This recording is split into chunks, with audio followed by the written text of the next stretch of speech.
Van Helsing, and many other members of a fraternity too long to list here.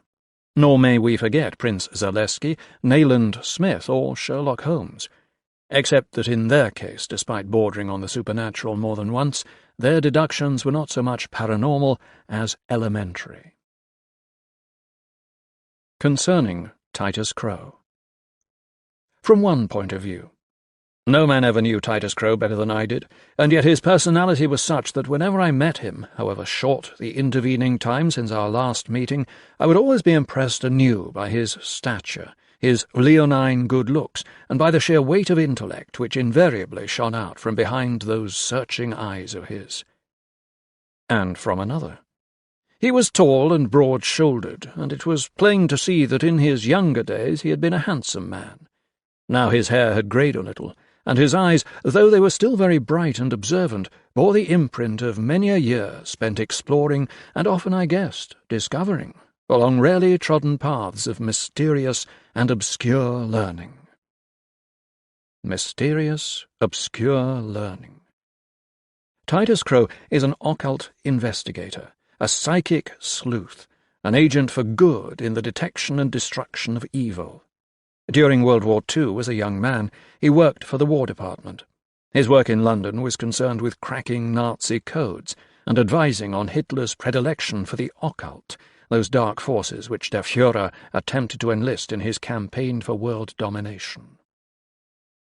Following the end of the war, and from then on right through a very active life which encompassed many hobbies, he fought Satan wherever he found him, and with whichever tools of his trade were available to him at the time. Crow became, in fact, a world-acknowledged master in such subjects as magic, specifically the so-called black books of various necromancers and wizards and their doubtful arts, in archaeology, paleontology, cryptography, antiques and antiquities in general, in obscure or avant-garde works of art, with particular reference to such as Aubrey Beardsley, Chandler Davis, Hieronymus Bosch, Richard Upton Pickman, etc., in the dimly forgotten or neglected mythologies of Earth's prime, and in anthropology in general, to mention but a handful. As a collector, particularly of strange bric-a-brac and outré objets d'art, Crow had few peers in the years before his transition. But of that latter change, sufficient has already been recorded elsewhere. A one-time writer of macabre short stories, he occasionally chronicled his own adventures. At other times, such work was undertaken by his lifelong friend, Henri-Laurent de Marigny, son of Etienne, the world-famous New Orleans mystic, while others of his adventures were reported by mere acquaintances. All of the Titus Crow adventures, in short story or novelette form, are here collected in one volume. They are presented chronologically as best as may be determined, and along with The Burrowers Beneath and the post-transition novels, they complete the Crow canon.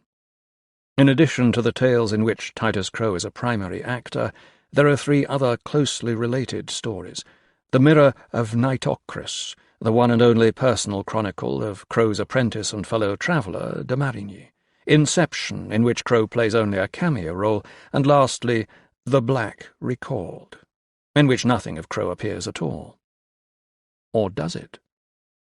Only one thing remains to be said. In the light of Titus Crow's fascination and lifelong affair with matters of dark concern, much of this volume is naturally taken up with narratives of relentless horror. Therefore, it is not a book for the squeamish. You have been warned. Brian Lumley, Torquay, Devon, England, May 2012. Inception. December 1916. 1 week before Christmas. London, in the vicinity of Wapping, an hour before dawn. Mist-shrouded facades of warehouses formed square, stony faces, bleakly foreboding with their blind eyes of boarded windows. Dickensian still, the cobbled riverside streets rang to the frantic clatter of madly racing footsteps. Except for the figure of a man, flying, his coat flapping like broken wings, nothing stirred. Just him. And his pursuer, a second male figure, tall, utterly silent, flowing like a fog-spawned wraith not 100 yards behind. As to who these two were, their names do not matter. Suffice to say that they were of completely opposite poles, and that the one who feared and ran so noisily was a good man and entirely human, because of which he'd been foolish. And so he fled, that merely human being, clamorously, with pounding heart, tearing the mist like cobwebs in a tunnel and leaving a yawning hole behind, and his inexorable pursuer flowing forward through that hole, with never the sound of a footfall, made more terrible because of his soundlessness. London, and the fugitive had thought he would be safe here. Panting, he skidded to a halt where a shaft of light lanced smokily down from a high window and made the cobbles shiny bright. In a black doorway a broken derelict, sprawled like a fallen scarecrow, moaned about the night's chill and clutched his empty bottle. Coarse laughter came from above, the chink of glasses and a low-muttered lewd suggestion. Again the laughter, a woman's, thick with lust. No refuge here, where the air itself seemed steeped in decay and ingrown vice, but at least there was the light, and humanity too, albeit dregs. The fugitive hugged the wall, fused with it and became one with the shadows, gratefully gulped at the sodden, reeking river air and looked back the way he had come. And there at the other end of the street, silhouetted against a rolling bank of mist from the river, motionless now, and yet full of an awesome kinetic energy, like the still waters of a dam before the gates are opened. The guttural laughter came again from above, causing the fleeing man to start. Shadow figures moved ganglingly, apishly together in the beam of light falling on the street, began tearing at each other's clothing. Abruptly the light was switched off, the window slammed shut, and the night and the mist closed in, and along the street the silent pursuer once more took up the chase. With his strength renewed a little, but knowing he was tiring rapidly now, the fugitive pushed himself free of the wall and began to run again, forcing his legs to pump and his lungs to suck and his heart to pound as desperately as before. But he was almost home, almost safe. Sanctuary lay just around the next corner. London. Home. Sanctuary. Words once full of meaning, but in his present situation almost meaningless. Could anywhere be safe, ever again? Cairo should have been, but instead, with the European war spilling over into the Middle East, it had been fraught. Paris had been worse, a seething cauldron on the boil and about to explode shatteringly, and in Tunisia the troubles had seemed endless, where the French fought a guerrilla war on all sides, not least with the Sahara's Sanusi. The Sanusi, yes. And it was from the secret desert temple of an ancient Sanusi sect that the fugitive had stolen the elixir. That had been his folly. It was why he was a fugitive. Halfway round the world and back, their priest of the undying dead had chased him, drawing ever closer, and here in London it seemed that at last the chase was at an end. He could run no further. It was finished. His only chance was the sanctuary, that secret place remembered from the penniless, friendless childhood of a waif. It had been more than 30 years ago, true, but still he remembered it clearly. And if a long-forsaken God had not turned from him entirely— Wrapped in mist, he rounded the corner, came out of the mazy streets and onto the river's shoulder. The Thames, with all its stenches, its poisons, its teeming rats and endless sewage, and its sanctuary. Nothing had changed. All was exactly as he remembered it. Even the mist was his friend now, for it cloaked him and turned him an anonymous grey, and he knew that from here on he could find his way blindfold. Indeed, he might as well be blind, the way the milky mist rolled up and swallowed him. With hope renewed, he plunged on across the last deserted street lying parallel to the river, found the high stone wall he knew would be there, followed it north for 50 yards to where spiked iron palings guarded its topmost tier against unwary climbers. For immediately beyond that wall, at this spot, the river flowed sluggish and deep, and the wall was sheer, so that a man might easily drown if he should slip and fall. But the fugitive did not intend to fall. He was still agile as the boy he'd once been, except that now he also had a grown man's strength. Without pause he jumped, easily caught the top of the wall, at once transferred his grip to the ironwork. He drew himself up, in a moment straddled the treacherous spikes, swung over and slid down the palings on the other side. And now, dear God, only keep the pursuer at bay, only let him stay back there in the mist, out of sight, and not come surging forward, with his rotten eyes aglow and his crumbling nose sniffing like that of some great dead nightmare hound. And now, too, let memory stay sharp and serve the fugitive well. Let it not fail him for a single moment, and let everything continue to be as it had been. For if anything had changed beyond that ancient, slimy wall— But it had not. For here, remembered of old, was his marker, the base of a lone paling bent to one side like a single idle soldier in a perfect rank, where if he swung his feet a little to the left, in empty space above the darkly gurgling river, his left foot made contact with a stone sill, at which he couldn't suppress the smallest cry of relief. Then, clinging to the railings with one hand, he tremblingly reached down the other to find and grip an arch of stone, and releasing his grip on the railings entirely, he drew himself down and into the hidden embrasure in the river's wall, for this was the entrance to his sanctuary. But no time to pause and thank whichever lucky stars still shone on him. No, for back there in the roiling mist the pursuer was following still, unerringly tracking him, he was sure. Or tracking the elixir? Today, for the first time, that idea had dawned on him. It had come as he walked the chill December streets, when patting his overcoat's inside pocket. For a moment he had thought the vial lost. Oh, and how he'd panicked then.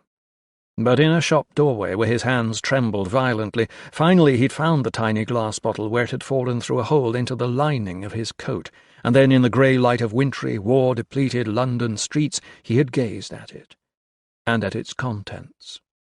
The elixir, which might as well be water. A few drops of crystal-clear water, yes, that was how it appeared, but if you held it up to the light in a certain way— The fugitive started, held his breath, stilled his thoughts, and brought his fleeting mind back to the present, the now. Was that a sound from the street above? The faintest echo of a footfall on the cobbles 3 or 4 feet overhead? He crouched there in the dark embrasure, waited, listened with terror-sensitized ears, heard only the pounding of his own heart, his own blood singing in his ears. He had paused here too long, had ignored the doom hanging over his immortal soul to favour the entirely mortal fatigue of bone and muscle, but now once more he forced himself to move. Some rubble blocked the way, blocks of stone fallen from the low ceiling, perhaps, but he crawled over it, his back brushing the damp stonework overhead. Small furry rodents squealed and fled past him toward the faint light of the entrance, tumbling into the river with tiny splashes. The ceiling dripped with moisture, where nitre stained the walls in faintly luminous patches. And when at last the fugitive had groped his way well back along the throat of the passage, only then dared he fumble out a match and strike it to flame. The shadows fled at once. He crouched and peered all about, then sighed and breathed easier.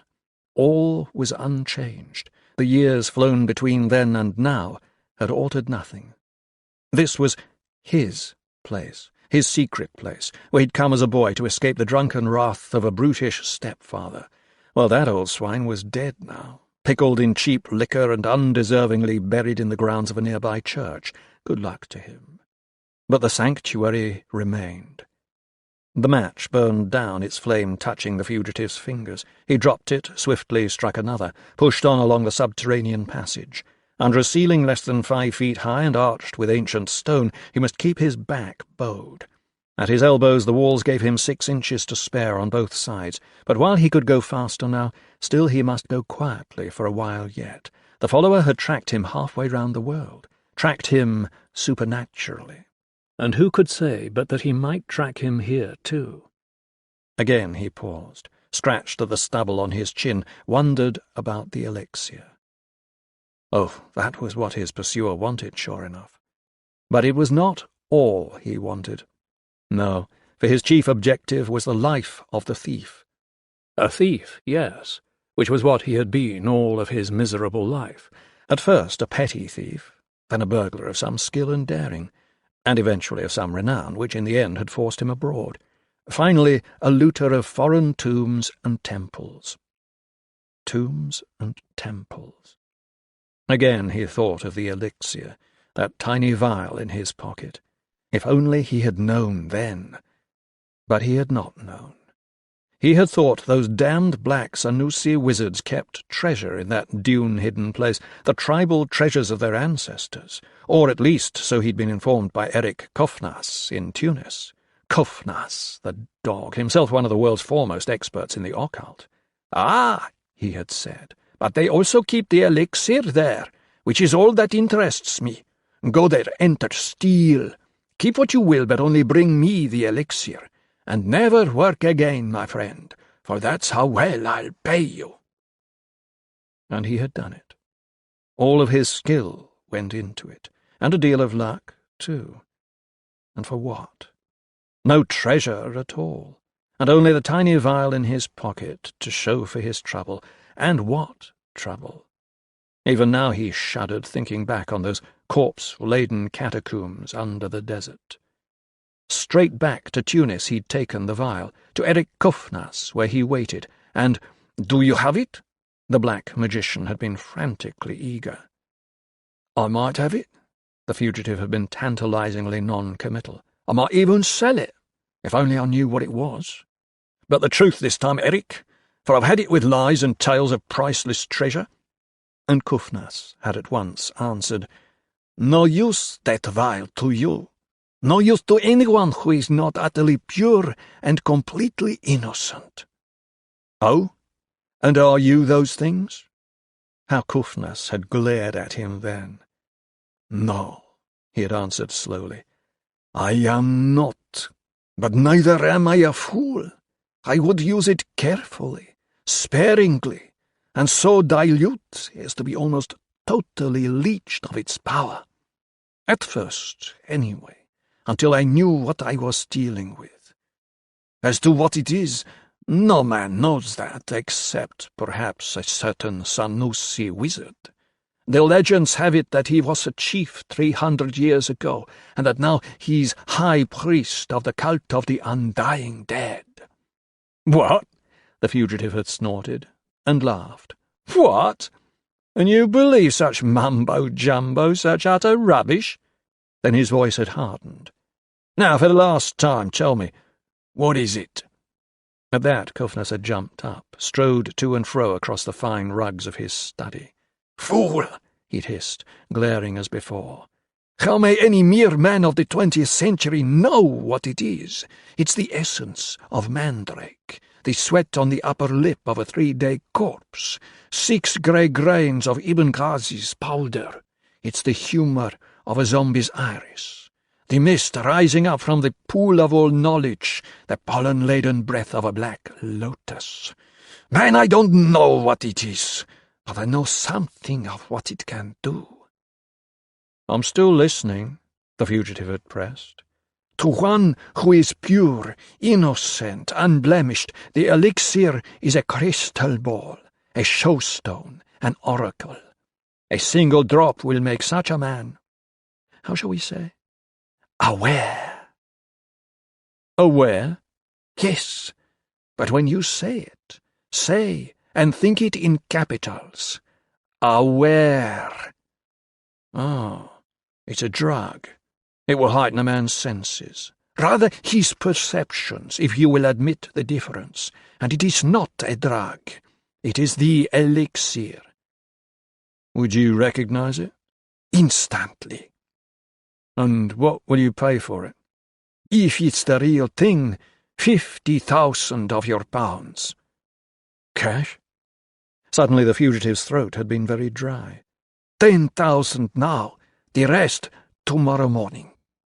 And then the fugitive had held out his hand and opened it. There in his palm had lain the vial, a tiny stopper firmly in its neck. Kofnas had taken it from him into hands that shook, held it up eagerly to the light from his window, and the vial had lit up at once in a golden glow, as if the occultist had captured a small part of the sun itself. And, "Yes," he had hissed then, "yes, this is the elixir." At that the fugitive had snatched it back, held out his hand again.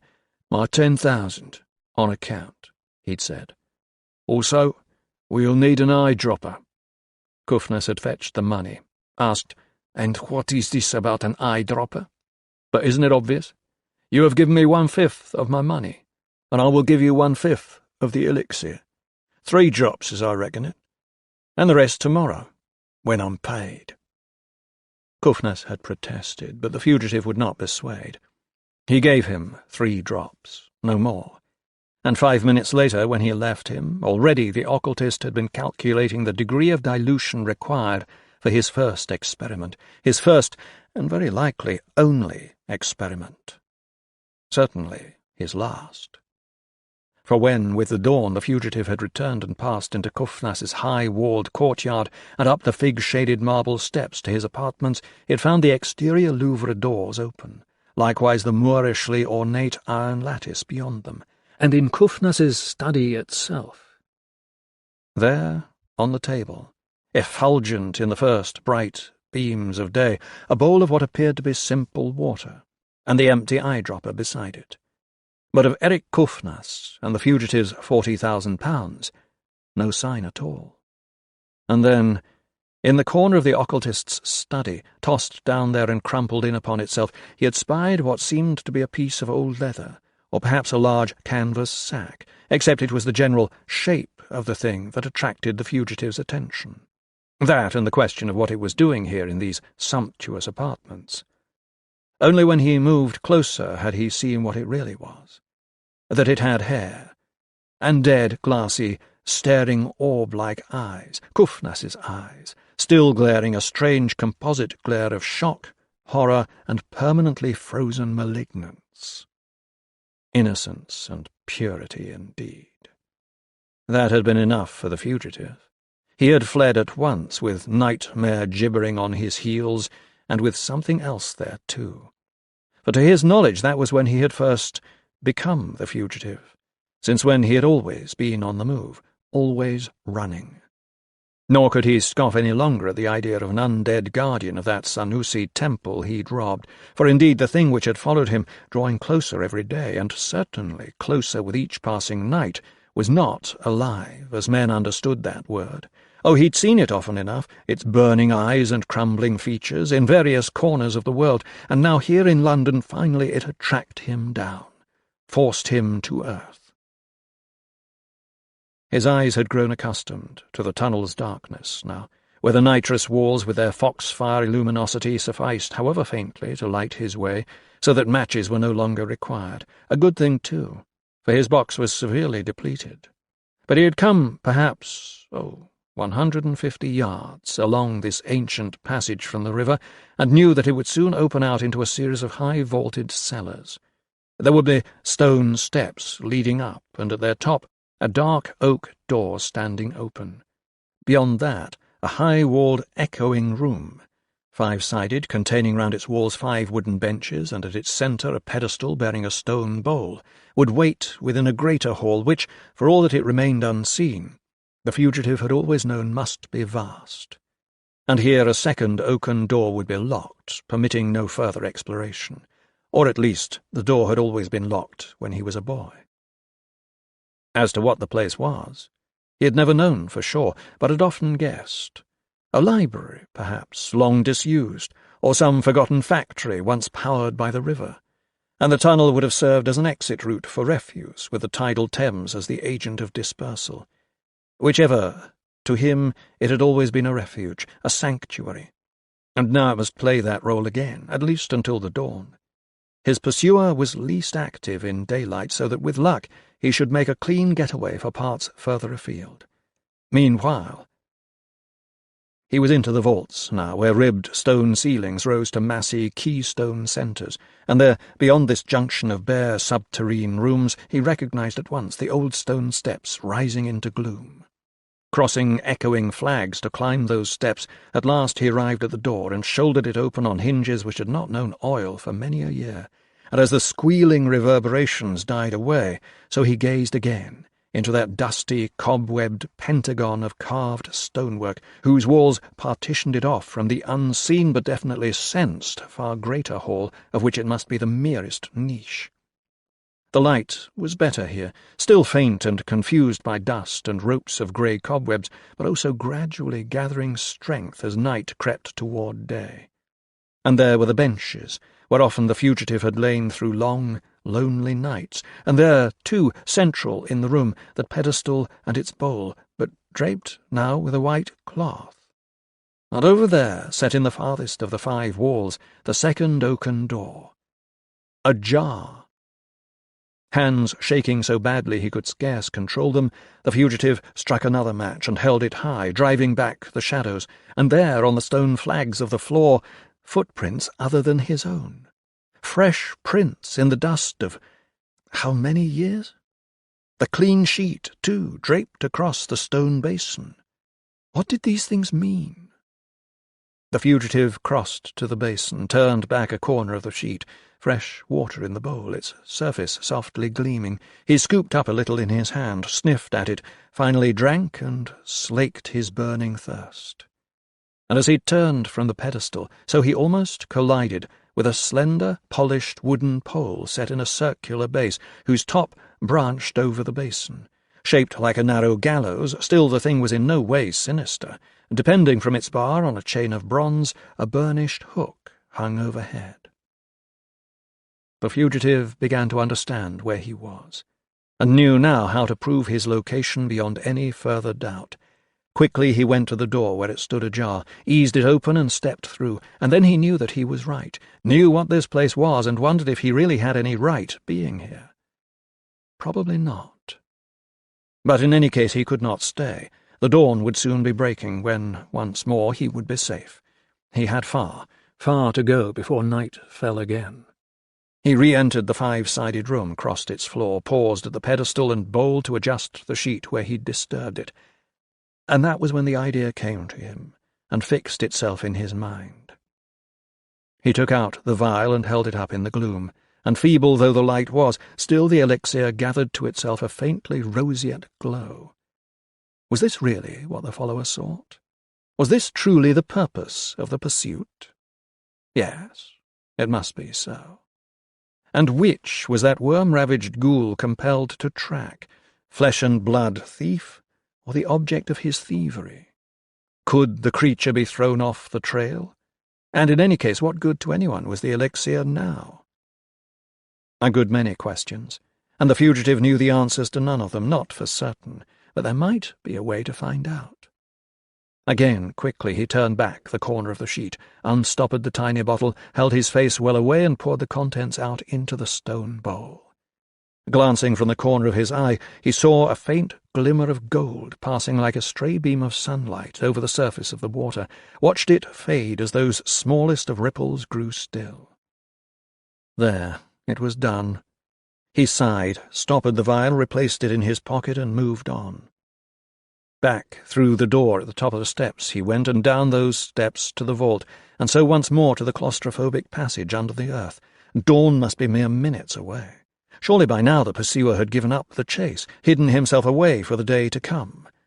With his footsteps ringing in his ears, so the fugitive retraced his steps, clambered over the fallen debris close to the entrance, finally stuck his head out of the embrasure in the wall, and gazed out over the river.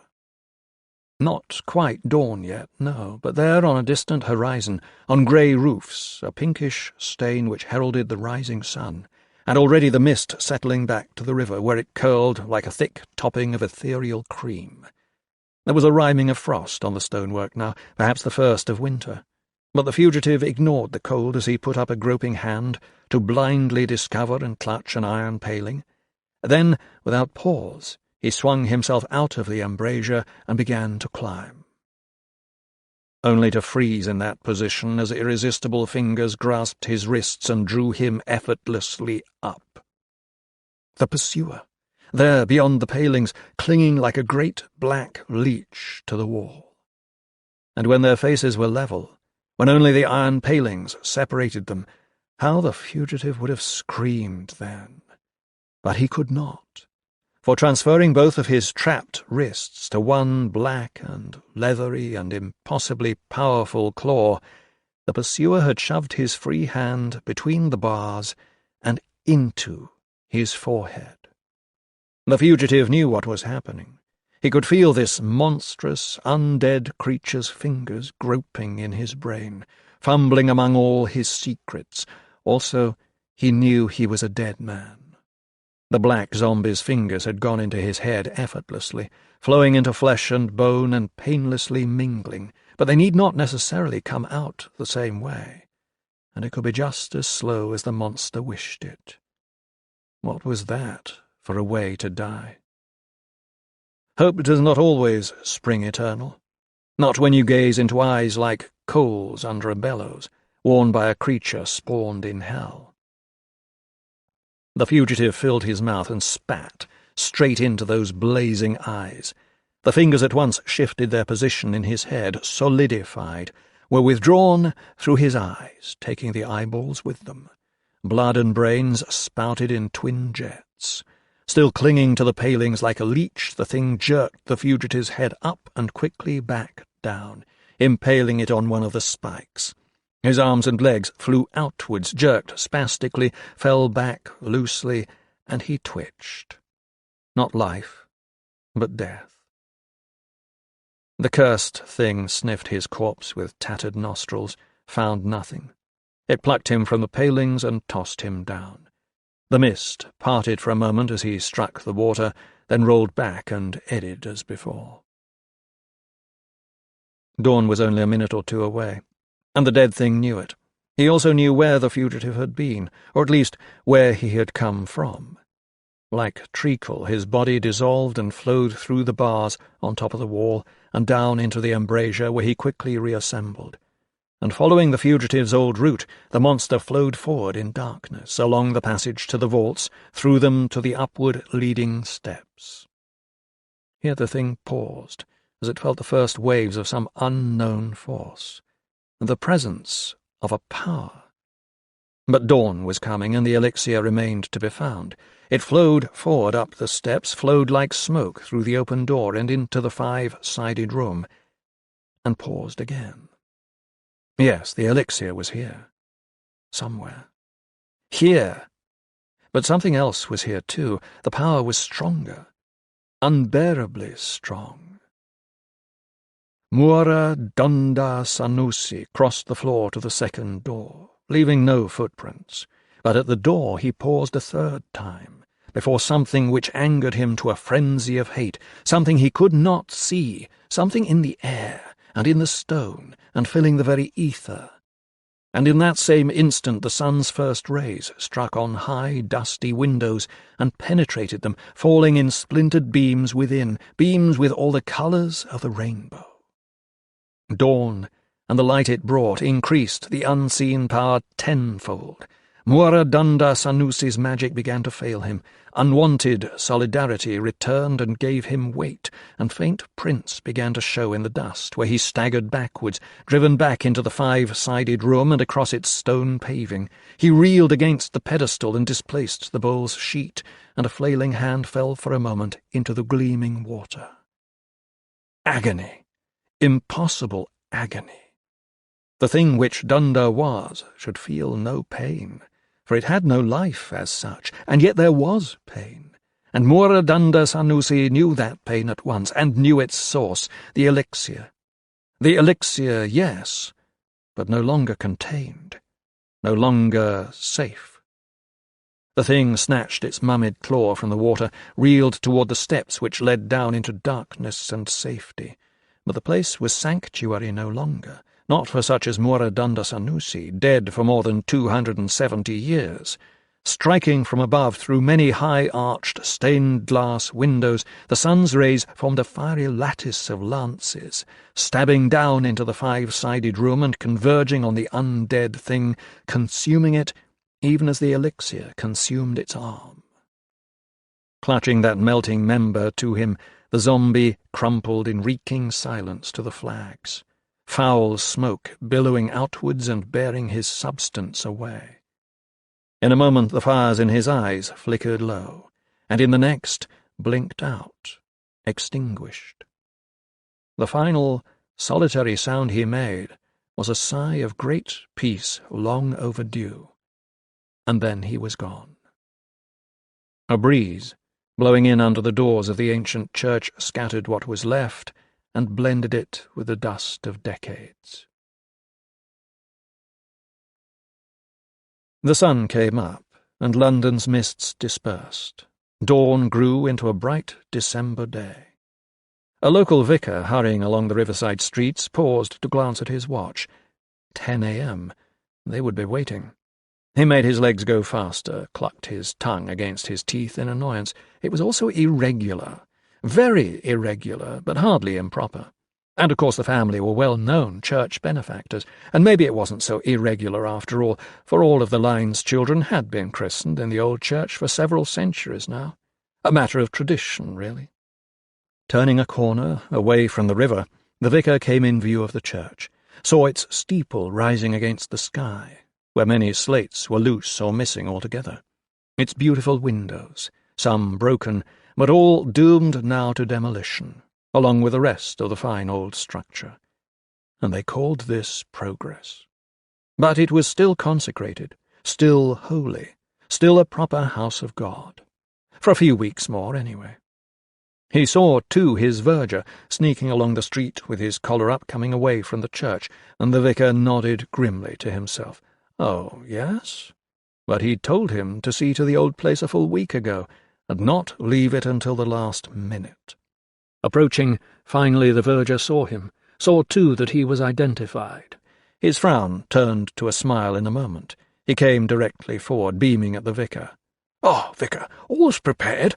I've spent the better part of 2 whole hours in there, but the dust and cobwebs, incredible. I did come round earlier in the week, but such a lot to do that all is understood."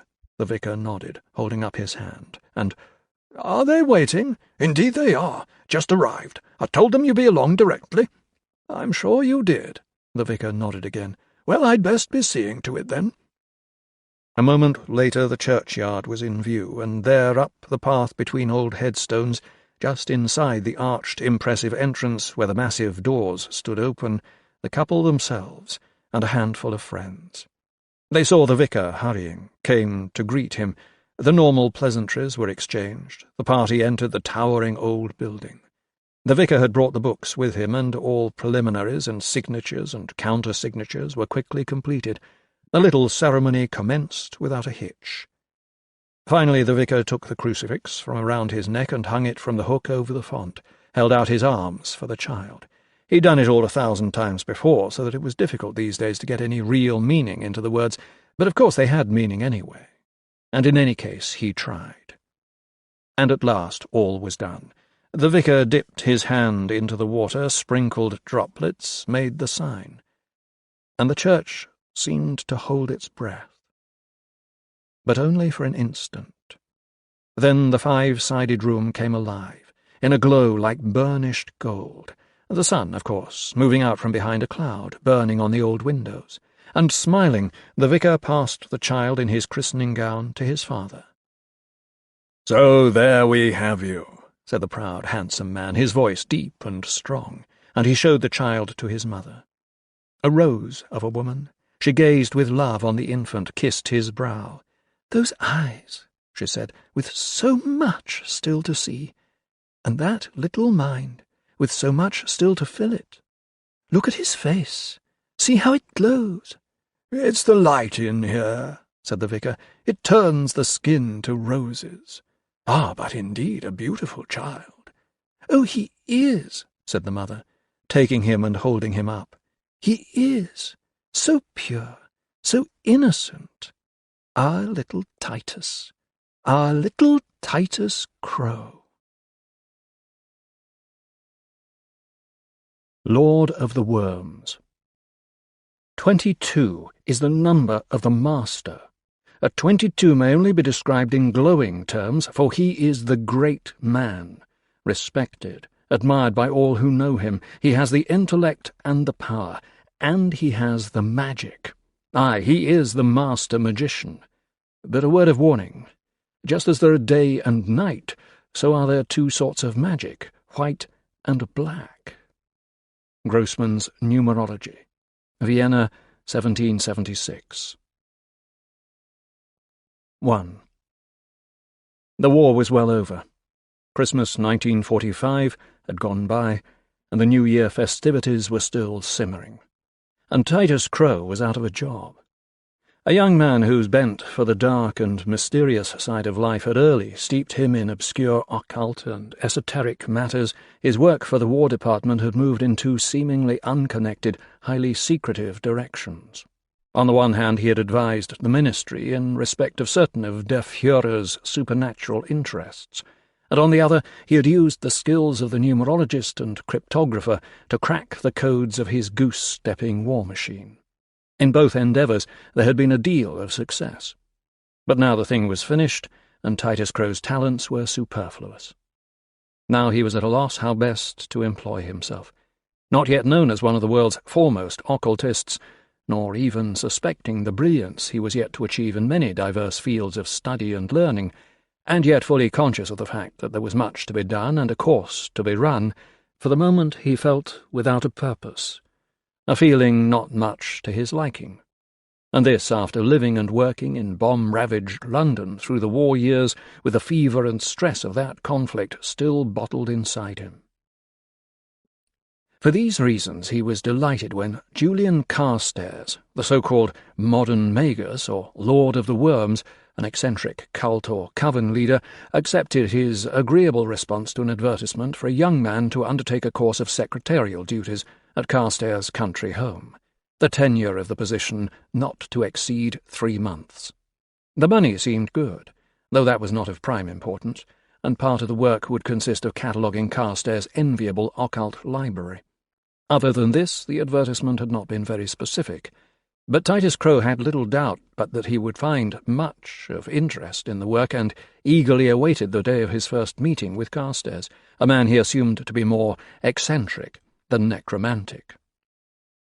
Wednesday, the 9th of January, 1946, was that day, and Crow found the address, the Barrows, a name which immediately conjured mental pictures of tumuli and cromlechs, at the end of a wooded, winding private road not far from the quaint and picturesque town of Hazelmere in Surrey.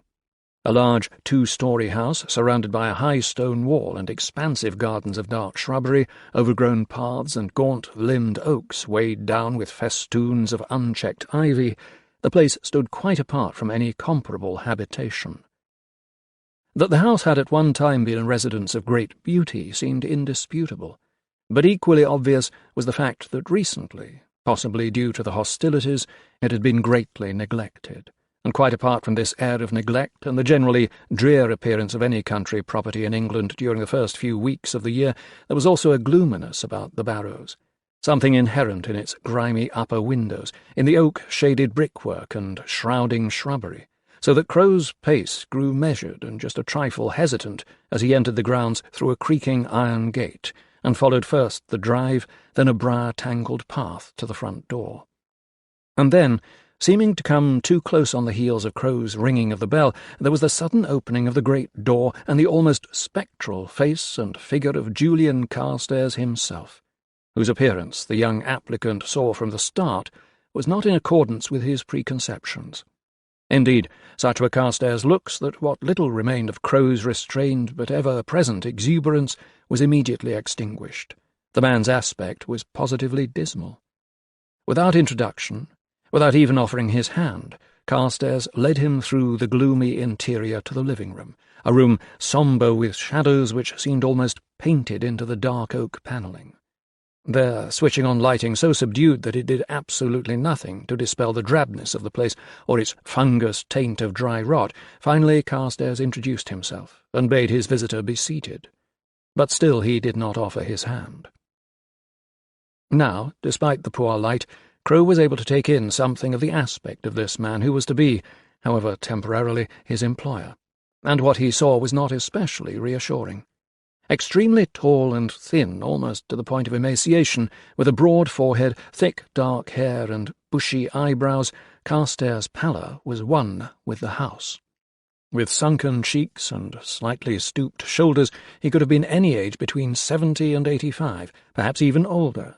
Indeed, there was that aura about him, hinting of a delayed or altered process of aging, which one usually associates with mummies in their museum alcoves.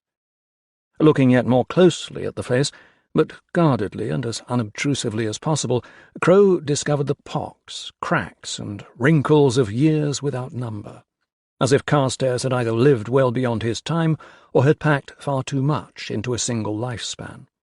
And again the younger man found himself comparing his host to a sere and dusty mummy. And yet there was also a wisdom in those dark eyes, which at least redeemed for the moment an otherwise chill and almost alien visage. While Crow could in no wise appreciate the outer shell of the man, he believed that he might yet find virtue in his knowledge, the occult erudition with which it was alleged Carstairs had become endowed through a life of remote travels and obscure delvings. And certainly there was that of the scholar about him, or at least of the passionate devotee. There was a hidden strength there, too, which seemed to belie the supposed age lines graven in his face and bony hands, and as soon as he commenced to speak, in a voice at once liquid and sonorous, Crow was aware that he was up against a man of great power. At length, after a brief period of apparently haphazard questioning and trivial discourse, Carstairs abruptly asked him the date of his birth. Having spoken, he grew silent, his eyes sharp, as he watched Crow's reaction and waited for his answer. Caught off guard for a moment, Crow felt a chill strike him from nowhere, as if a door had suddenly opened on a cold and hostile place, and some sixth sense warned him against all logic that Carstairs' question was fraught with danger, like the muzzle of a loaded pistol placed to his temple. And again, illogically, almost without thinking, he supplied a fictitious answer which added 4 whole years to his actual age. "Why, the 2nd of December, 1912, he answered with a half-nervous smile. "Why do you ask?" For a moment Carstairs' eyes were hooded, but then they opened in a beaming, if cadaverous, smile. He issued a sigh, almost of relief, saying, "I was merely confirming my suspicion, astrologically speaking, that perhaps you were a Sagittarian, which of course you are. You see, the sidereal science is a consuming hobby of mine, as are a great many of the so-called abstruse arts. I take it you are aware of my reputation, that my name is linked with all manner of unspeakable rites and dark practices, that according to at least one daily newspaper I am, or believe myself to be, the very Antichrist?" And he nodded, and mockingly smiled. "Of course you are. Well, the truth is far less damning, I assure you. I dabble a little, certainly, mainly to entertain my friends with certain trivial talents, one of which happens to be astrology. But as for necromancy and the like, I ask you, Mr. Crow, in this day and age?" And again he offered his skull-like smile. Before the younger man could make any sort of comment to fill the silence fallen over the room, his host spoke again, asking, "And what are your interests, Mr. Crow?" "My interests? Why, But at the last moment, even as Crow teetered on the point of revealing that he, too, was a student of the esoteric and occult, though a white as opposed to a black magician, so he once more felt that chill as of outer immensities, and, shaking himself from a curious lethargy, noticed how large and bright the other's eyes had grown. And at that moment Crow knew how close he had come to falling under Carstairs' spell, which must be a sort of hypnosis. He quickly gathered his wits and feigned a yawn. "You really must excuse me, sir," he said then, "for my unpardonable boorishness. I don't know what's come over me that I should feel so tired. I fear I was almost asleep just then." Then, fearing that Carstairs' smile had grown more than a little forced, thwarted almost, and that his nod was just a fraction too curt, he quickly continued. "My interests are common enough. A little archaeology, paleontology." "Common indeed," answered Carstairs with a snort. "Not so. For such interests show an enquiring nature, albeit for things long passed away. No, those are admirable pastimes for such a young man." And he pursed his thin lips, and fingered his chin a little before asking, "But surely, what with the war and all, archaeological work has suffered greatly. Not much of recent interest there?" "On the contrary," Crow answered at once. 1939 was an exceptional year. The rock art of Hogar and the excavations at Brek in Syria, the Nigerian Ife bronzes, Bleger's discoveries at Pylos and Wace's at Mycenae, Sir Leonard Woolley and the Hittites. Myself, I was greatly interested in the Oriental Institute's work at Megiddo in Palestine. That was in 37. Only a bout of ill health held me back from accompanying my father out to the site. "Ah! Your interest is inherited, then? Well, do not concern yourself that you missed the trip. Megiddo was not especially productive. Our inscrutable Oriental friends might have found more success to the northeast, a mere 25 or 30 miles. On the shores of Galilee? Crow was mildly amused at the other's assumed knowledge of one of his pet subjects. "Indeed," answered Carstairs, his tone bone dry. "The sands of time have buried many interesting towns and cities on the shores of Galilee. But tell me, what are your thoughts on the Lascaux cave paintings discovered in, 38? No, in 1940.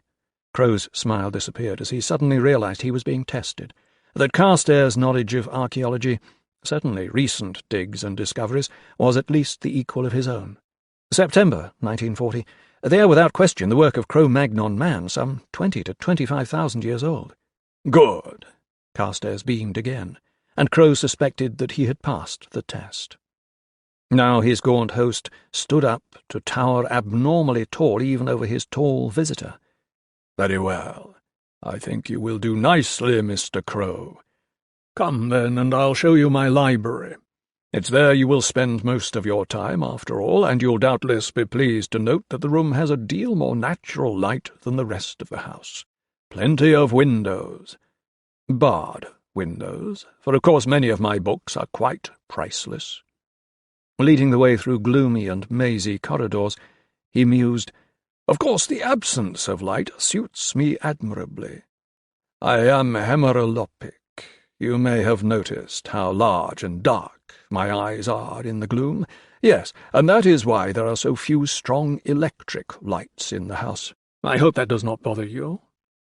Not at all, Crow answered, while in reality he felt utterly hemmed in, taken prisoner by the mustiness of dry rot and endless, stifling corridors. And you're a rock-hound too, are you? Carstairs continued. That is interesting. Did you know that fossil lamp shells of the sort common here in the south were once believed to be the devil's cast-off toenails? He laughed, a mirthless, baying laugh. Ah, what it is to live in an age enlightened by science, eh? 2. Using a key to unlock the library door, he ushered Crow into a large room, then stooped slightly to enter beneath a lintel uncomfortably shallow for a man of his height. "And here we are," he unnecessarily stated, staggering slightly and holding up a hand to ward off the weak light from barred windows. "My eyes," he offered by way of an explanation. "I'm sure you will understand." Quickly crossing the carpeted floor, he drew shades until the room stood in sombre shadows. "The lights are here," he said, pointing to switches on the wall. "You are welcome to use them when I am not present. Very well, Mr. Crow. This is where you are to work. Oh, and by the way, I agree to your request, as stated in your letter of introduction, that you be allowed your freedom at weekends. That suits me perfectly well, since weekends are really the only suitable time for our get-togethers. That is to say, when I entertain a few friends. During the week, however, you would oblige me by staying here. Behind the curtains in the far wall is a lighted alcove, which I have made comfortable with a bed, a small table, and a chair. I assure you that you will not be disturbed. I will respect your privacy, on the understanding, of course, that you will respect mine, with regard to which there are certain house rules, as it were. You are not to have guests or visitors up to the house under any circumstances. The Barrows is forbidden to all outsiders, and the cellar is quite out of bounds. As for the rest of the house, with the sole exception of my study, it is yours to wander or explore as you will, though I suspect you will have little enough time for that. In any case, the place is quite empty, and that is how I like it. You do understand that I can only employ you for 3 months? Good. You shall be paid monthly, in advance, and to ensure fair play and goodwill on both sides, I shall require you to sign a legally binding contract. I do not want you walking out on me with the job only half completed. As for the work, that should be simple enough for anyone with the patience of the archaeologist, and I will leave the system entirely up to you. Basically, I require that all my books should be put in order, first by category, then by author and alphabetically in the various categories. Again, the breakdown will be entirely your concern.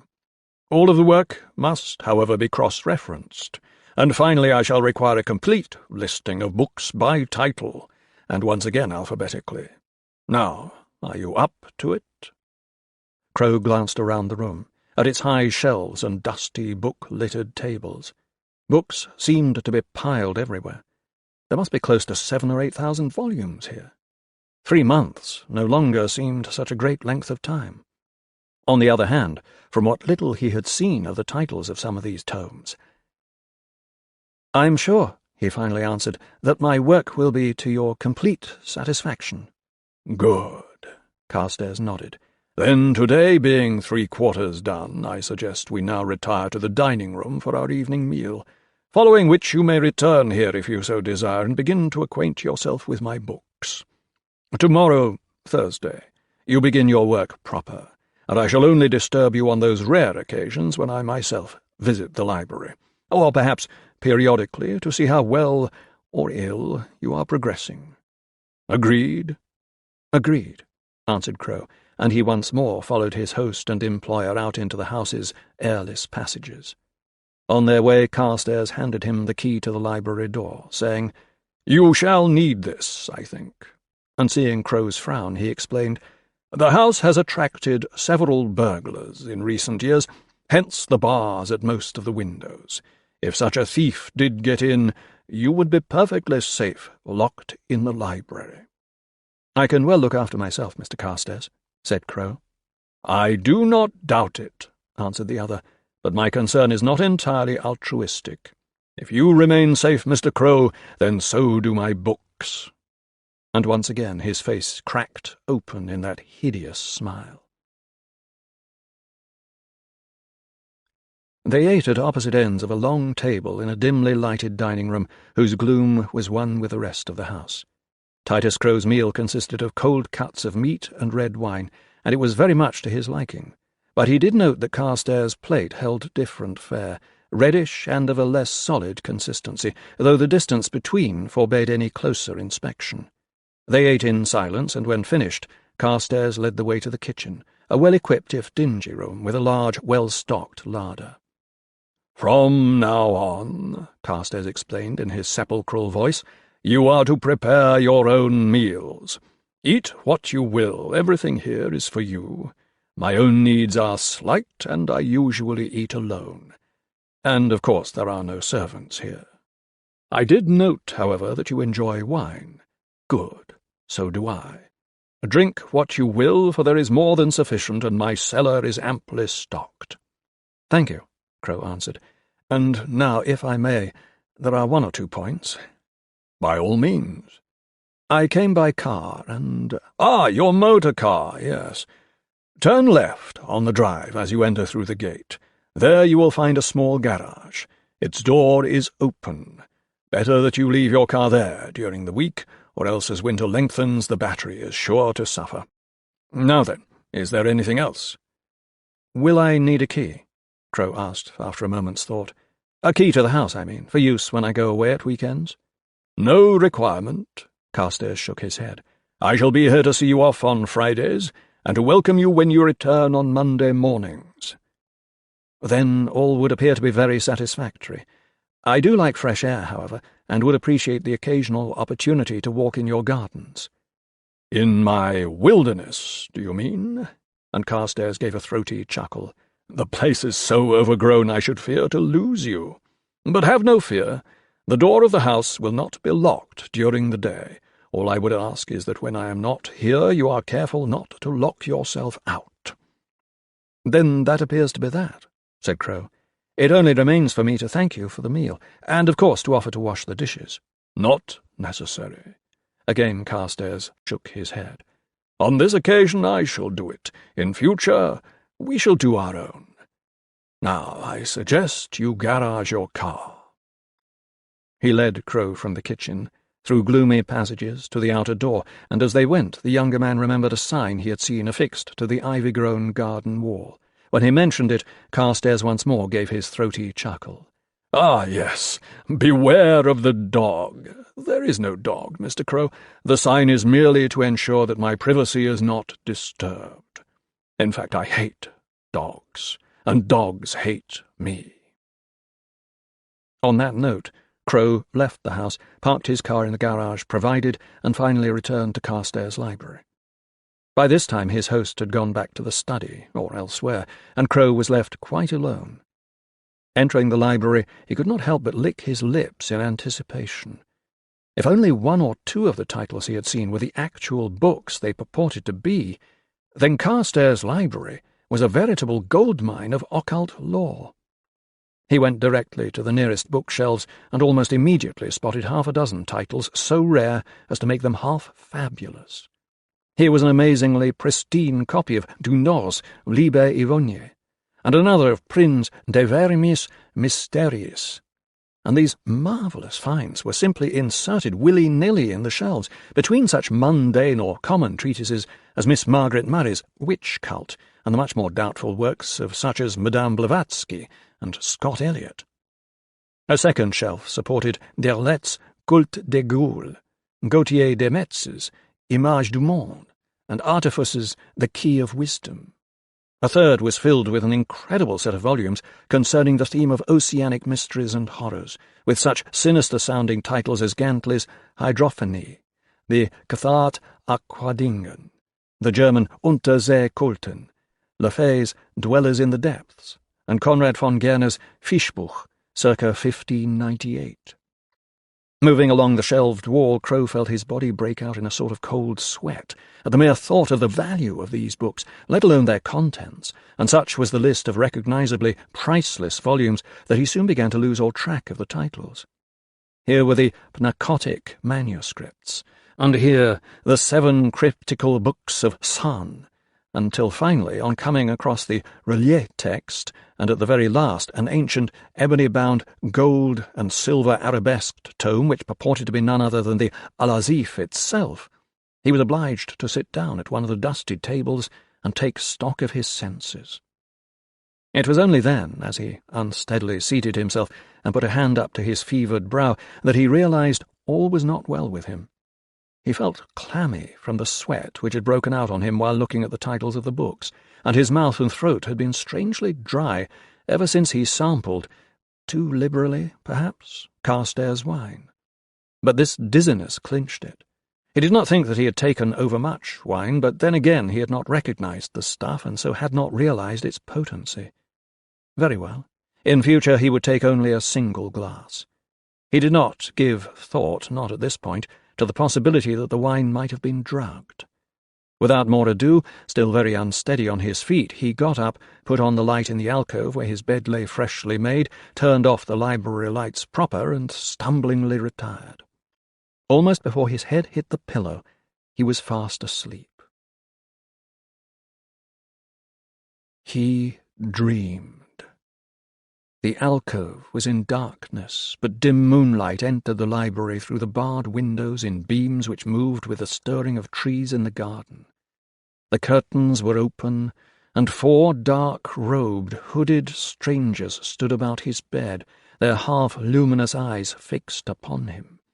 Then one of them bent forward, and Crow sensed that it was Carstairs. "Is he sleeping, master?" an unknown voice asked in a reedy whisper. "Yes, like a baby," Carstairs answered. "The open, staring eyes are a sure sign of the drug's efficacy. What do you think of him?" A third voice, deep and gruff, chuckled obscenely. "Oh, he'll do well enough, master. Another 40 or 50 years for you here. Be quiet!"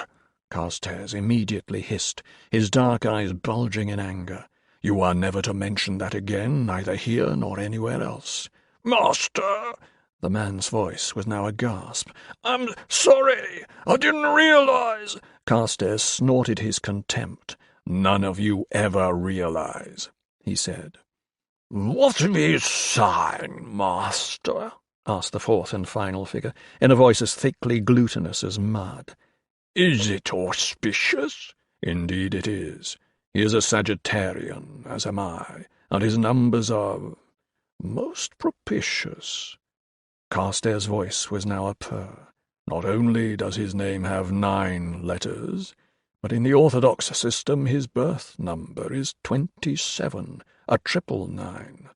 Totaled individually, however, his date gives an even better result, for the sum is 18. "The 666!" The other's gasp was involuntary. "Indeed," said Carstairs. "Well, he seems tall and strong enough, master," said the voice of the one already chastised. "A fitting receptacle, it would seem. Damn you!" Carstairs rounded on him at once. "Fool! How many times must I repeat?" And for a moment, consumed with rage, his hissing voice broke. Then, "Out! Out! There's work for you fools and for the others. But hear me now. He is the one, I assure you, and he came of his own free will, which is as it must always be." 3 of the figures melted away into darkness, but Carstairs stayed. He looked down at Crow one last time, and in a low, even whisper said, "It was a dream. Anything you may remember of this was only a dream. It is not worth remembering, Mr. Crow. Not worth it at all. Only a dream, a dream, a dream." Then he stepped back and closed the curtains, shutting out the moonbeams and leaving the alcove in darkness. But for a long time it seemed to the sleeping man in the bed that Carstairs' eyes hung over him in the night like the smile of the Cheshire Cat in Alice, except that they were malign beyond mortal measure. 3. In the morning, with weak, grime-filtered January sunlight giving the library a dull, time-worn appearance more in keeping with late afternoon than morning, Crow awakened, stretched, and yawned. He had not slept well and had a splitting headache, which itself caused him to remember his vow of the previous night to treat his employer's wine with more respect in future. He remembered, too, something of his dream, something vaguely frightening. But it had been only a dream and not worth remembering, not worth it at all. Nevertheless, still lying abed, he struggled for a little while to force memories to the surface of his mind. They were there, he was sure, deep down in his subconscious, but they would not come. That the dream had concerned Carstairs and a number of other unknown men, he was sure, but its details— he shrugged the thing from his mind— were not worth remembering. Yet still he could not rid himself of the feeling that he should remember, if only for his own peace of mind. There was that frustrating feeling of having a word on the tip of one's tongue, only to find it slipping away before it can be voiced. After the dream there had been something else, a continuation, perhaps, but this was far less vague and shadowy. It had seemed to Crow that he had heard droning chants or liturgies of some sort or other echoing up from the very bowels of the house. From the cellars? Well, possibly that had been a mental hangover from Carstairs' statement that the cellars were out of bounds. Perhaps, subconsciously, he had read something overly sinister into the man's warning in that respect. But talking, or rather thinking, of hangovers, the one he had was developing into something of a beauty. Carstairs' wine? Potent? Indeed. He got up, put on his dressing-gown, went in search of the bathroom, and from there, 10 minutes later and greatly refreshed, to the dining-room. There he found a brief note, signed by Carstairs, telling him that his employer would be away all day and urging an early start on his work. Crow shrugged, breakfasted, cleared up after himself, and prepared to return to the library. But as he was putting away his dishes, he came upon a packet of Aspros, placed conspicuously to hand. And now he had to smile at Carstairs' perception. Why, the man had known he would suffer from last night's overindulgence, and these pills were to ensure Crow's clear-headedness as he commenced his work. His amusement quickly evaporated, however, as he moved from kitchen to library, and paused to ponder the best way to set about the job. For the more he looked at and handled these old books, the more the feeling grew within him that Carstairs' passion lay not in the ownership of such volumes, but in their use. And if that were the case, then yesterday's caution, however instinctive, involuntary, might yet prove to have stood him in good stead. He thought back to Carstairs' question about his date of birth, and of the man's alleged interest, his consuming interest in astrology. Strange, then, that there was hardly a single volume on that subject to be found amongst all of these books. Not so strange, though, that in answer to Carstairs' question he had lied. For as a numerologist, Crow had learned something of the importance of names, numbers, and dates, especially to an occultist. No magician in all the long, macabre history of mankind would ever have let the date of his birth be known to an enemy, nor even his name, if that were at all avoidable. For who could tell what use the other might make of such knowledge, these principal factors affecting a man's destiny? In just such recesses of the strange and mystical mind were born such phrases of common, everyday modern usage as, "That bullet had his number on it," and "His number is up."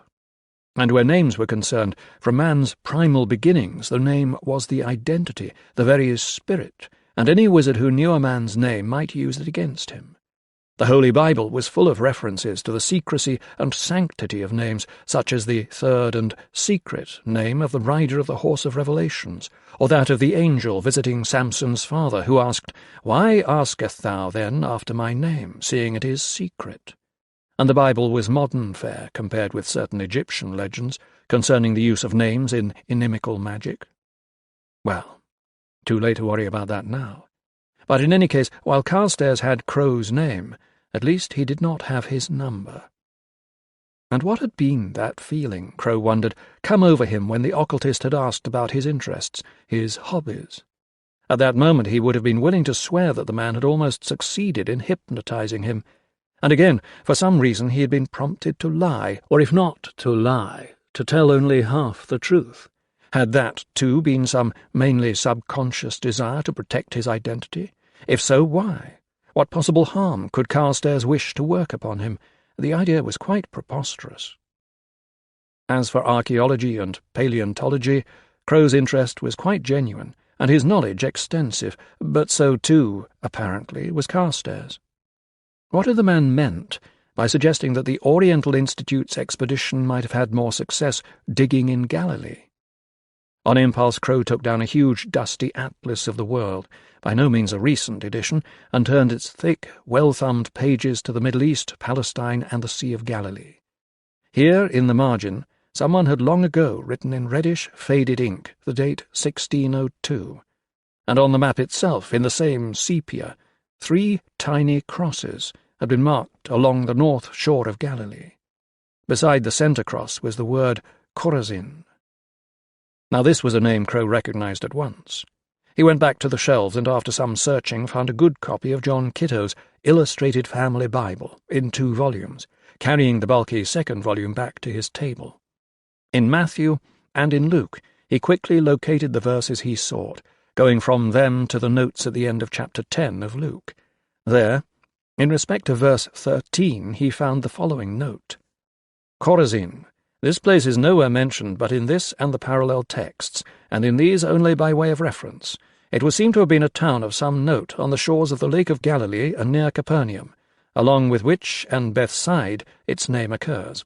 The answer of the natives to Dr. Richardson when he inquired concerning Capernaum, see the note on 431, connected Chorazin in the same manner with that city.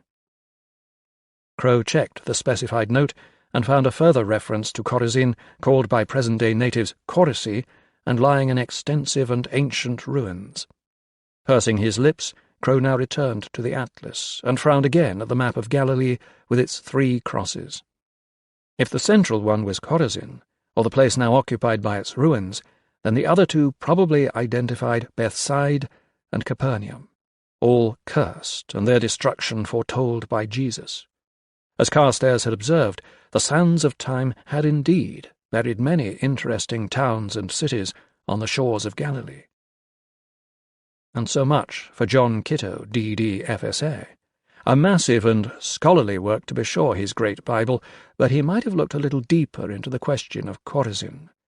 For to Crow's knowledge, this was one of the birthplaces of the Antichrist, which birth, in its most recent manifestation, had supposedly taken place about the year 1602. Titus Crow would have dearly loved to research Carstairs' background, discover his origins and fathom the man's nature and occult directions, so much so that he had to forcefully remind himself that he was not here as a spy, but an employee, and that as such he had work to do. Nor was he loath to employ himself on Carstairs' books, for the occultist's collection was, in a word, marvellous. With all of his own esoteric interest, Crow had never come across so fantastic an assemblage of books in his life, not even in the less public archives of such authoritative establishments as the British Museum and the Bibliothèque Nationale. In fact, had anyone previously suggested that such a private collection existed, Crow might well have laughed. Quite apart from the expense necessarily incurred in building such a collection, where could a man possibly find the time required and the dedication in a single lifetime?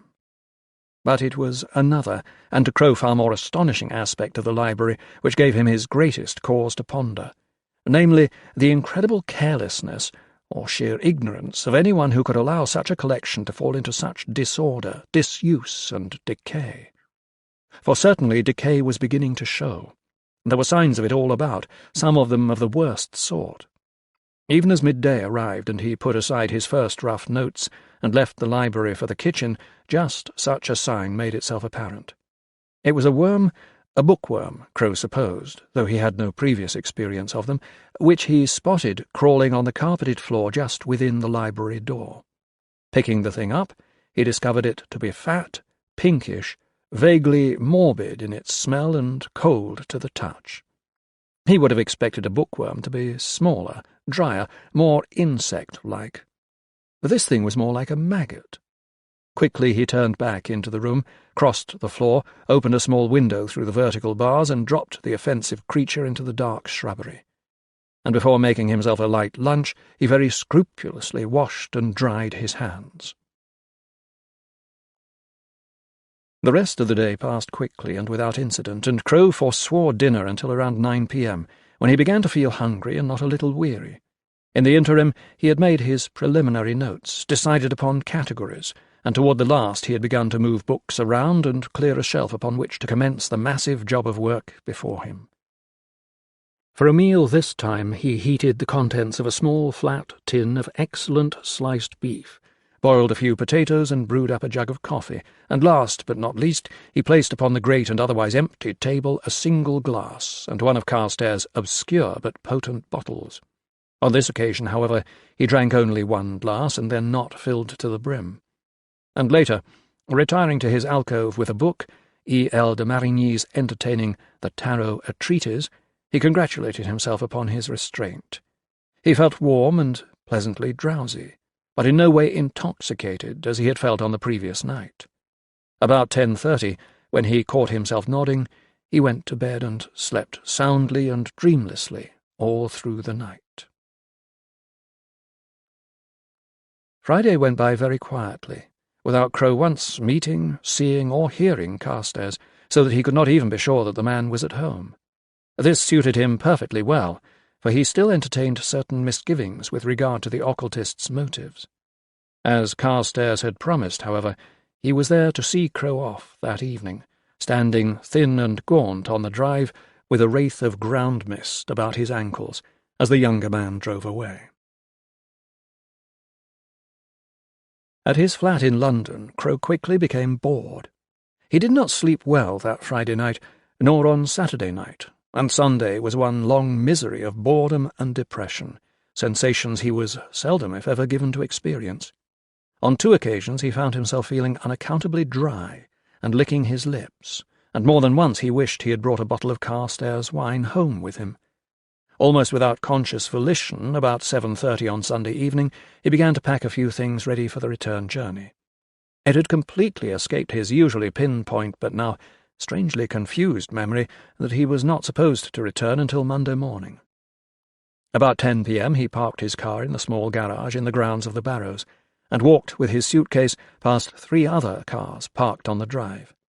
Now, approaching the house, he began to feel a little foolish, for Carstairs was obviously entertaining friends, and of course he would not be expecting him. If the door should prove to be unlocked, however, he might just be able to enter without being heard and without disturbing his employer. The door was unlocked. Crow entered and went quietly to the library, and there on a table beside his open notebook he discovered a bottle of wine and this note. "Dear Mr. Crow, I have perused your notes, and they seem very thorough. I am well pleased with your work so far. I shall be away most of Monday, but expect to see you before I depart. In the event that you should return early, I leave you a small welcome. Sleep well, J.C." All of which was very curious. The note almost made it seem that Carstairs had known he would return early. But at any rate, the man seemed in a good humour, and it would be boorish of Crow not to thank him for the gift of the bottle. He could at least try, and then perhaps he would not feel so bad about sneaking into the house like a common criminal. The hour was not, after all, unreasonable. So thinking, Crow took a small glass of wine to fortify himself, then went quietly into the gloomy passages and corridors and made his unlighted way to Carstairs' study. Seeing a crack of feeble electric light from beneath the occultist's door, and hearing voices, he paused, reconsidered his action, and was on the point of retracing his steps when he heard his name mentioned. Now he froze, and all his attention concentrated itself upon the conversation being carried on in Carstairs' study. He could not catch every word, but— "The date ordained, Candlemas Eve," Carstairs was saying. "Meanwhile my will on him. He works for me. Do you understand? And so was partly power from the start. My will aided, wine will do the rest. Now I decided upon it, and will— no argument. I have said it before, and now, again, he is the one. Gobbet, what has he in the way of vices?" A thick, guttural voice answered, a voice which Crow was almost certain he knew from somewhere, saying, "None at all that I discover. Neither women, not as a vice, nor drugs, though very occasionally likes a cigarette. He— not gamble, no spendthrift. He is pure," Carstairs' voice again. "But you worked for the War Department, in capacity. That is a stone wall, master. As well try into Bank of England, and it dangerous to press too far." "Agreed," answered Carstairs. "I want as little as possible to link him with us and this place. Afterwards he will seem to return. Old haunts, friends, interests. Then the gradual breaking away, and nothing connect he and I, except shall be one." "And yet, master," said another voice, which again Crow thought he knew, a voice like a wind-blown reed, "you seem less completely satisfied." After a pause, Carstairs' voice came yet again. "He is not, as yet, a subject. Hypnotism. On our first, resisted strongly, but that is not necessarily a bad sign. There is one need to check. I shall attend to that tomorrow by letter. It is possible, just possible, lied, birth date, in which case, time to find another." "But little time," a fourth voice said. "They mass within you, master, ravenous and eager to migrate, and Candlemas, so close." This voice was thickly glutinous, as Crow had somehow suspected it would be. But Carstairs' voice, when it came again, had risen a note or two. While it still had that sonorous quality, it also seemed to ring, as in a sort of triumph. "Aye, they mass the charnel horde, for they know it nears their time. Then that which remains shall be theirs, and they shall have a new host." His voice came down a fraction, but still rang clear. "If Crow has lied, I shall deal with him. Then," and his tone took on a sudden demonic bite, a sort of crazed amusement, "perhaps you would volunteer, Darrell, for the feasting of the worm. Here, see how taken they are with you." At that there came a scuffle of feet and the scraping sound of table and chairs sharply moved. A gurgling, glutinous cry rang out, and Crow had barely sufficient time to draw back into a shallow, arched alcove before the study door flew open, and a frantic figure staggered out into the corridor, almost toppling a small occasional table which stood there. White-faced, with bulging eyes, a man of medium build hurried past Crow and toward the main door of the house. He stumbled as he went and uttered a low moan, then threw something down which plopped on the fretted carpet. When the house door slammed after him, Crow made his way breathlessly and on tiptoe back to the library.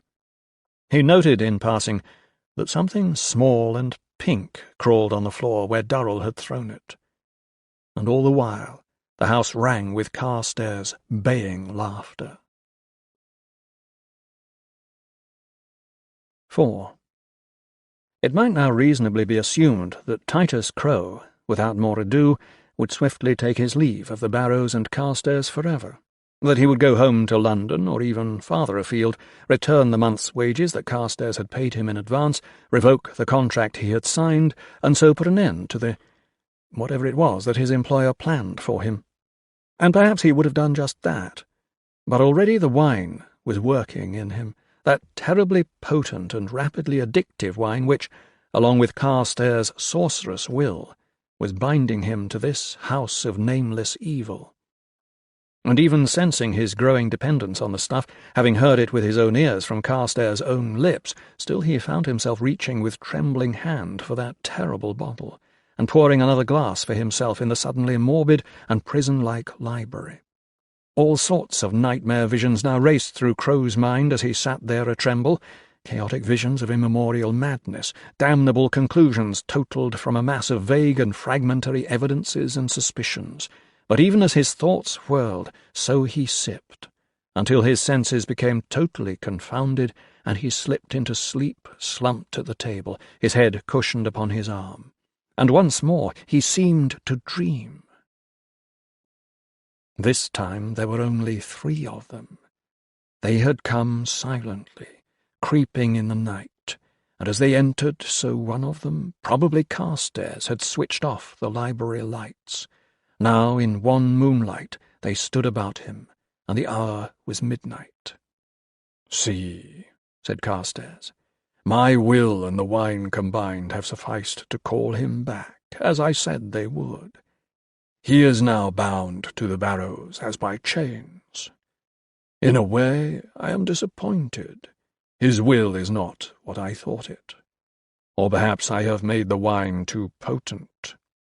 "Master," said the one called Garbett, his voice thickly glutinous as ever, "it may be my eyes in this poor light, but yes, I think he is trembling. And why is he not in his bed?" Crow felt Garbett's hand, cold and clammy, upon his fevered brow. "See, he trembles," said the man, "as if in fear of something." "Ah," came the occultist's voice. "Yes, your powers of observation do you credit, friend Garbett, and you are a worthy member of the coven. Yes, even though the wine holds him fast in its grip, still he trembles. Perhaps he has heard something of which it were better he remained in ignorance. Well, that can be arranged. Now help me with him. To leave him here like this would not be a kindness, and prone upon his bed he will offer less resistance." Crow felt himself lifted up by 3 pairs of hands, steadied and guided across the floor, undressed, put to bed. He could see dimly, could feel faintly, could hear quite sharply. The last thing he heard was Carstairs' hypnotic voice telling him to forget, forget anything he might have overheard this night, for it was all a dream and unimportant, utterly unimportant. On Monday morning, Crow was awakened by Carstairs' voice. The weak January sun was up, and the hands on his wristwatch stood at 9 a.m. "You have slept late, Mr. Crow. Still, no matter. Doubtless you need the rest after a hectic weekend, eh? I'm going out and shall not be back before nightfall. Is there anything you wish me to bring back for you? Something to assist you in your work, perhaps?" "No," Crow answered. "Nothing that I can think of. But thanks, anyway." He blinked sleep from his eyes and felt the first throb of a dull ache developing in the front of his skull. This is unpardonable. My sleeping to this hour. Not that I slept very well. "Ah?" Carstairs tut-tutted. "Well, do not concern yourself. Nothing is amiss. I am sure that after breakfast you will feel much better. Now you must excuse me. Until tonight, then." And he turned and strode from the room. Crow watched him go and lay for a moment thinking, trying to ignore the fuzziness inside his head. There had been another dream, he was sure, but very little of it was clear, and fine details utterly escaped him. He remembered coming back to the Barrows early. After that, nothing. Finally he got up, and as soon as he saw the half-empty bottle on the table, he understood, or believed he understood, what had happened. That damned wine. Angry with himself at his own stupidity, he went through the morning's routine and returned to his work on Carstairs' books. But now, despite the fact that the sun was up and shining with a wintry brightness, it seemed to Crow that the shadows were that much darker in the house, and the gloom that much deeper.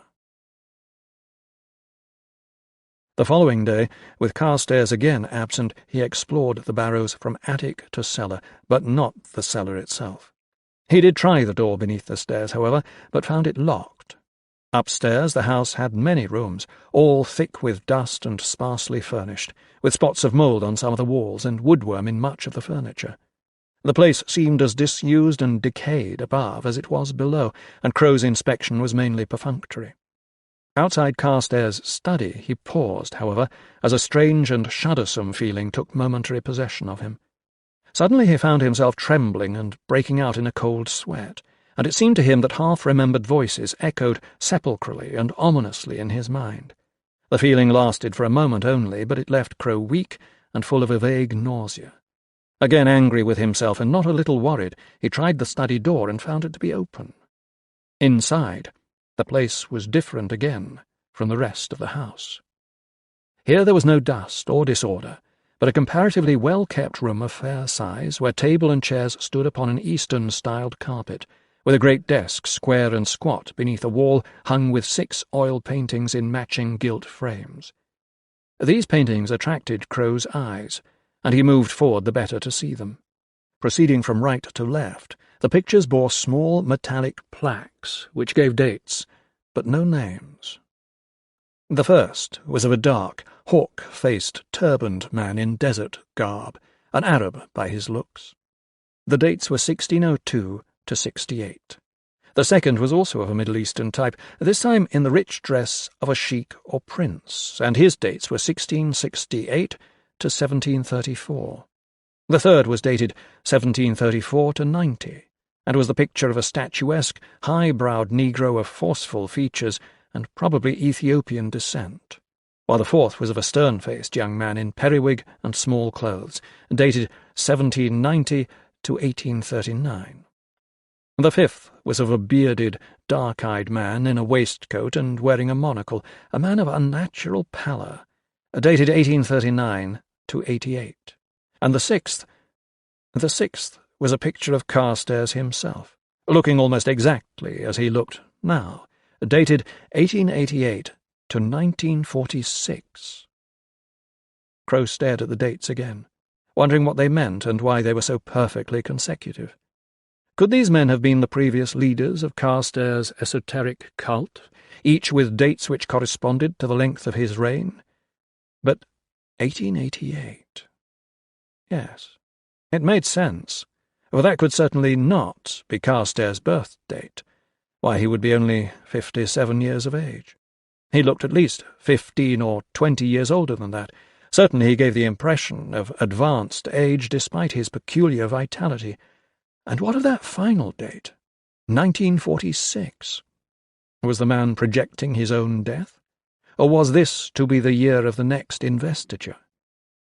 Then, sweeping his eyes back across the wall to the first picture, that of the hawk-faced Arab, something suddenly clicked into place in Crow's mind. It had to do with the date 1602, and in another moment he remembered that this was the date scrawled in reddish ink in the margin of the old atlas. 1602, the date of birth of the supposed Antichrist, in a place once known as Chorazin the Damned. Still, it made very little sense. Or did it? There was a vague fuzziness in Crow's mind, a void desperately trying to fill itself, like a mental jigsaw puzzle with so many missing pieces that the picture could not come together.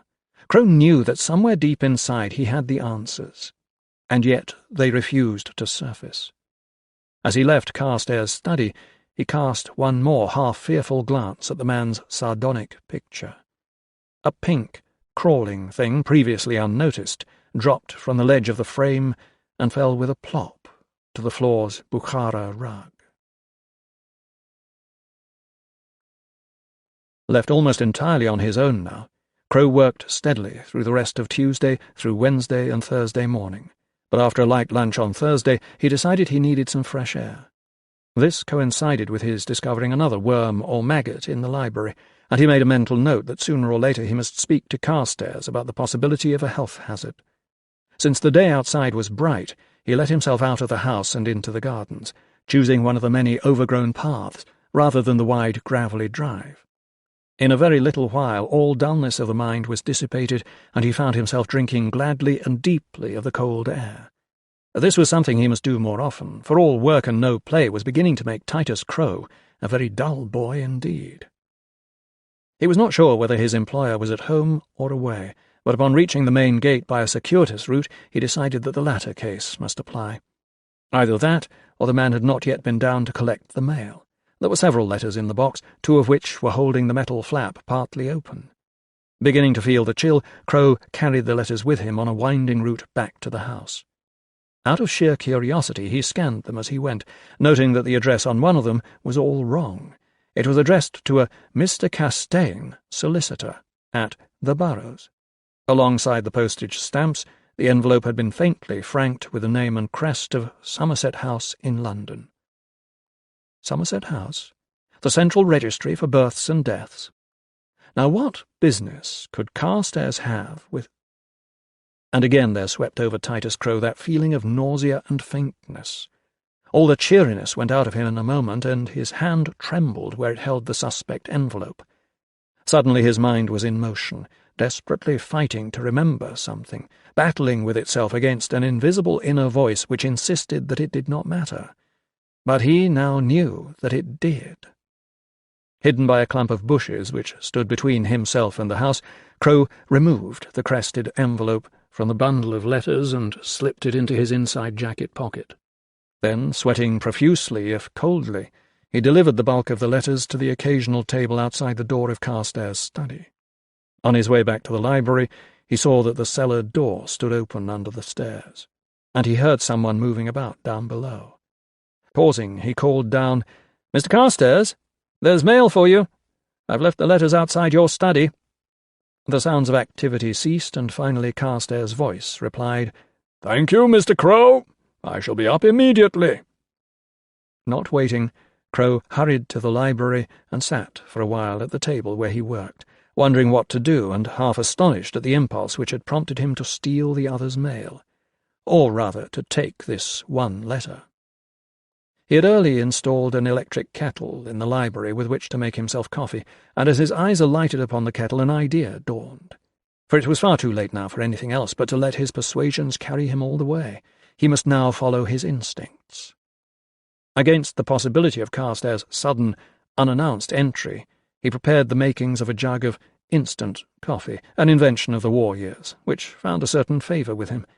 But having filled the jug to its brim with boiling water, he used the kettle's surplus steam to saturate the envelope's gummed flap until it came cleanly open. With trembling fingers, he extracted the letter and placed the envelope carefully back in his pocket. Now he opened the letter in the pages of his notebook, so that to all intents and purposes he would seem to be working as he read it. The device was unnecessary, since he was not disturbed, but this, written in a neat hand upon the headed stationery of Somerset House, was what he read. Dear Mr. Castaigne, in respect of your inquiry on behalf of your client, we never answer such by telephone, nor do we normally divulge information of this nature except to proven relatives or, occasionally, the police. We expect that now that hostilities are at an end, these restrictions may soon be lifted. However, since you have stressed that this is a matter of some urgency, and since, as you say, the person you seek could prove to be beneficiary of a large sum of money, we have made the necessary inquiries. There were several Thomas Crows born in London in 1912, and one Trevor Crow, but there was no Titus. A Timaeus Crow was born in Edinburgh, and a Titus Crew in Devon. The name Titus Crow is, in fact, quite rare, and the closest we can come to your specifications is the date 1916, when a Titus Crow was indeed born in the city on the 2nd December. We are sorry if this seems inconclusive. If you wish any further investigations made, however, we will require some form of evidence, such as testimonials, of the validity of your credentials and motive. Until then, we remain, etc. Feeling a sort of numbness spreading through all his limbs, his entire body and mind, Crow read the letter again, and yet again. Evidence of Carstairs' credentials and motive, indeed. Very well. Whatever it was that was going on, Titus Crow had now received all the warnings he needed. Forewarned is forearmed, they say, and Crow must now properly arm himself, or at least protect himself as best he could.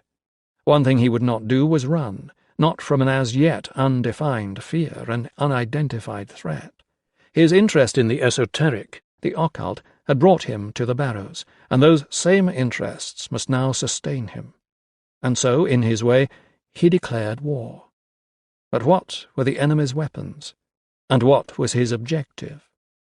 For the rest of the afternoon, Crow did very little of work, but sat in thoughtful silence and made his plans. 5. At 4:45 p.m., he went and knocked on Carstairs' door. Carstairs answered, but did not invite him in. Instead, he came out into the corridor.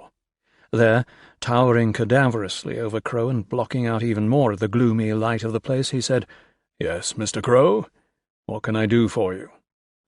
"Sir," Crow answered, "I'm well up to schedule on my work and see little problem finishing it in the time allowed, which prompts me to ask a favour of you. Certain friends of mine are in London tonight, and so—" "You would like a long weekend, is that it? Well, I see no real problem, Mr. Crow." But while Carstairs' attitude seemed genuine enough, Crow suspected that he had in fact presented the man with a problem. His request had caught the occultist off guard, surprised and puzzled him, as if Carstairs had never for a moment considered the possibility of Crow's wishing to take extra time off. He tried his best not to show it, however, as he said, "By all means, yes, do go off and see your friends, and perhaps you would do me the honour of accepting a little gift to take with you? A bottle of my wine, perhaps? Good. When will you be going?" "As soon as possible," Crow answered at once. "If I leave now, I'll have all of tomorrow and Saturday to spend with my friends. I may even be able to return early on Sunday, and so make up for lost time." "No, I wouldn't hear of it." Carstairs held up long, tapering hands. "Besides, I have friends of my own coming to stay this weekend, and this time I really do not wish to be disturbed." And he looked at Crow pointedly. "Very well. I shall expect to see you Monday morning. Do enjoy your weekend, and I do urge you to take a bottle of my wine with you." He smiled his ghastly smile. Crow said, "Thank you," and automatically stuck out his hand, which Carstairs ignored, or pretended not to see as he turned and passed back into his study. At 5:20, Crow pulled up at a large hotel on the approaches to Guildford and found a telephone booth. On his first day at the Barrows, Carstairs had given him his ex-directory number, in case he should ever need to contact him at short notice. Now he took out the letter from Somerset House, draped his handkerchief over the mouthpiece of the telephone, and called Carstairs' number. The unmistakable voice of his employer answered almost at once. "Carstairs here? Who is speaking?" "Ah, Mr. Castaigne," Crow intoned. You did say Castaigne, didn't you?" There was a moment's silence, then, "Yes, Mr. Castaigne. That's correct. Is that Somerset House?" "Indeed, sir. I am calling in respect of your inquiry about a Mr. Crow?" "Of course, yes, Titus Crow," Carstairs answered. "I was expecting a communication of one sort or another." "Quite," said Crow. "Well, the name Titus Crow is in fact quite rare, and so is not difficult to trace. We do indeed have one such birth on record, dated 2nd December 1912. "Excellent," said Carstairs, his delight clearly in evidence. "However," Crow hastened on, "I must point out that we do not normally react to unsolicited inquiries of this nature, and advise you that in future—" "I quite understand," Carstairs cut him off. "Do not concern yourself, sir, for I doubt that I shall ever trouble you again." And he replaced his telephone, breaking the connection. And that, thought Crow as he breathed a sigh of relief and put down his own handset, is that. His credentials were now authenticated, his first line of defence properly deployed. Now there were other things to do. Back in London, Crow's first thought was to visit a chemist friend he had known and studied with in Edinburgh. Taylor Ainsworth was the man whose interests in the more obscure aspects of chemistry had alienated him from both tutors and students alike. Even now, famous and a power in his field, still there were those who considered him more alchemist than chemist proper. Recently returned to London, Ainsworth was delighted to renew an old acquaintance and accepted Crow's invitation to drinks at his flat that night, with one reservation: he must be away early on a matter of business. Next, Crow telephoned Harry Townley, his family doctor. Townley was older than Crow by at least 20 years, and was on the point of giving up his practice to take the cloth. But he had always been a friend and confidant, and he, too, in his way, was considered unorthodox in his chosen field. Often referred to as a charlatan, Townley held steadfastly to his belief in hypnotism, homeopathy, acupuncture, and such as tremendous aids to more orthodox treatments. Later it would be seen that there was merit in much of this, but for now he was considered a crank. The talents of these two men, as opposed to those of more mundane practitioners, were precisely what Crow needed. They arrived at his flat within minutes of each other, were introduced and then invited to sample in very small doses Carstairs wine. Crow, too, partook, but only the same minute amount as his friends, sufficient to wet the palate, but no more. Oh, he felt the need to fill his glass, certainly, but he now had more than enough of incentives to make him refrain. "Excellent," was Harry Townley's view. "Fine stuff," commented Taylor Ainsworth. "Where on earth did you find it, Titus?" He picked up the bottle and peered closely at the label. "Arabic, isn't it?" "The label is, yes," Crow answered. "It says simply, table wine. That much at least, I know. So you both believe it to be of good quality, eh?" They nodded in unison, and Townley admitted, "I wouldn't mind a bottle or two in my cellar, young Crow. Can you get any more?" Crow shook his head. "I really don't think I want to," he said. "It seems I'm already partly addicted to the stuff, and it leaves me with a filthy headache. Oh, and you certainly shouldn't take it if you're driving. No, Harry, I've other stuff here you can drink while we talk, less potent by far. This bottle is for Taylor." "For me?" Ainsworth seemed pleasantly surprised. "A gift, do you mean? That's very decent of you." Then he saw Crow's cocked eyebrow. "Or is there a catch in it?" Crow grinned. "There's a catch in it, yes. I want an analysis. I want to know if there's anything in it. Any drugs or such like." "I should be able to arrange that, okay?" said the other. "But I'll need a sample." "Take the bottle," said Crow at once. and do what you like with it afterwards. Only get me that analysis. I'll be in touch next weekend, if that's all right with you." Now Crow pulled the cork from a commoner brand and topped up their glasses. To Townley he said, "Harry, I think I'm in need of a check-up. That's why I asked you to bring your tools." "What, you?" The doctor looked surprised. "Why, you're fit as a fiddle. You always have been." "Yes," said Crow. "Well, to my knowledge, the best fiddles are 200 years old and stringy. And that's just how I feel." And he went on to describe in full his symptoms of sudden nausea, headaches, bouts of dizziness, and apparent loss of memory. "Oh, yes," he finished, "and it might just have been something to do with that wine which both of you find so excellent." While Townley prepared to examine him, Ainsworth excused himself and went off to keep his business appointment. Crow let him go, but made him promise not to breathe a word of the wine or his request for an analysis to another soul. When he left, Carstairs' bottle was safely hidden from view in a large inside pocket of his overcoat. Townley now sounded Crow's chest and checked his heart, then examined his eyes, the latter at some length, following which he frowned and put down his instruments. Then he seated himself facing Crow and tapped with his fingers on the arms of his chair.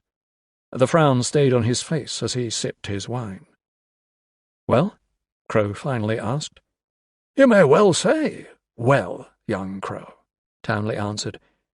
"Come on now, what have you been up to?" Crow arched his eyebrows. "Up to? Is something wrong with me, then?" Townley sighed and looked a little annoyed. "Have it your own way, then," he said. "Yes, there is something wrong with you. Not a great deal, but enough to cause me some concern. 1, there is some sort of drug in your system. Your pulse is far too slow, your blood pressure too high. Oh, and there are other symptoms I recognize, including those you told me about. 2, your eyes. Now, eyes are rather a specialty of mine, and yours tell me a great deal. Add a guess. I would say you've been playing around with hypnosis." "I most certainly have not," Crow denied, but his voice faltered on the last word. Suddenly he remembered thinking that Carstairs had a hypnotic personality. "Then perhaps you've been hypnotized," Townley suggested, "without your knowing it." "Is that possible?" "Certainly." Again the doctor frowned. "What sort of company have you been keeping just lately, Titus?" "Fishy company indeed, Harry," the other answered. "But you've interested me. Hypnosis and loss of memory, eh? Well, now," and he rubbed his chin thoughtfully. "Listen, could you possibly de-hypnotize me? Trace the trouble back to its source, as it were?" "I can try. If you've been under once, well, it's usually far easier the second time. Are you game?" "Just try me," Crow grimly answered. "There's something I have to get to the bottom of, and if hypnosis is the way, why, I'll try anything once." An hour later, having had Crow in and out of trance half a dozen times, the good doctor finally shook his head and admitted defeat. "You have been hypnotized, I'm sure of it," he said, "but by someone who knows his business far better than I. Do you remember any of the questions I asked you when you were under?" Crow shook his head. "Well, that's normal enough," the other told him. "What's extraordinary is the fact that I can get nothing out of you concerning the events of the last couple of weeks." "Oh?" Crow was surprised. "But I'll gladly tell you all about the last few weeks if you like, without hypnosis." "All about them?" "Of course." "I doubt it," Townley smiled, "for that's the seat of the trouble. You don't know all about them. What you remember isn't the whole story." "I see," Crow slowly answered, and his thoughts went back again to those dim, shadowy dreams of his and to his strange pseudo-memories of vague snatches of echoing conversation. "Well, thank you, Harry," he finally said. "You're a good friend, and I appreciate your help greatly." "Now listen, Titus." The other's concern was unfeigned. "If there's anything else I can do, anything at all, just let me know, and—" No, there's nothing." Crow forced himself to smile into the doctor's anxious face. "It's just that I'm into something beyond the normal scope of things, something I have to see through to the end." "Oh? Well, it must be a damned funny business that you can't tell me about. Anyway, I'm not the prying type, but I do urge you to be careful." "It is a funny business, Harry," Crow nodded, and I'm only just beginning to see a glimmer of light at the end of the tunnel. As for my being careful, you may rely upon that." Seeing Townley to the door, he had second thoughts. "Harry, do I remember your having a gun? A 6-shooter? "A .45 revolver, yes. It was my father's. I have ammunition, too." "Would you mind if I borrowed it for a few weeks?" Townley looked at him very hard, but finally gave a broad grin. "Of course you can," he said. "I'll drop it round tomorrow. But there is such a thing as being too careful, you know." 6. Following a very poor night's sleep, the morning of Friday, 18th of January, found Titus Crow coming awake with a start, his throat dry and rough, and his eyes gritty and bloodshot. His first thought as he got out of bed was of Carstairs wine, and his second was to remember that he had given it to Taylor Ainsworth for analysis. Stumbling into his bathroom and taking a shower, he cursed himself roundly. He should have let the man take only a sample. But then, as sleep receded and reason took over, he finished showering in a more thoughtful, if still sullen, mood. No amount of coffee seemed able to improve the inflamed condition of Crow's throat, and though it was ridiculously early, he got out the remainder of last night's bottle of his own wine. A glass or two eased the problem a little, but within the hour it was back, raw and painful as ever. That was when Harry Townley turned up with his revolver, and seeing Crow's distress, he examined him and immediately declared the trouble to be psychosomatic. "What?" said Crow hoarsely. "You mean I'm imagining it? Well, that would take a pretty vivid imagination." "No," said Townley, "I didn't say you were imagining it. I said it isn't a physical thing, and therefore there's no physical cure." "Oh, I think there is," Crow answered. "But last night I gave the bottle away." "Indeed?" And Townley's eyebrows went up. "Withdrawal symptoms, eh?" "Not of the usual sort, no," answered Crow. "Harry, have you the time to put me into trance just once more? There's a certain precaution I'd like to take before I resume the funny business we were talking about last night." "Not a bad idea," said the doctor, "at least where this supposed sore throat of yours is concerned. If it is psychosomatic, I might be able to do something about it. I've had a measure of success with cigarette smokers." "Fine," said Crow, "but I want you to do more than just that. If I give you a man's name, can you order me never to allow myself to fall under his influence, never to be hypnotized by him again?" "Well, it's a tall order," the good doctor admitted, "but I can try." Half an hour later, when Townley snapped his fingers and Crow came out of trance, his throat was already feeling much better, and by the time he and Townley left his flat, the trouble had disappeared altogether. Nor was he ever bothered with it again. He dined with the doctor in the city, then caught a taxi and went on alone to the British Museum. Through his many previous visits to that august building and establishment, he was well acquainted with the curator of the rare books department, a lean, learned gentleman 35 years his senior, sharp-eyed and with a dry and wicked wit. Sedgwick was the man's name, but Crow invariably called him Sir. "What, you again?" Sedgwick greeted him when Crow sought him out. "Did no one tell you the war was over? And what code-cracking business are you on this time, eh?" Crow was surprised. "I hadn't suspected you knew about that," he said. "Ah, but I did. Your superiors saw to it that I received orders to assist you in every possible way. You didn't suppose I just went running all over the place for any old body, did you?" "This time," Crow admitted, "I'm here on my own behalf. Does that change things, sir?" The other smiled. "Not a bit, old chap. Just tell me what you're after and I'll see what I can do for you. Are we back to ciphers, codes, and cryptograms again?" "Nothing so common, I'm afraid," Crow answered. "Look, this might seem a bit queer, but I'm looking for something on worm worship." The other frowned. "Worm worship? Man or beast?" "I'm sorry." Crow looked puzzled. "Worship of the annelid, family Lumbricidae, or of the man worm?" "The man worm." "Worm with a capital W," Sedgwick grinned. "He was a Danish physician and anatomist, Olaus Worm. Around the turn of the 16th century, I believe, had a number of followers, hence the term Wormian, relating to his discoveries." "You get more like a dictionary every day," Crow jokingly complained, but his smile quickly turned to a frown. "Olaus Worm, eh?" Could a Latinized version of that be Olaus Wormius, I wonder? What, old Wormius who translated the Greek Necronomicon? No, not possible, for he was 13th century. Crow sighed and rubbed his brow. Sir, he said, you've thrown me right off the rails. No, I meant worship of the beast, the annelid, if you like. Worship of the maggot. Now it was Sedgwick's turn to frown. The maggot, he repeated. Ah, but now you're talking about a different kettle of worms entirely. A maggot is a grave worm. Now if that's the sort of worm you mean. Have you tried The Mysteries of the Worm? Crow gasped. The Mysteries of the Worm. He had seen a copy in Carstairs' library, had even handled it. Old Ludwig Prinz, De Vermis Mysteriis. Seeing his look, Sedgwick said, Oh, have I said something right? Prynne. Crow's agitation was obvious. He was Flemish, wasn't he? Correct. A sorcerer, alchemist, and necromancer. He was burned in Brussels.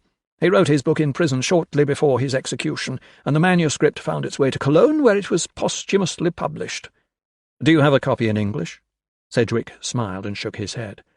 I believe there is such a copy, circa 1820, the work of one Charles Leggett, who translated it from the German black letter, but we don't have it. I can let you see a black letter if you like. Crow shook his head. No, it gives me a headache just thinking of it. My knowledge of antique German simply wouldn't run to it. What about the Latin? We have half of it. Very fragile. You can see, but you can't touch. Can't touch? Sir, I want to borrow it. Out of the question, old chap. Worth my job. The black letter, then. Crow was desperate. Can I have a good long look at it, here? Privately? The other pursed his lips and thought it over for a moment or two and finally smiled. Oh, I dare say so.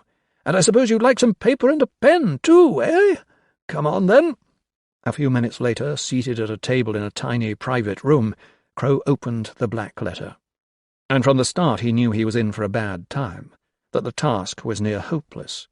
Nonetheless, he struggled on, and 2 hours later Sedgwick looked in to find him deep in concentration, poring over the decorative but difficult pages.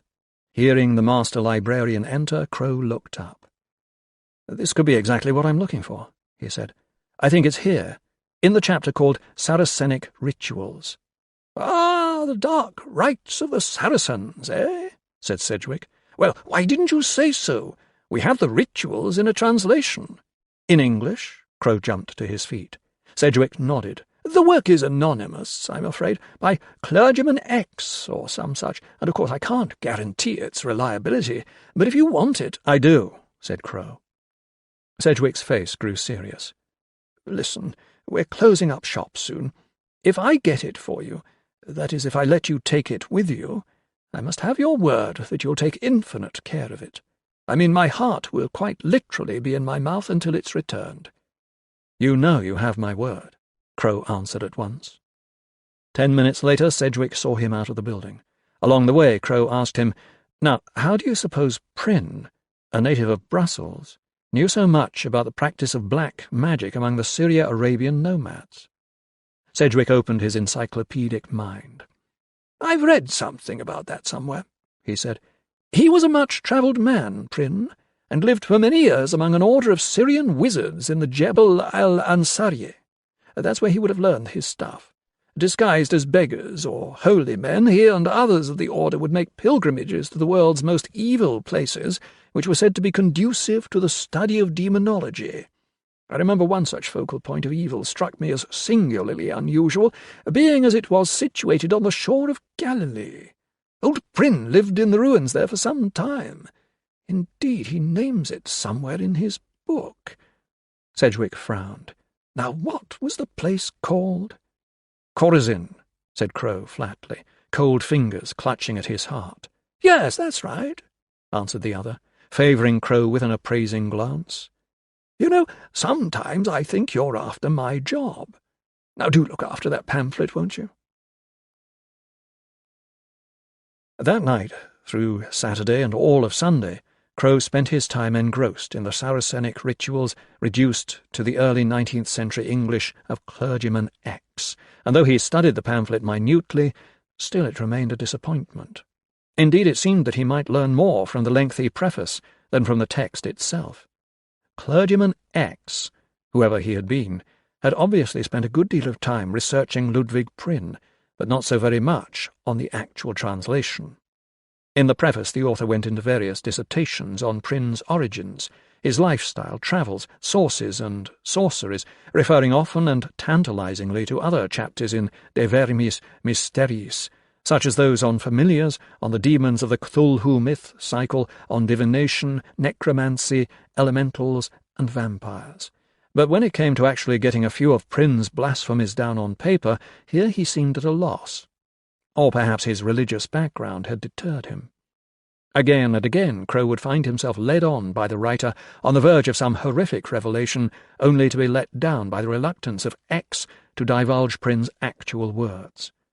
As an example, there was the following passage with its interesting extract from Malhazred's Al-Azif, which in turn gave credit to an even older work by Ibn Shakabal. And great wisdom was in Alhazred, who had seen the work of the worm and knew it well. His words were ever cryptic, but never less than here, where he discusses the crypts of the worm wizards of olden Irem, and something of their sorceries. The nethermost caverns, said he, are not for the fathoming of eyes that see, for their marvels are strange and terrific.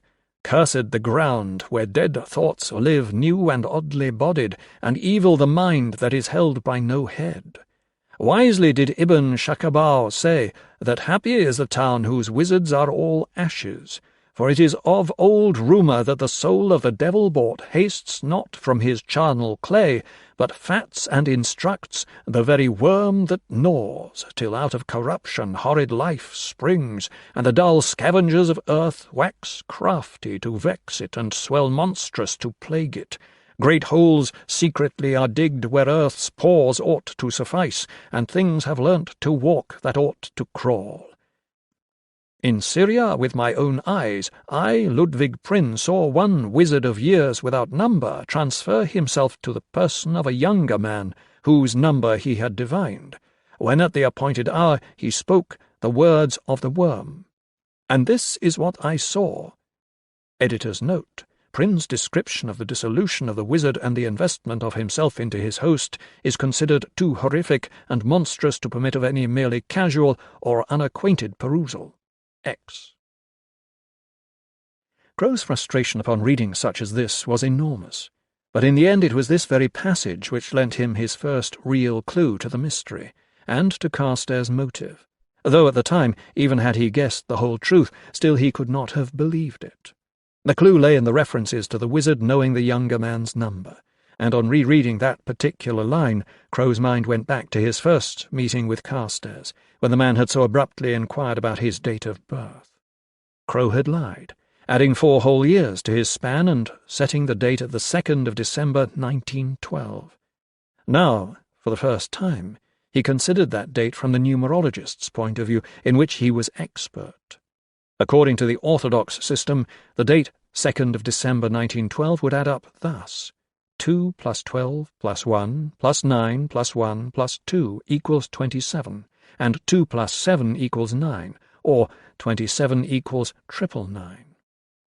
9 could be considered as being either the death number, or the number of great spiritual and mental achievement, and of course the finding would be reinforced by the fact that there were 9 letters in Crow's name, if that was the true date of his birth, which it was not. To use a different system, the fictional date's numbers would add up thus: 2 plus 1 plus 2 plus 1 plus 9 plus 1 plus 2 equals 18, and 1 plus 8 equals 9, or 18 equals 666. 666, the number of the beast in Revelations. Crow's head suddenly reeled. Dimly, out of some forgotten corner of his mind, he heard an echoing voice say, "His numbers are most propitious, propitious, propitious." And when he tried to tie that voice down, it wriggled free, saying, "Not worth it, just a dream, unimportant, utterly unimportant." He shook himself, threw down his pen, then snatched it back up. Now Crow glared at the familiar room about him as a man suddenly roused from nightmare. "It is important," he cried. "Damned important!" But of course there was no one to hear him. Later, fortified with coffee and determined to carry on, he used the Hebrew system to discover his number, in which the letters of the alphabet stand for numbers, and a name's total equals the total of the man. Since this system made no use of the 9, he might reasonably expect a different sort of answer. But this was his result. He wrote down 8 columns, headed by the numbers 1, 2, 3, 4, 5, 6, 7, 8. The first row beneath he wrote A, B, C, D, E, U, O, F. The second row, I, K, G, M, H, V, Z, P. The third row, under the numbers 1 through 6, he wrote Q, R, L, T, N, W.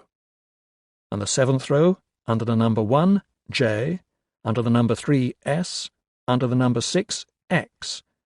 And finally, in the first column, on the next row, Y.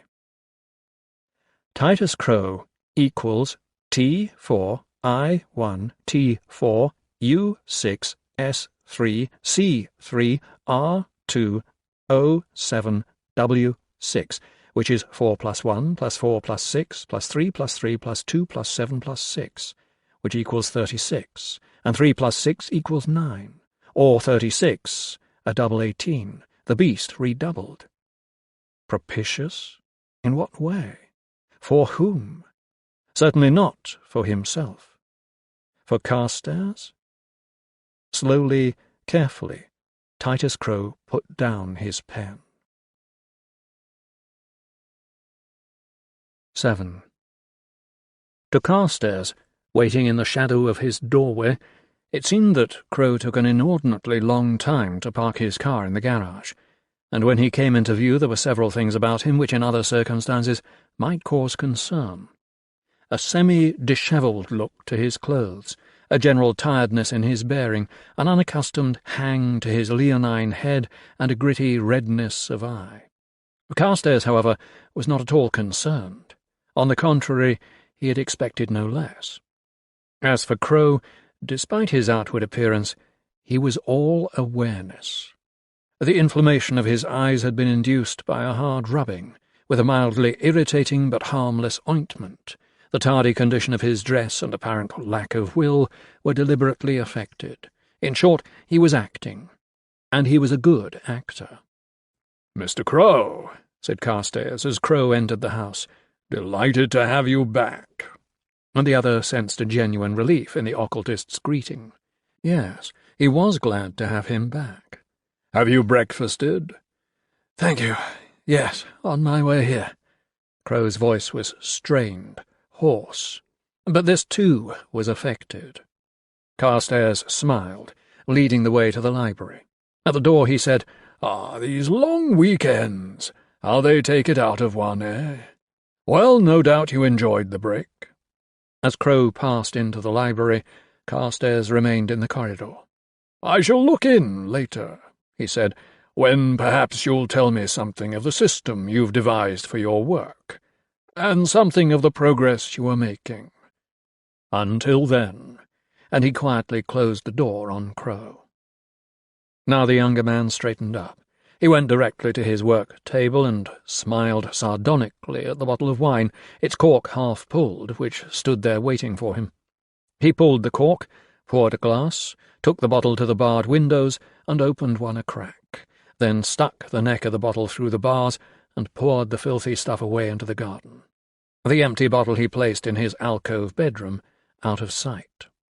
Then, seating himself and beginning to work, he forced himself to concentrate on the task in hand, the cataloguing of Carstairs' books, as if that were the real reason he was here, and so without a break worked steadily through the morning. About midday, when he was sure that he had done enough to satisfy his employer's supposed curiosity, should that really be necessary, he made himself coffee. Later he would eat, but not for an hour or so yet. The morning had not been easy. His eyes had kept straying to the library shelf, where he knew an edition of Prynne's book stood waiting for his eager attention. But he dared not open the thing while there was a chance that Carstairs might find him with it. He must be careful not to arouse the occultist's suspicions. Also, there was the glass of red wine close to hand, and Crow had found himself tempted. But in removing the symptoms of his supposed addiction, Harry Townley had also gone a good deal of the way toward curbing the need itself, so that Crow half suspected it was his own perverse nature that tempted him once more to taste the stuff, as if in contempt of Carstairs' attempted seduction of his senses. And the glass was still there, untouched, when half an hour later Carstairs quietly knocked and strode into the room. His first act on entering was to go directly to the windows and draw the shades, before moving to the table and picking up Crow's notes. Saying nothing, he studied them for a moment, and Crow could see that he was mildly surprised. He had not expected Crow to get on quite so well, that much was obvious. Very well, in future he would do less. It made little difference, really, for by now he was certain that the work was very much secondary to Carstairs' real purpose in having him here. If only he could discover what that purpose really was. "I am very pleased, Mr. Crow," said Carstairs presently. "Extremely so. Even in adverse conditions, you appear to function remarkably well." "Adverse conditions?" "Come now, it is dim here, drab, lonely, and less than comfortable. Surely these are adverse conditions." "I work better when left alone," Crow answered, "and my eyes seem to have grown accustomed to meagre light." Carstairs had meanwhile spotted the glass of wine, and turning his head to scan the room, he casually searched for the bottle. He did not seem displeased by Crow's apparent capacity for the stuff. "Ah," Crow mumbled, "your wine. I'm afraid I—" "Now, no apologies, young man." Carstairs held up a hand. "I have more than plenty of wine. Indeed, it gives me pleasure that you seem to enjoy it so. And perhaps it makes up for the otherwise inhospitable conditions, which I am sure are not in accordance with your usual mode of existence. Very well. I leave you to it. I shall be here for the rest of today. I have work in my study, but tomorrow I expect to be away. I shall perhaps see you on Wednesday morning." And with that he left the library. Satisfied that he was not going to be disturbed any further, without bothering to open the window shades, Crow took down De Verimis Mysteriis from its shelf, and was at once dismayed to discover the dark, cracked leather bindings of the German black letter, almost the duplicate of the book he had looked into in the British Museum. His dismay turned to delight, however, on turning back the heavy cover and finding, pasted into the old outer shell, a comparatively recent work whose title page declared it to be The Mysteries of the Worm, being the complete book in 16 chapters, with many dozens wood engravings, representing the original work of Ludwig Prynne, after translation by Charles Leggett, and including his notes, this being number 7 of a very limited edition, London, 1821. Crow immediately took the book, threw into his alcove room, and placed it under his pillow. It would keep until tonight. Then he unpacked a few things, hiding Townley's gun under his mattress near the foot of the bed. Finally, surprised to find he had developed something of an appetite, he decided upon lunch. But then, as he drew the curtains on the alcove and crossed the room toward the library door, something caught his eye. It was an obscene, pink, wriggling shape on the faded carpet where Carstairs had stood. He took it to the window, but there, even as he made to toss it into the garden, discovered a second worm crawling on the wainscoting. Now he was filled with revulsion. These were 2 worms too many. He disposed of the things, poured the still untouched glass of wine after them, and went straight to Carstairs' study. Knocking, he heard dull movements within, and finally the occultist's voice. "Come in, Mr. Crow." This surprised him, for until now the room had supposedly been forbidden to him. Nevertheless, he opened the door and went in. The gloom inside made shadows of everything, particularly the dark figure seated at the great desk, A thick curtain had been drawn across the single window, and only the dim light of a desk lamp, making a pool of feeble yellow atop the desk, gave any illumination at all. And now, here in these close quarters, the musty smell of the old house had taken to itself an almost charnel taint, which was so heavy as to be overpowering. "I was resting my eyes, Mr. Crow," came Carstairs' sepulchral rumble, "resting this weary old body of mine. Ah, what it must be to be young. Is there something?" "Yes," said Crow firmly, "a peculiar and very morbid thing. I just thought I should report it." "A peculiar thing? Morbid? To what do you refer?" Carstairs sat up straighter behind his desk. Crow could not see the man's face, which was in shadow, but he saw him start as he answered, "Worms. A good many of them. I've been finding them all over the house." The figure in the chair trembled, half stood, sat down again. "Worms?" There was a badly feigned tone of surprise in his voice, followed by a short silence in which Crow guessed the other sought for an answer to this riddle. He decided to prompt him. "I really think you should have it seen to. They must be eating out the very heart of the house." Now Carstairs sat back and appeared to relax.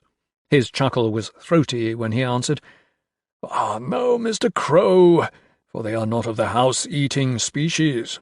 I rather fancy they prefer richer fare. Yes, I too have seen them. They are maggots."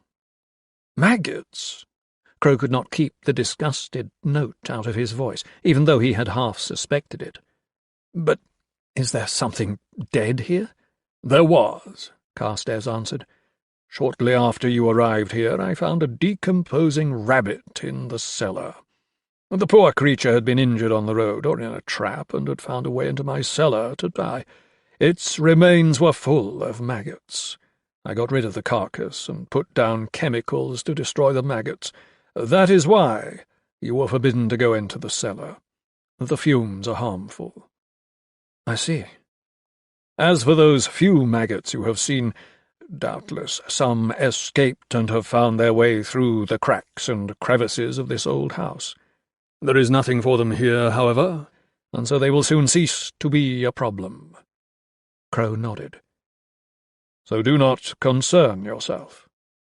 "No, indeed." And that was that. Crow did not eat after all.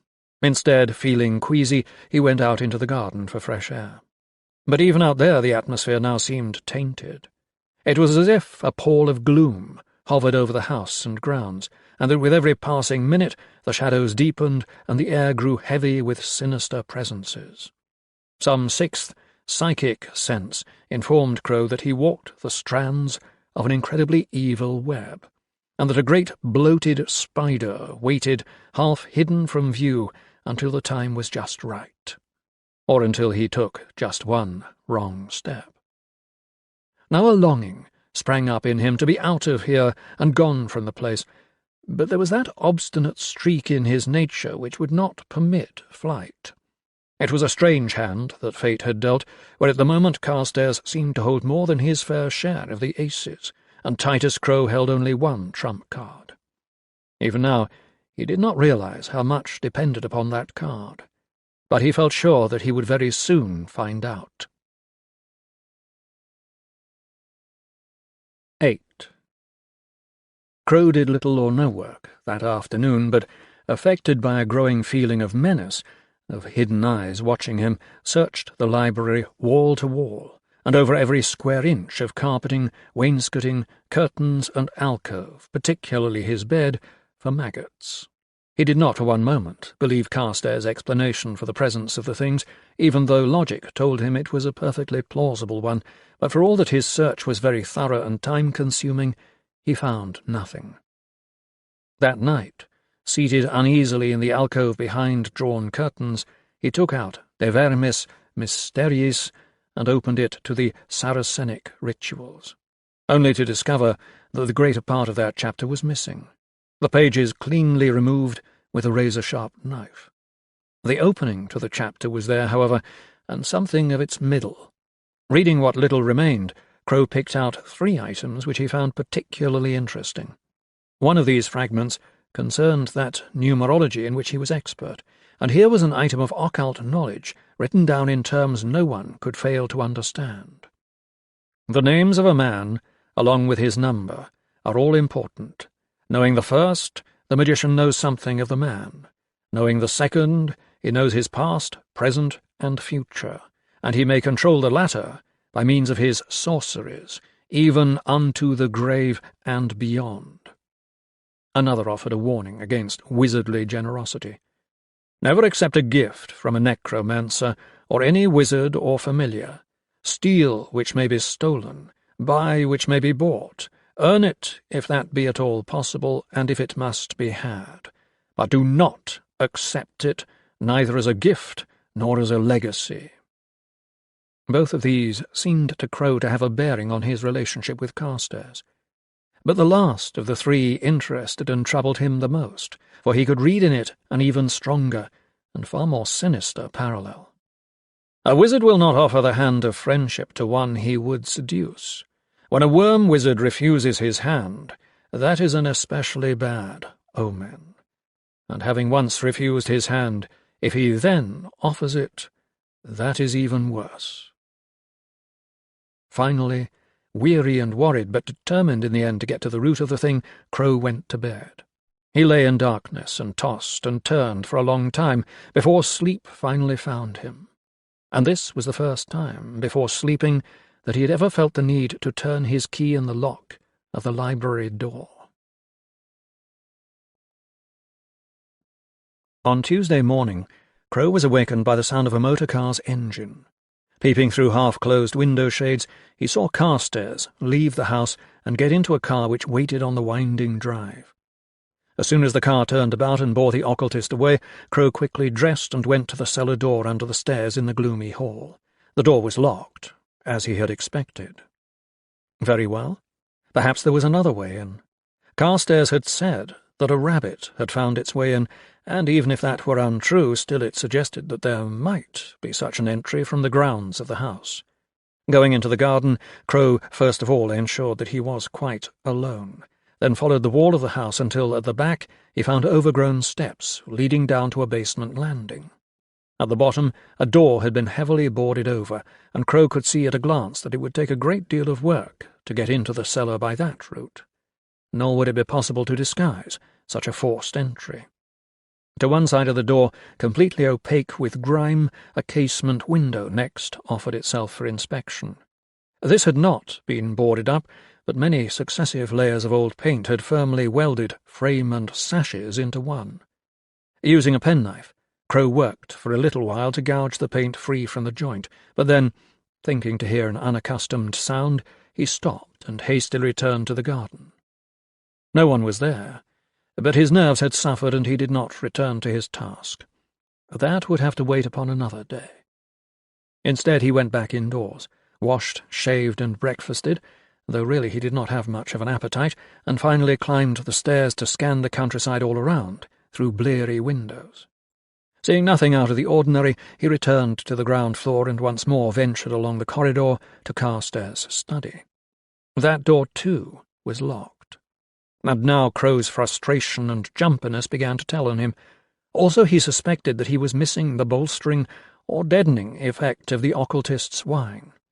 And Carstairs had not been remiss in leaving him a fresh bottle of the stuff upon the breakfast table. Now, fearing that he might weaken, he rushed back to the kitchen and picked up the bottle on the way. Only when he had poured it down the sink, every last drop, did he begin to relax.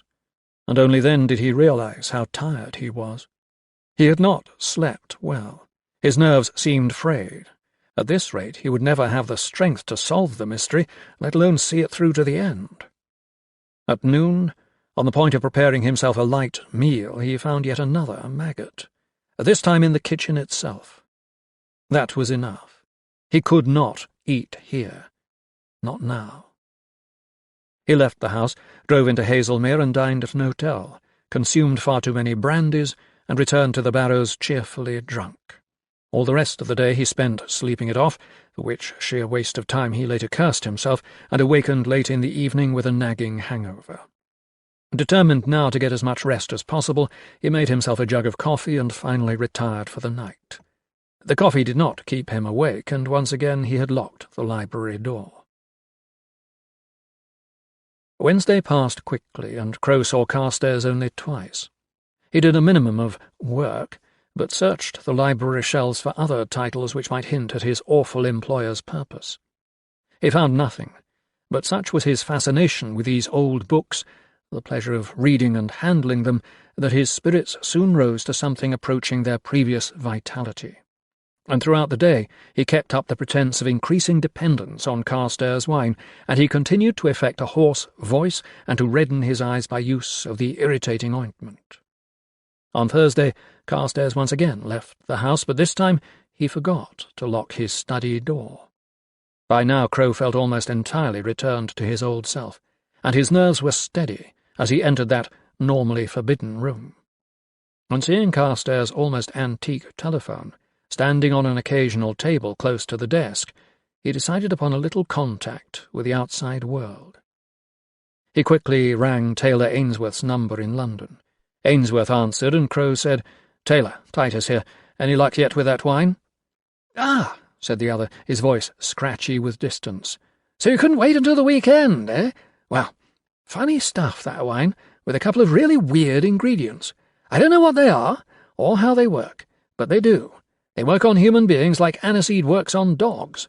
Damned addictive." "Poisonous?" "Eh? Dear me, no. I shouldn't think so. Not in small amounts. You wouldn't be talking to me now if they were. Listen, Titus, I'd be willing to pay a decent price if you could forget it," Crow snapped. Then he softened. "Listen, Taylor, you're damned lucky there's no more of that stuff, believe me. I think it's a recipe that goes back to the very blackest days of man's history. And I'm pretty sure that if you knew those secret ingredients, you'd find them pretty ghastly. Thanks anyway, for what you've done." And despite the other's distant protests, he put down the telephone. Now, gazing once more about that dim and malodorous room, Crow's eyes fell upon a desk calendar. Each day, including today, had been scored through with a thick black line. The 1st of February, however, Candlemas Eve, had been ringed with a double circle. Candlemas Eve, still 8 days away. Crow frowned. There was something he should remember about that date, something quite apart from its religious connections. Dim memories stirred sluggishly. Candlemas Eve, the date ordained. Crow started violently. The date ordained? Ordained for what? Where had that idea come from? But the thought had fled, had sunk itself down again into his subconscious mind. Now he tried the desk drawers. All were locked, and there was no sign of a key. Suddenly, coming from nowhere, Crow had the feeling that there were eyes upon him. He whirled, heart beating faster, and came face to face with Carstairs' picture, where it hung with the others on the wall. In the dimness of that oppressive room, the eyes in the picture seemed to glare at him piercingly. After that, the day passed uneventfully, and fairly quickly. Crow visited the sunken casement window again at the rear of the house and did a little more work on it, scraping away at the old thick layers of paint, seeming to make very little impression. As for the rest of the time, he rested a good deal and spent an hour or so on Carstairs' books, busying himself with the task he had been set. But no more than that. About 4:30 p.m., Crow heard a car pull up outside, and going to the half-shaded windows, he saw Carstairs walking up the drive as the car pulled away. Then, giving his eyes a quick rub and settling himself at his work table, he assumed a harassed pose. Carstairs came immediately to the library, knocked and walked in. "Ah, Mr. Crow, hard at it as usual, I see." "Not really," Crow hoarsely answered, glancing up from his notebook. "I can't seem to find the energy for it. Or maybe I've gone a bit stale. It will pass." Carstairs seemed jovial. "Oh, I'm sure it will. Come, Mr. Crow, let's eat. I have an appetite. Will you join me?" Seeing no way to excuse himself, Crow followed Carstairs to the dining room. Once there, however, he remembered the maggot he had found in the kitchen and could no longer contemplate food under any circumstances. "I'm really not very hungry," he mumbled. "Oh?" Carstairs raised an eyebrow. "Then I shall eat later, but I'm sure you wouldn't refuse a glass or two of wine, eh?" Crow was on the point of doing just that, until he remembered that he could not refuse. He was not supposed to be able to refuse. Carstairs fetched a bottle from the larder, pulled its cork, and poured 2 liberal glasses. "Here's to you, Mr. Crow," he said. "No, to us." And seeing no way out, Crow was obliged to lift his glass and drink. 9. Nor had Carstairs been satisfied to leave it at that. After the first glass, there had been a second, and a third, until Titus Crow's head was very quickly spinning. Only then was he able to excuse himself, and then not before Carstairs had pressed the remainder of the bottle into his hand, softly telling him to take it with him, to enjoy it before he retired for the night. He did no such thing, but poured it into the garden, and then, reeling as he went, made his way to the bathroom, where he drank water in such amounts and so quickly as to make himself violently ill. Then, keeping everything as quiet as possible, he staggered back to the library and locked himself in. He did not think that a great deal of wine remained in his stomach, precious little of anything else either, but his personal remedy for any sort of excess had always been coffee. He made and drank an entire jug of it, black, then returned to the bathroom and bathed, afterward thoroughly dousing himself with cold water. Only then did he feel satisfied that he had done all he could to counteract the effects of Carstairs' wine. All of this had taken it out of him, however, so that by 8 p.m. he was once again listless and tired. He decided to make an early night of it, retiring to his alcove with De Vermis Mysteriis. Within 20 minutes he was nodding over the book and feeling numb and confused in his mind.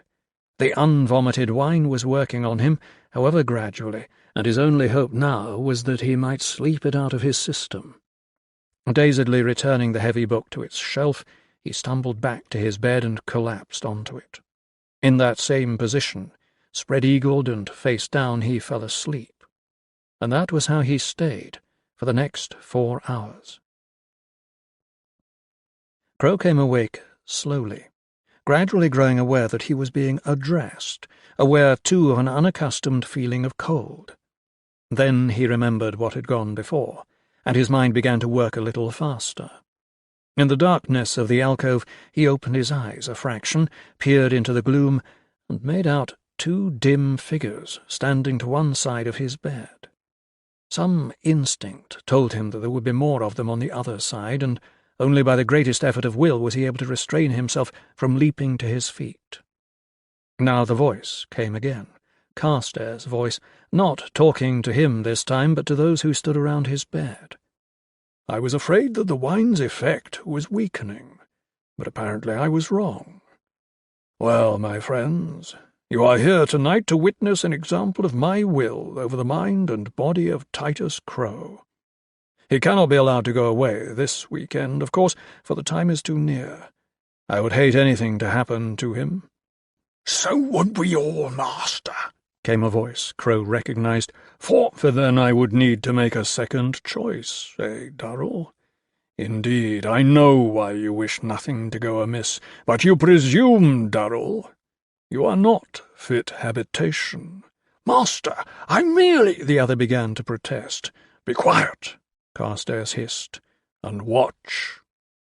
Now his words were once more directed at Crow, and his voice grew deep and sonorous. "Titus Crow, you are dreaming, only dreaming. There is nothing to fear, nothing at all. It is only a dream. Turn over onto your back, Titus Crow." Crow, wide awake now, his mind suddenly clear and realizing that Harry Townley's counter-hypnotic device was working perfectly, forced himself to slow, languid movement. With eyes half shuttered, he turned over, relaxed, and rested his head on his pillow. "Good," Carstairs breathed. "That was good. Now sleep, Titus Crow. Sleep and dream. Now Garbet's voice said, Apparently all is well, master. Yes, all is well. His number is confirmed, and he comes more fully under my spell as the time approaches. Now we shall see if we can do a little more than merely command a dumb movement. Let us see if we can make him talk. Mr. Crow, can you hear me? Crow, mind racing, opened parched lips and gurgled, Yes, I hear you. Good. Now I want you to remember something. Tomorrow you will come to me and tell me that you have decided to stay here at the Barrows over the weekend. Is that clear? Crow nodded. You do want to stay, don't you? Again he nodded. Tell me you wish it. I want to stay here, Crow mumbled, over the weekend. Excellent, said Carstairs. There'll be plenty of wine for you here, Titus Crow, to ease your throat and draw the sting from your eyes. Crow lay still, forcing himself to breathe deeply. Now I want you to get up, turn back your covers, and get into bed, said Carstairs. The night air is cold, and we do not wish you to catch a chill, do we? Crow shook his head, shakily stood up, turned back his blankets and sheets and lay down again, covering himself. Completely under your control, Garbet chuckled, rubbing his hands together. Master, you are amazing! I have been amazing, as you say, for almost 3.5 centuries, Carstairs replied with some pride. Study my works well, friend Garbet, and one day you too may aspire to the priesthood of the worm. On hearing these words, so abruptly spoken, Crow could not help but give a start.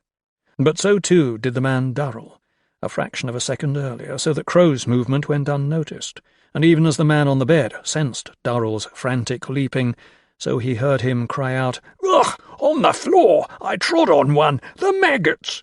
Fool! Carstairs hissed. Idiot! And to the others, Get him out of here! Then come back and help me collect them up. After that, there was a lot of hurried movement and some scrambling about on the floor, but finally Crow was left alone with Carstairs, and then the man administered that curious, droning caution which Crow was certain he had heard before. It was all a dream, Mr. Crow. Only a dream. There is nothing really you should remember about it, nothing of any importance whatever. But you will come to me tomorrow, won't you, and tell me that you plan to spend the weekend here? Of course you will. And with that Carstairs left, silently striding from the alcove like some animated corpse into the dark old house. But this time he left Crow wide awake, drenched in a cold sweat of terror, and with little doubt in his mind but that this had been another attempt of Carstairs to subvert him to his will, at which he had obviously had no little success in the recent past. Eyes staring in the darkness, Crow waited until he heard engines start up and motor cars draw away from the house, waited again until the old place settled down. And when, far away, a church clock struck 1, only then did he get out of bed, putting on lights and slippers, trembling in a chill which had nothing at all in common with that of the house. Then he set about to check the floor of the alcove, the library, to strip and check and reassemble his bed blanket by blanket and sheet by sheet, until at last he was perfectly satisfied that there was no crawling thing in this area he had falsely come to think of as his own place, safe and secure. For the library door was still locked, which meant either that Carstairs had a second key or— Now, with Harry Townley's .45 tucked in his dressing-gown pocket, he examined the library again, and this time noticed that which very nearly stood his hair on end. It had to do with a central section of heavy shelving set against an internal wall, for in merely looking at this mighty bookcase no one would ever suspect that it had a hidden pivot. And yet such must be the case, Certain lesser books, where he had left them stacked on the carpet along the frontage of the bookshelves, had been moved, swept aside in an arc. And now indeed he could see that a small gap existed between the bottom of this central part and the carpeted floor proper. Not without a good deal of effort, finally Crow found the trick of it, and caused the bookcase to move, revealing a blackness and descending steps, which spiraled deeply down into the bowels of the house. At last he had discovered a way into the cellar, but for now he was satisfied simply to close that secret door and make for himself a large jug of coffee, which he drank to its last drop, before making another.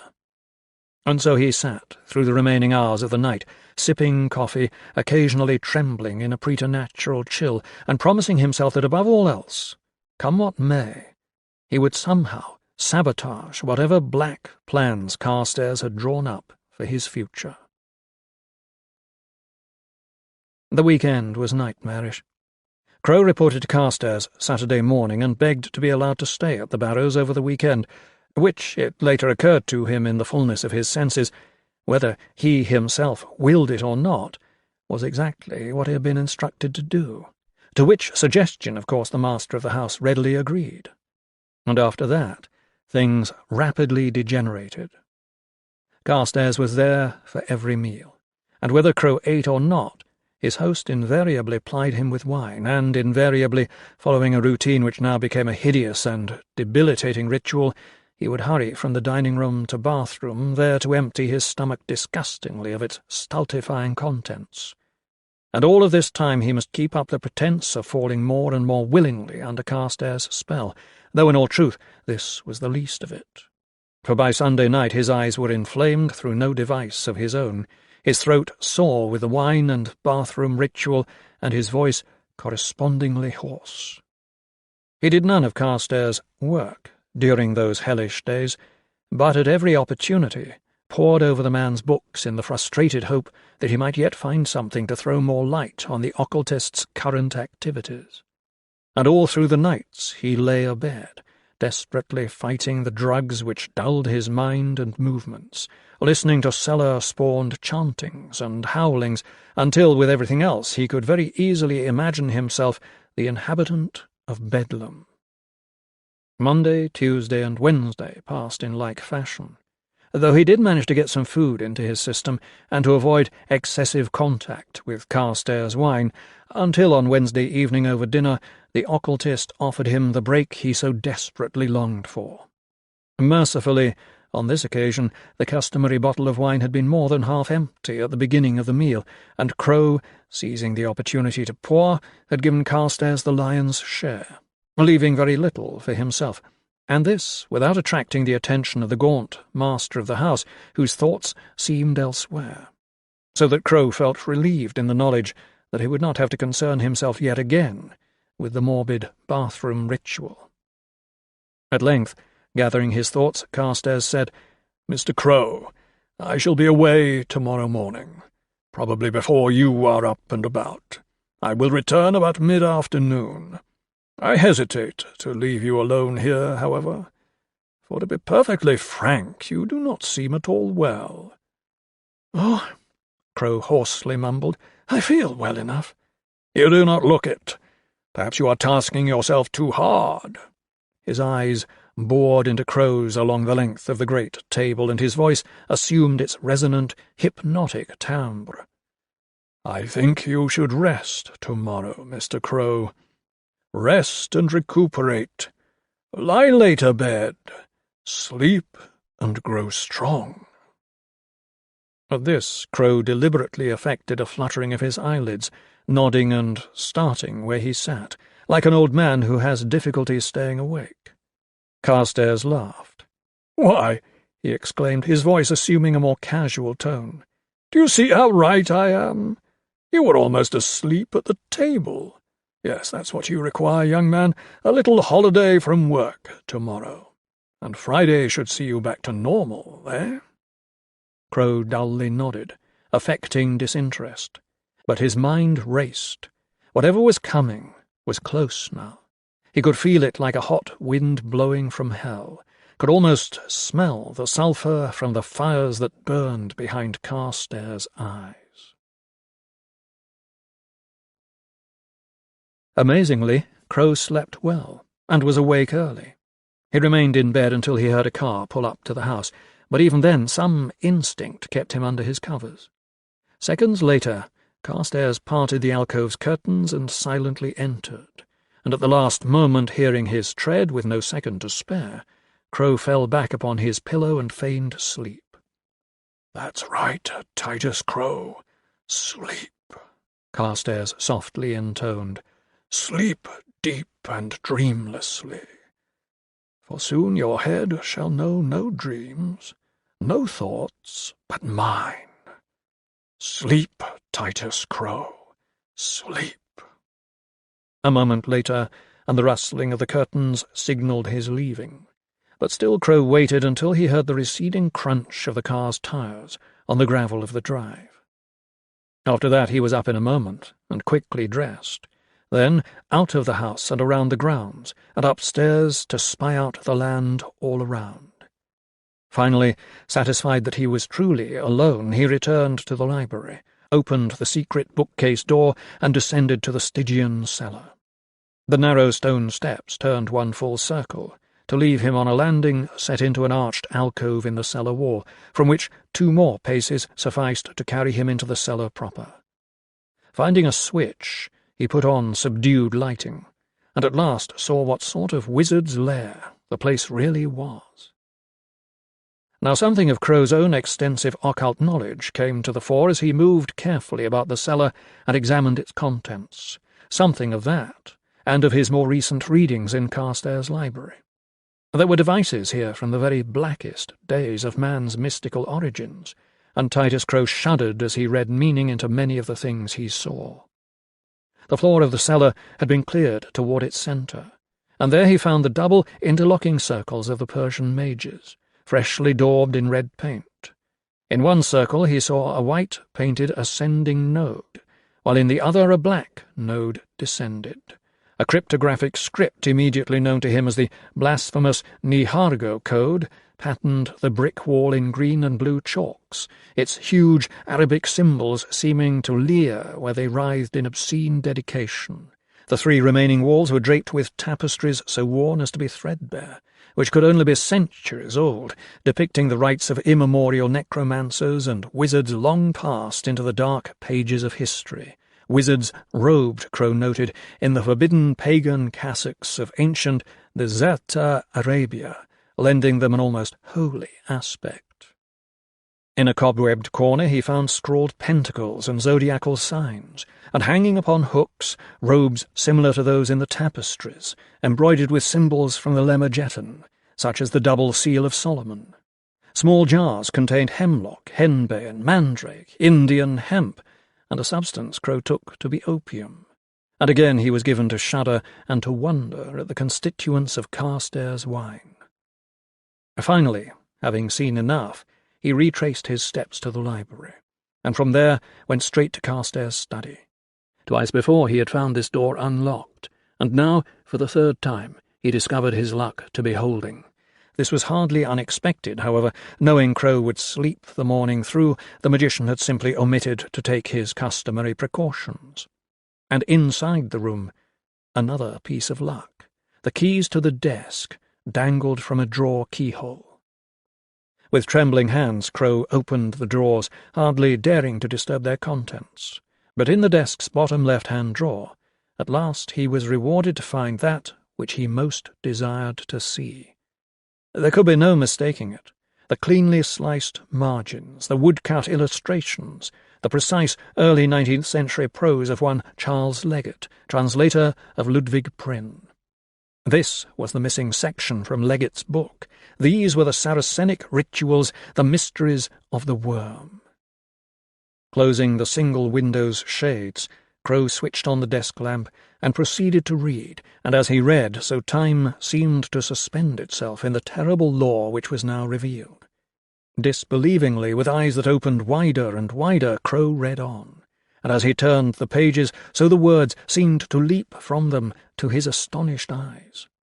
An hour sped by, 2, and Crow would periodically come out of his trance long enough to glance at his watch, or perhaps pass tongue over parched lips before continuing.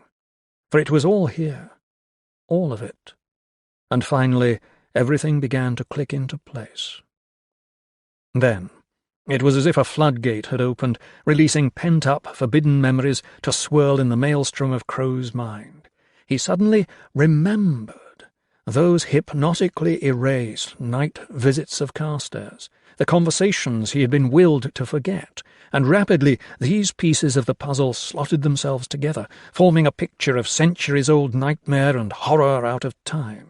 He understood the mystery of the paintings with their consecutive dates, and he knew Carstairs' meaning when the man had hinted at a longevity dating back almost 3.5 centuries.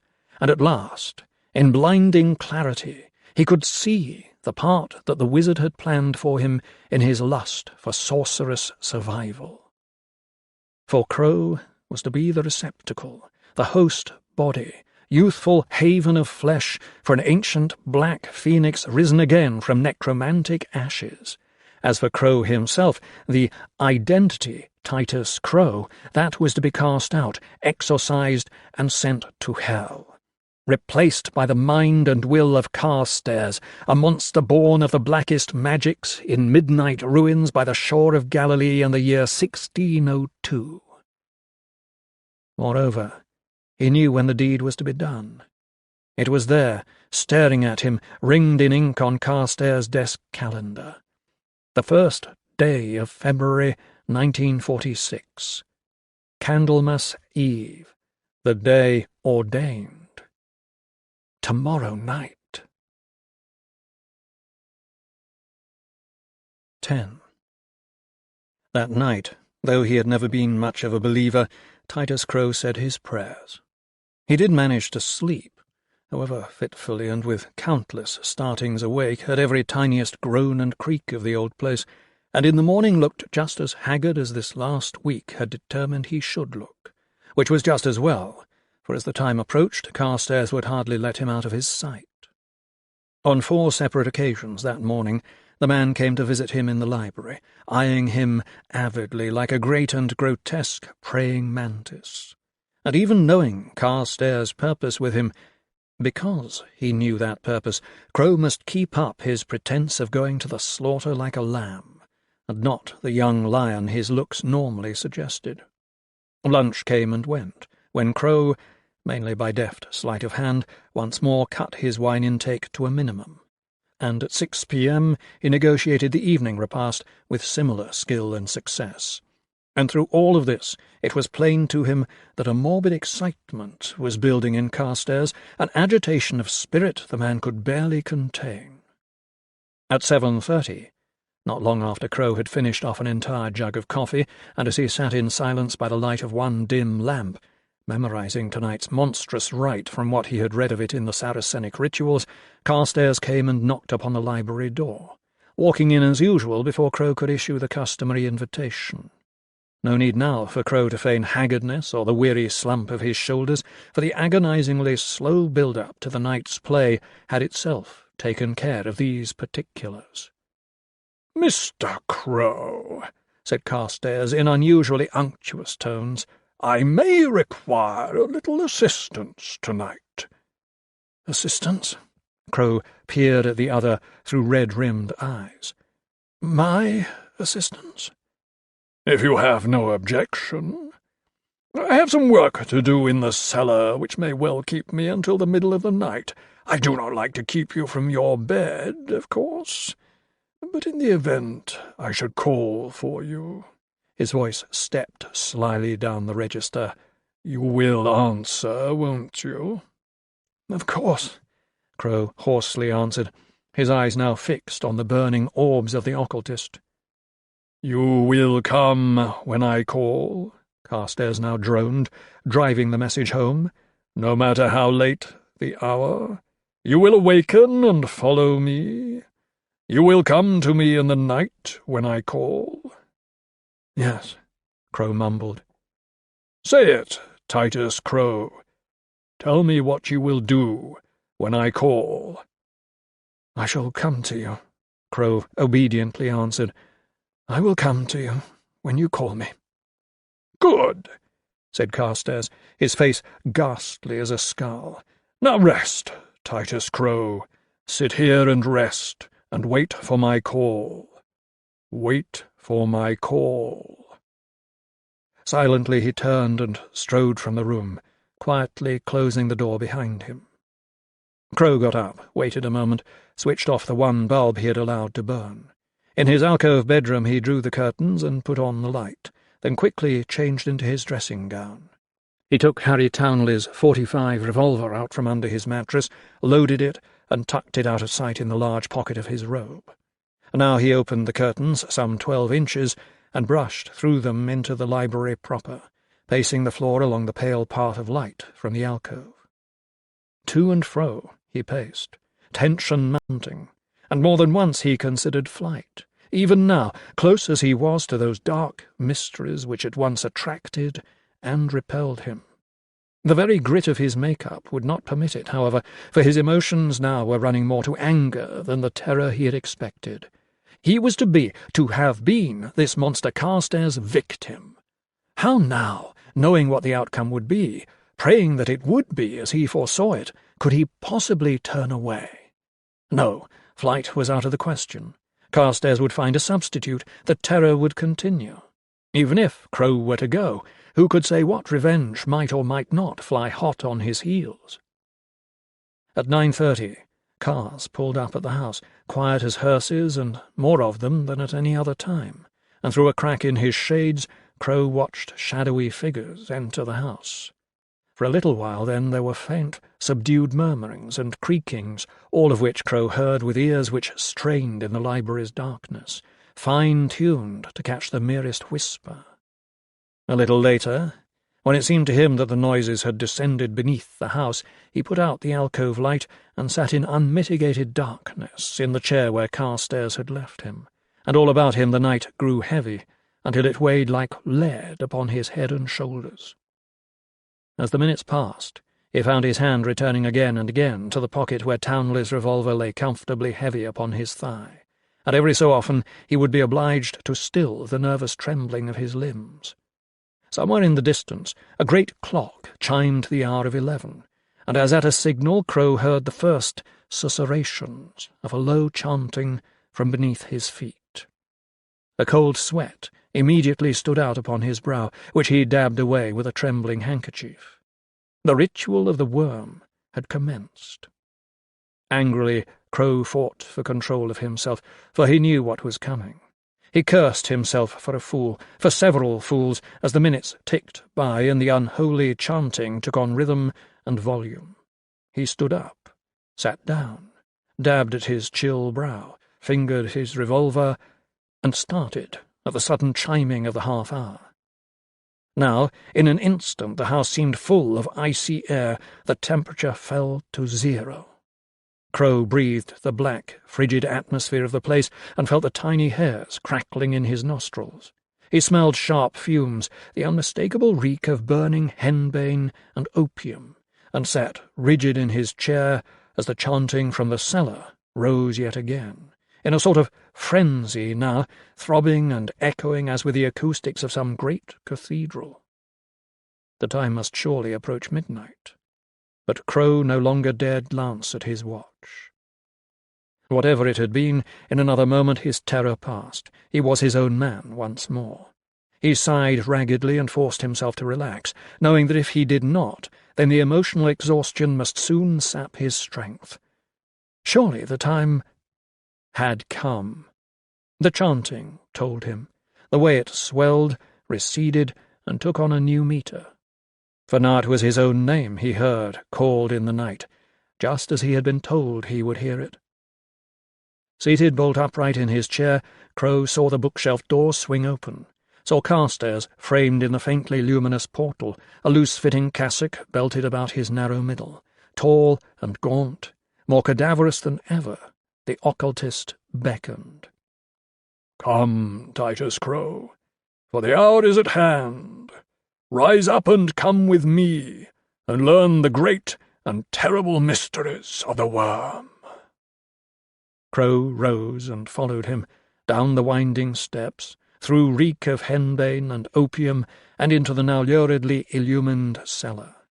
Braziers stood at the four corners, glowing red where heated metal trays sent aloft spirals of burned incense, herbs and opiates, and round the central space a dozen robed and hooded acolytes stood, their heads bowed and facing inwards toward the painted, interlocking circles. 12 of them, 13 including Carstairs. A full coven. Carstairs led Crow through the coven's ring and pointed to the circle with a white, painted ascending node. "Stand there, Titus Crow," he commanded, "and have no fear." Doing as he was instructed, Crow was glad for the cellar's flickering lighting and its fume-heavy atmosphere, which made faces ruddy and mobile and his trembling barely noticeable. And now he stood there, his feet in the mouth of the ascending node, as Carstairs took up his own position in the adjoining circle. Between them, in the eye, where the circles interlocked, a large hourglass trickled black sand from one almost empty globe into another, which was very nearly full. Watching the hourglass and seeing that the sands had nearly run out, now Carstairs threw back his cowl and commanded, "Look at me, Titus Crow, and heed the wisdom of the worm." Crow stared at the man's eyes, at his face and cassocked body. The chanting of the acolytes grew loud once more, but their massed voice no longer formed Crow's name. Now they called on the Eater of Men himself, the loathsome master of this loathsome ritual. "Wammas, wormius, vermi, worm!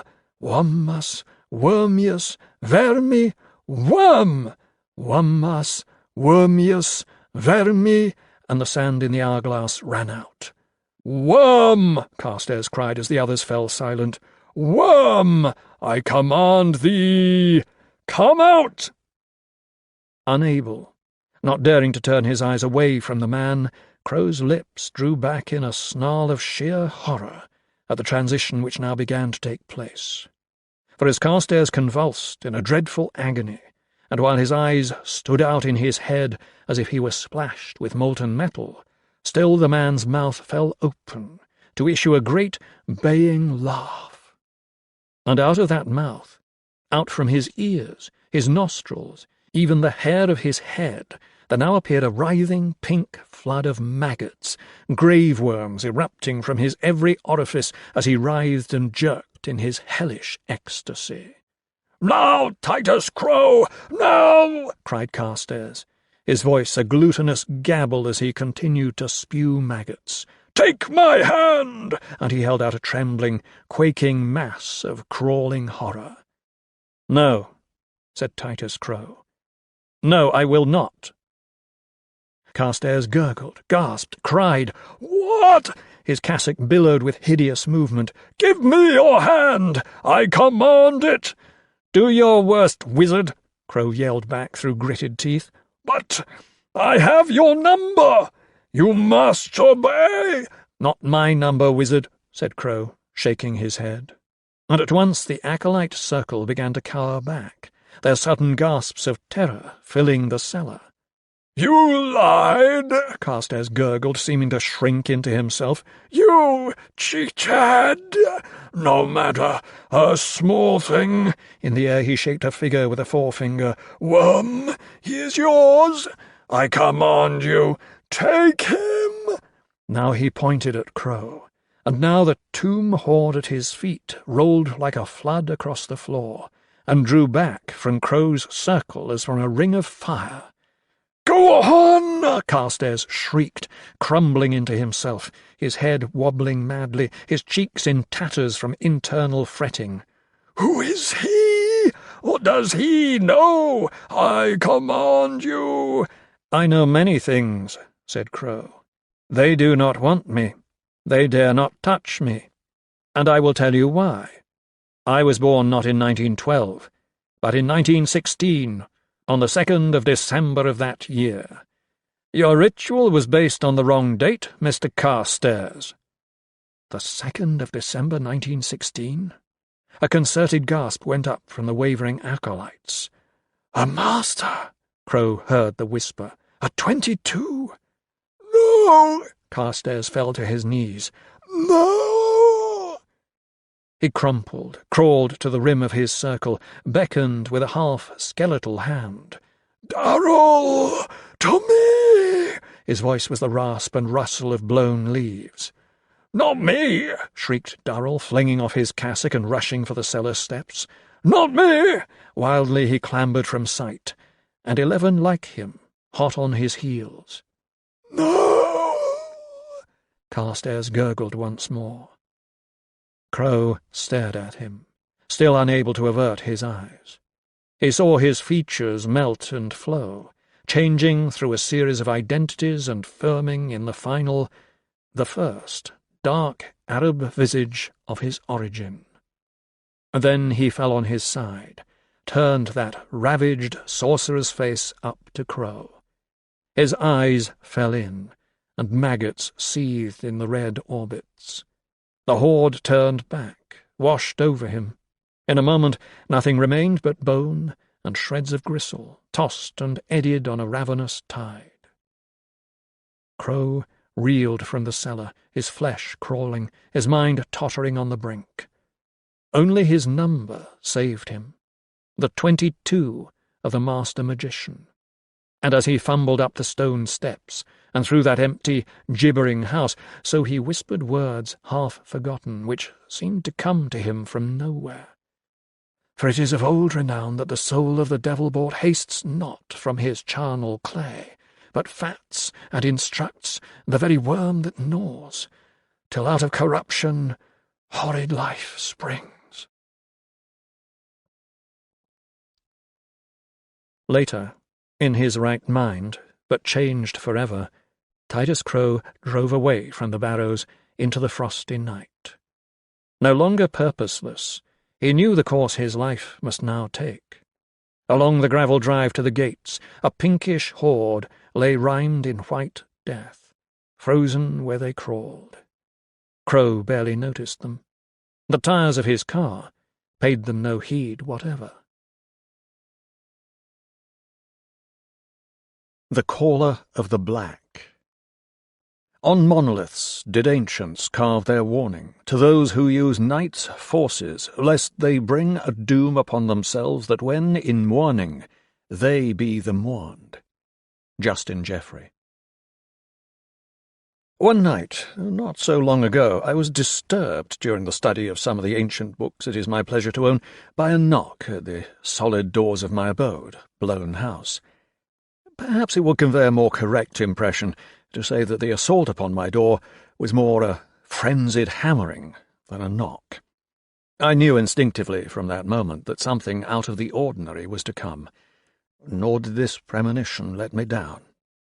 It was blowing strongly that night, and when I opened the door to admit the gaunt stranger on my threshold, the night wind gusted in with him a handful of autumn leaves, which, with quick, jerky motions, he nervously brushed from his coat and combed from his hair.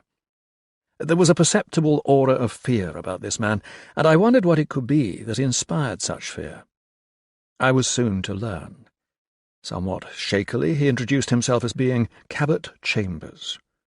Calmed a little under the influence of a good brandy, Chambers sat himself down in front of my blazing fire and told a story which even I, and I have heard many strange things, found barely credible.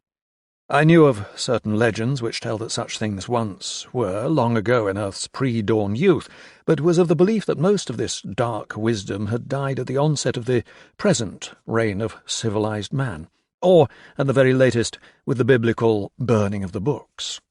My own ample library of occult and forbidden things contains such works as Fiery's original notes on the Necronomicon, the abhorrent Cathat Aquadingen, Sir Amory Wendy Smith's translation of the Gahan fragments, incomplete and much abridged, a tattered and torn copy of the Pnakotic manuscripts, possibly faked, a literally priceless Culte des Goules, and many others, including such anthropological sourcebooks as The Golden Bough and Miss Murray's Witch Cult.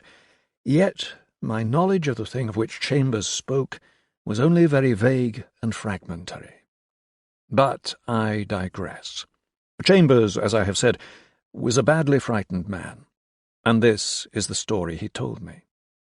"Mr. Titus Crow," he said, when he was sufficiently induced and when the night chill had left his bones, "I honestly don't know why I've come to you, for try as I might, I can't see what you can do for me. I'm doomed. Doomed by black magic. And though I've brought it on myself, and though I know I haven't led what could be called a very refined life, I certainly don't want things to end for me the way they did for poor Simmons." Hearing that name, I was startled, for Simmons was a name which had featured very recently in the press, and which had certain unpleasant connections. His alleged heart failure, or brain seizure, had been as unexpected as it was unexplained, but now, to some extent, Chambers was able to explain it for me. "It was that fiend Gedney," Chambers said. "He destroyed Simmons, and now he's after me. Simmons and I, both quite well-to-do men, you could say, joined Gedney's devil cult. We did it out of boredom. We were both single, and our lives had become an endless parade of nightclubs, sporting clubs, men's clubs, and yet more clubs.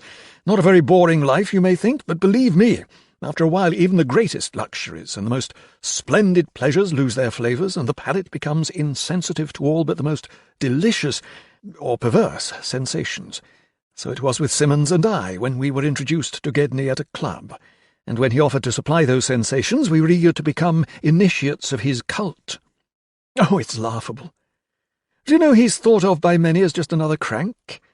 We never guessed what would be expected of us, and having gone through with the first of the initiation processes at Gedney's country house, not far out of London, processes which covered the better part of 2 weeks, we suddenly found ourselves face to face with the truth. Gedney is a devil, and of the very worst sort. The things that man does would make the Marquis de Sade in his prime appear an anemic cretin. By God, if you've read Commodus, you have a basic idea of Gedney, but you must look to the works of Caracalla to really appreciate the depths of his blasphemous soul. Man, look at the missing persons columns sometime. Of course we tried to back out of it all, and would have managed it too if Simmons, the poor fool, hadn't gone and blabbed about it. The trouble with Simmons was drink. He took a few too many one night and openly downgraded Gedney and his whole box of tricks. He wasn't to know it, but the people we were with at the time were Gedney's crew, and fully fledged members at that. Possibly the fiend had put them on to us just to check us out. Anyway, that started it. Next thing we knew, Gedney sent us an invitation to dinner at a club he uses, and out of curiosity we went. I don't suppose it would have made much difference if we hadn't gone. Things would have happened a bit sooner, that's all. Naturally, Gedney had already hit us for quite a bit of money, and we thought he was probably after more. We were wrong.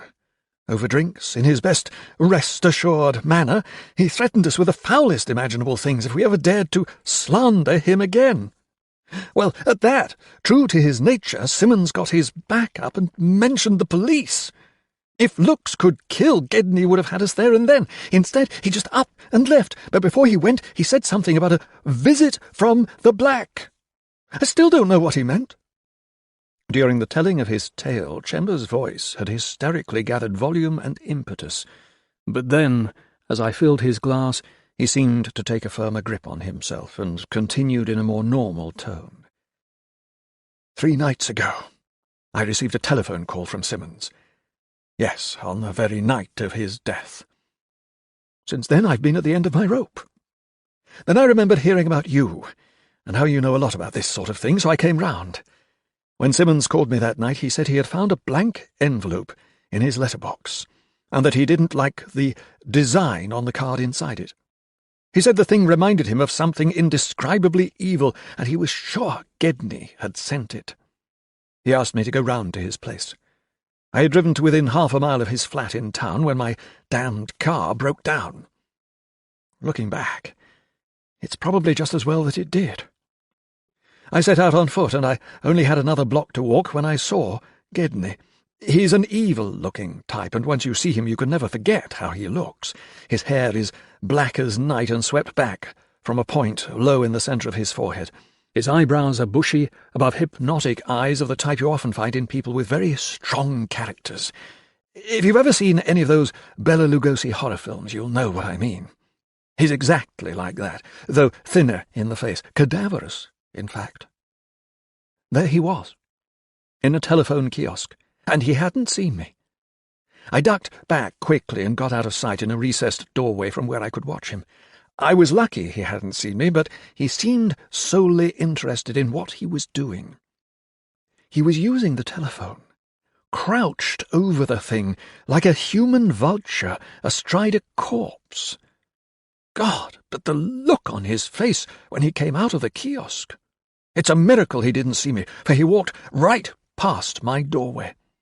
I'd got myself as far back into a shadowy corner as I could, and while, as I say, he failed to see me, I could see him all right.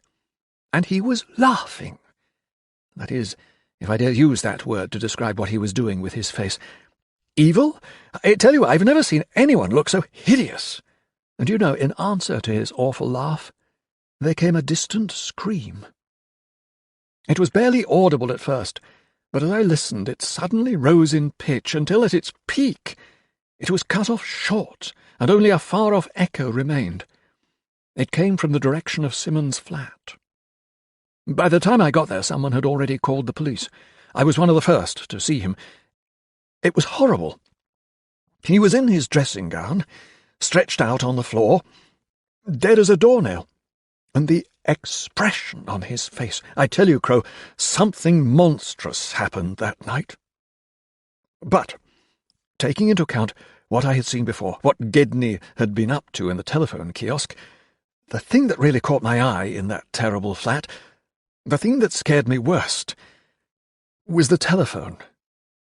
Whatever had happened must have taken place while Simmons was answering the phone, for it was off the hook, dangling at the end of the flex. Well, that was just about all there was to Chambers' story. I passed him the bottle and a new glass, and while he was thus engaged, I took the opportunity to get down from my shelf an old book I once had the good fortune to pick up in Cairo. Its title would convey little to you, learned though I know you to be, and it is sufficient to say that its contents consist of numerous notes purporting to relate to certain supernatural invocations. Its wording, in parts, puts the volume in that category, not for the squeamish. In it, I knew, was a reference to the Black, the thing Gedney had mentioned to Chambers and Simmons, and I quickly looked it up. Unfortunately, the book is in a very poor condition, even though I have taken steps to stop further disintegration, and the only reference I could find was in these words: "Thief of light, thief of air, thou the Black, drown me mine enemies." One very salient fact stood out. Regardless of what actually caused Simmons' death, the newspapers recorded the fact that his body showed all the symptoms of suffocation. I was profoundly interested. Obviously, Chambers could not tell his story to the police, for what action could they take? Even if they would find something inexplicably unpleasant about the tale, and perhaps would like to carry out investigations, Chambers himself was witness to the fact that Gedney was in a telephone kiosk at least 100 yards away from the deceased at the time of his death. No, he could hardly go to the police. To speak to the law of Gedney's other activities would be to involve himself in respect of his initiation, and he did not want that known. Yet he felt he must do something. He feared that a similar fate to that which had claimed Simmons had been ordained for him, nor was he mistaken. Before Chambers left me to my ponderings that night, I gave him the following instructions.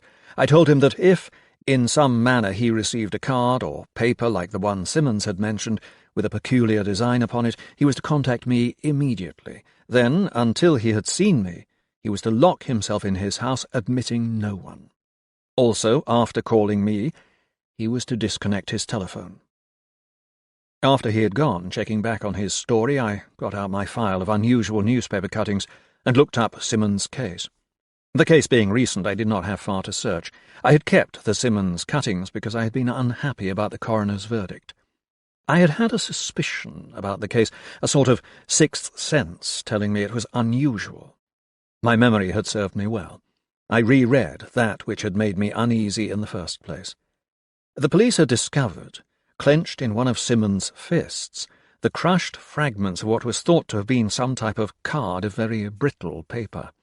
Upon it were strange, inked characters, but the pieces had proved impossible to reconstruct. The fragments had been passed over as being irrelevant.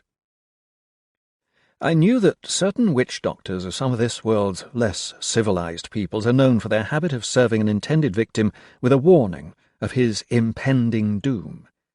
The trick is usually accomplished by handing the unfortunate one an evil symbol, and, having let him worry himself half to death, the sorcerer then invokes, in the victim's presence, or within his hearing, whichever devil is to do the dirty work. Whether or not any devil actually appears is a different kettle of fish, but one thing is sure: the victim nearly always dies.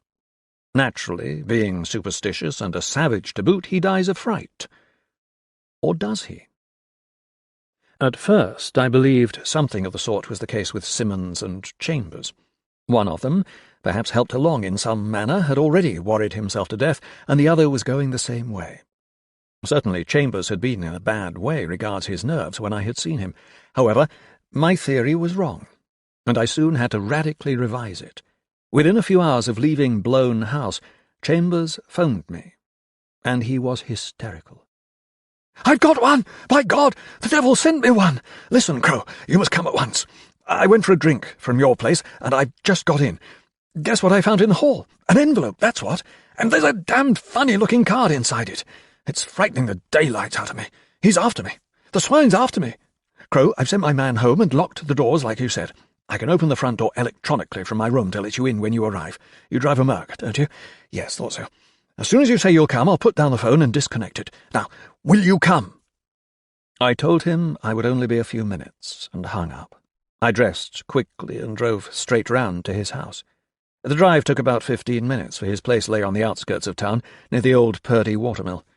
The house is completely detached, and as I pulled into the driveway I was surprised to note that every light in the house was on, and the main door was swinging open. Then, as I slowed to a halt, I was partly blinded by the lights of a second Mercedes, which revved up and roared past me out onto the road. I leapt out of my car to try to get the other vehicle's number, but was distracted from this task by the screams which were just starting. Within seconds, screams of utter horror were pouring from upstairs, and, looking up, I saw a dark shadow cast upon a latticed window.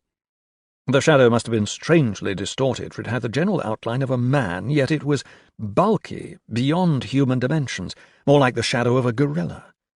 I watched, hypnotized, as this black caricature clawed frantically at itself in a manner which I suddenly recognized. The shadow was using the same brushing motions which I'd seen Chambers use earlier to brush those leaves from himself in my hallway.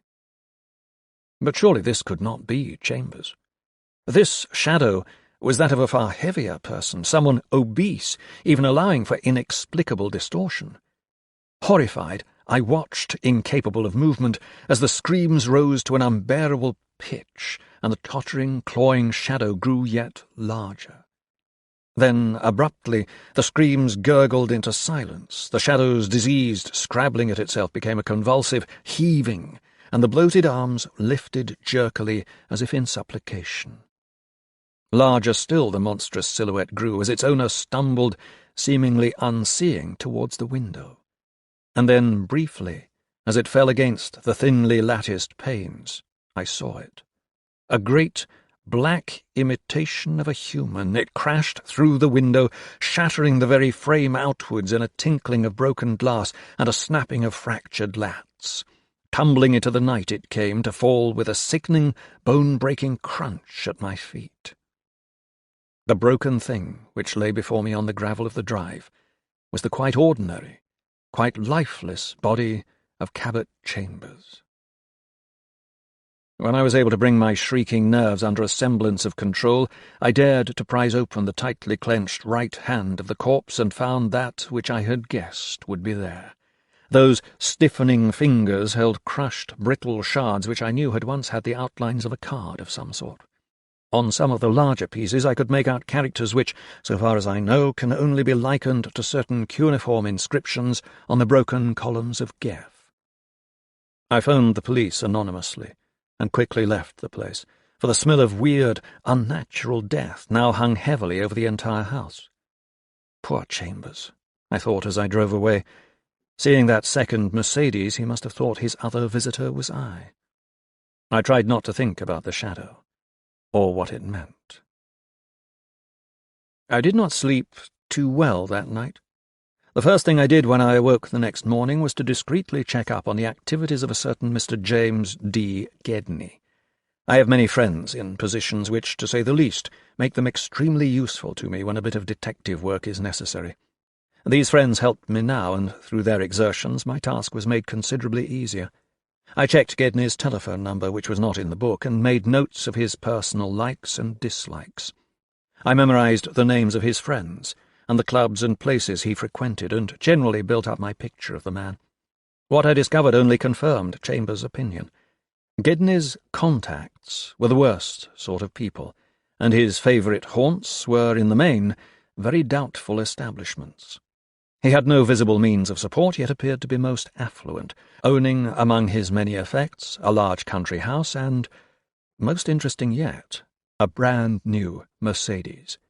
All the other things I discovered about Gedney paled beside that one fact.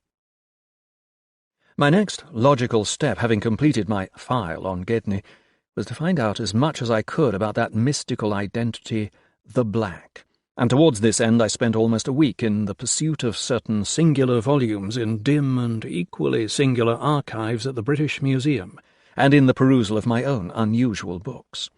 At the museum, with the permission of the curator of the Special Books Department, another friend, I was allowed to study at my leisure all but the most secret and hideous of volumes. I was out of luck. The only reference I found, a thing which in the light of what I later learned I find of special significance, was, as was that other reference I have mentioned, in one of my own books. Justin Jeffrey supplied this second fragment in his raving People of the Monolith. But apart from these 4 inexplicable lines of poetry, I found nothing more. On monoliths did ancients carve their warning to those who use night's forces, lest they bring a doom upon themselves, that when in mourning they be the mourned. Then I remembered an American friend of mine, a man wonderfully erudite in his knowledge of folklore and things of dread and darkness. He had studied in bygone years under that acknowledged genius of Earth's elder law, Wilmarth of Miskatonic University. We exchanged 1 or 2 interesting telegrams, and it was this New Englander who first told me of the Ptelathites, a prehistoric, subhuman race who allegedly were in the habit of calling up devils to send against their enemies. At the very beginning of recorded time, if one can believe the legends of Hyperborea, the Ptelathites sent such devils against Edril Cambis and his hell hordes ensconced on the pre-Neolithic isle of Essepish in what was then the North Sea. Unfortunately for the Ptelathites, they had seemingly forgotten their own warnings, for it had been elders of their own tribe in even older days who had inscribed on the broken columns of Geth, "Let him who calls the Black be aware of the danger. His victim may be protected by the spell of running water, and turn the called-up darkness against the very caller." Hence, I believe, Jeffrey's remarkable lines. Exactly what happened to the Ptelathites has gone unrecorded, or such records have been destroyed, except for the vaguest of hints in the most obscure tomes. There are, I now know, certain monks of a peculiar order in Tibet who know and understand many of these things. If history did pass down anything but the most sketchy details of the destruction of the Ptelathites, such records were probably burned in the time of the witch hunts of the 16th and 17th centuries. Certainly, except in those few cases I have mentioned, such knowledge is non-existent today. Apart from this information from Arkham, the remaining results of my research were disappointing. One thing was positive, though. I had now definitely given up my theory of self-induced death through fear. Both Simmons and Chambers had been far too intelligent ever to have succumbed to the suggestions of any witch doctor, and besides, there was that disturbing thing about Chambers' shadow. Moreover, Gedney was certainly no quack witch doctor, and somehow I felt sure that he had access to a very real and destructive magical device. The final telegram I received from America convinced me. I have great faith in Abdul al-Hazred, whom many have called the Mad Arab, and while my copy of Firi's notes on the Necronomicon is hardly what one would call a reliable guide, al-Hazred's actual book, or a translation of it, at Miskatonic University, is something else again. My learned friend had found a dream reference in the Necronomicon in which the black was mentioned. The said reference read thus: "From the space which is not space, into any time when the words are spoken, can the holder of the knowledge summon the black, blood of Yibstul, that which liveth apart from him and eateth souls, that which smothers and is called drowner. Only in water can one escape the drowning, that which is in water drowneth not." This was the foundation I needed upon which to build my plan. A hazardous plan, but, taking into account how touchy Gedney appeared to be about people threatening him, one which was sure to produce results. Soon I began to put my plan into operation. First, in the guise of a drunk, I frequented the places Gedney used when pursuing his jaded pleasures. Eventually, in a dingy nightclub, I had him pointed out to me for future reference. This was hardly necessary, for Chambers' description fitted him perfectly, and from it alone I would have recognized the man had the place not been so crowded and dimly lighted. Next, I made it known, in conversation with people I knew to be directly connected with Gedney, that I was a former friend of both the dead men, and that from what they had told me of Gedney, he was an abominable creature whom, if the opportunity presented itself, I would gladly expose. I put it about, drunkenly, that I was collecting a dossier on him which I intended eventually to present to the appropriate authorities. But though I play-acted the part of a regular inebriate, the truth is that I have never been more sober in my entire life. Dealing such antagonistic cards to Gedney, I was sure, would produce results which only a very sober person could hope to turn to his advantage. Yet it was over a week before my assault took effect. I was in the dimly lit Demon Club, slumped in a typically alcoholic attitude against the bar. Perhaps I was overacting, for before I realized Gedney was even in the place, I found him at my elbow. I had been forewarned of his overpowering character, but even so I was unprepared for the meeting. The man radiated power. He was so tall that I, myself 6 feet tall, had to look up at him. Typically dressed in a cloak with a flaring collar, and with his dark, hypnotic eyes, he gave an impression of amused tolerance, which I knew was forced. "Mr. Titus Crow, I believe. Need I introduce myself? No, I thought not. You already know me, or think you do. Let me tell you something, Mr. Crow. You are following a very dangerous trail. I am sure you get my meaning. Take my advice, Mr. Crow, and let sleeping dogs lie. I've heard of you. An occultist of sorts. A mere dabbler, one I would not normally bother with. Unfortunately, you're blessed with an unpleasant turn of mind and a slanderous tongue. My advice is this. Stop poking your nose into matters which do not concern you before I am forced to take reprisals. How about it, Mr. Crow?" "Gedney," I said, "if I am correct, you are the very foulest kind of evil, and you have access to knowledge the like of which in your hands is an abomination and a threat to the sanity of the entire world. But you don't frighten me. I shall do my level best to prove you are responsible for the deaths of at least 2 men, and will play whatever part I can in bringing you to justice." It was important to let Gedney know I was onto something without making him feel that I had any tricks up my sleeve. Having said my piece, and without waiting for an answer, I brushed past the man and staggered out into the late evening. Quickly I lost myself amidst the pleasure-seekers and made my way to my car. Then I drove to Blown House and set up my defences. I live alone, and the next night, as I was making the rounds of Blown House before retiring, I found that a blank envelope had been dropped through my letterbox.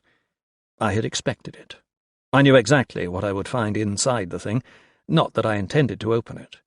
I was not entirely convinced that Gedney's powers were magical, and there was always the chance that the card within the envelope was heavily impregnated with some deadly and obscure poison, a poison which, of necessity, would have to have the power of almost instant dispersal. I fully anticipated the next occurrence, but even so I still froze solid for an instant when my telephone rang. I lifted the receiver an inch from the cradle and let it fall, breaking the connection. I was obliged to repeat this action 3 times in the course of the next half-hour, for while I have been guilty of certain follies in the past, one of them was never indiscretion, or lunacy, as it would have been to answer that phone. Simmons had died answering his phone, and whether it was a case of hearing a trigger word in connection with some post-hypnotic suggestion or other which Gedney had previously supplied, or the more fanciful one of hearing an invocation, I was not sure, and I was certainly not eager to learn. Then, though I waited a further 20 minutes, the telephone remained silent. It was time for the action to begin. Gedney, I reasoned, must now have a damned good idea that I knew just a bit too much for his good. The fact that I would not answer my phone showed that I obviously knew something. If I had merely disconnected the phone on receipt of the envelope, there was the possibility that Gedney, on getting no dialing tone, might have thought I was not at home. But he had heard the receiver lifted and dropped. He knew I was at home, and if he had taken the trouble to check up on me, he must know I lived alone. I hoped my refusal to answer his call had not frightened him off. I did something then which I know must seem the ultimate madness. I unlocked the main door of Blown House. I was satisfied Gedney would come. After about 30 minutes, I heard the sound of a car driving by outside. By this time I was in my bedroom, seated in an easy chair with my back to the wall facing the door to the hall. Close to my right hand was that abhorrent envelope. I was wearing my dressing gown, and at my immediate left hung ceiling-to-floor plastic curtains. Directly in front of me stood a small table on which lay the envelope and a book of poems. It was my intention on Gedney's arrival to appear to be reading. Now, Blown House is a sprawling bungalow, and one particularly suited to my own singular tastes. I had utilized the unique design of the place in my plan, and was satisfied that my present position offered the maximum of safety from the assault which I was reasonably sure was about to commence. Presently I heard the car again, and this time it stopped right outside the house. Before the sound of the motor died away, I heard the distinct crunch of gravel, which told me the car had entered my driveway. After a few seconds, a knock sounded upon the outside door. Again came the knock, following a short silence, but I remained quiet, not moving a fraction from my chair. As my hair stood slowly on end, a few more seconds crawled by, and then I heard the outer door groan open. With a shock, I realized that the sudden constriction I felt in my chest was caused by lack of air. Such was my concentration, I had momentarily stopped breathing. My nerves had started to silently scream, and though every light in the house was on, the place may as well have been as dark as the pit, the way I felt. Slow footsteps sounded in the hall, approached past my study, and halted just beyond the door facing me. My nerves stretched to breaking point, and then, with startling abruptness, the door flew open to admit Gedney. As he strode in, I rose from my seat and put down the book of poems. I was still acting, but this time, though I tried to appear just a trifle drunk, my main role was one of utter astonishment. As I got to my feet, I burst out, "Gedney! What on earth—" I leaned forward aggressively over the table. "What the devil's the meaning of this? Who invited you here?" My heart was in my mouth, but I played my part as best I could. "Good evening, Mr. Crow." Gedney smiled evilly. "Who invited me? Why, you did. By your refusal to accept my warning, and by your unwillingness to use your telephone. Whatever it is you know about me is matterless, Crow, and doomed to die with you tonight. At least you have the satisfaction of knowing that you were correct. I do have access to strange knowledge which I intend to use right now, so I repeat, good evening, Mr. Crow, and goodbye." Gedney was standing between the table and the door, and as he finished speaking he threw up his hands and commenced bellowing, in a cracked, droning tone, an invocation of such evil inference that merely hearing it would have been sufficient to mortify souls only slightly more timid than mine. I had never heard this particular chant before, though I have heard others, but as the crescendo died away its purpose became immediately apparent. During the invocation I had been frozen, literally paralyzed by the sound of the thing, and I could fully understand how it was that Simmons had been forced to listen to it over his phone. From the first word, Simmons would have stood like a statue, with the receiver pressed to his ear, unable to move as his death certificate was signed over the wire. As the echoes of that hideous droning died away, Gedney lowered his hands and smiled. He had seen the envelope at my fingertips, and as his awful laugh began to fill the room, I discovered the meaning of the black. No witch doctors curse this, but an eon-old fragment of sorcery handed down through nameless centuries. This came from a time in Earth's abysmal past when unthinkable creatures from an alien and unknown universe spawned weird things in the primeval slime. The horror of it. A black snowflake landed on me. That is what the thing looked like. A cold black snowflake which spread like a stain on my left wrist. But before I had time to examine that abnormality, another fell onto my forehead, and then, rapidly, from all directions they came, ever faster, settling on me from out of the nether regions, horror flakes that blinded and choked me. Blinded? Choked? Before my mind's eye, in shrieking letters, flashed those passages from Geoffrey, the Necronomicon, and the Ibigib.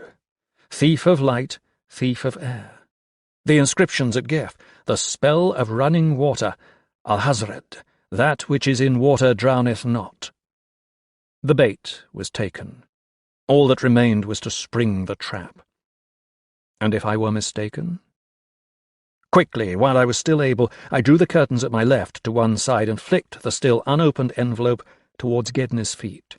Shedding my dressing gown, I stepped naked onto the tiles behind the curtains, tiles which were now partly visible to the fiend before me.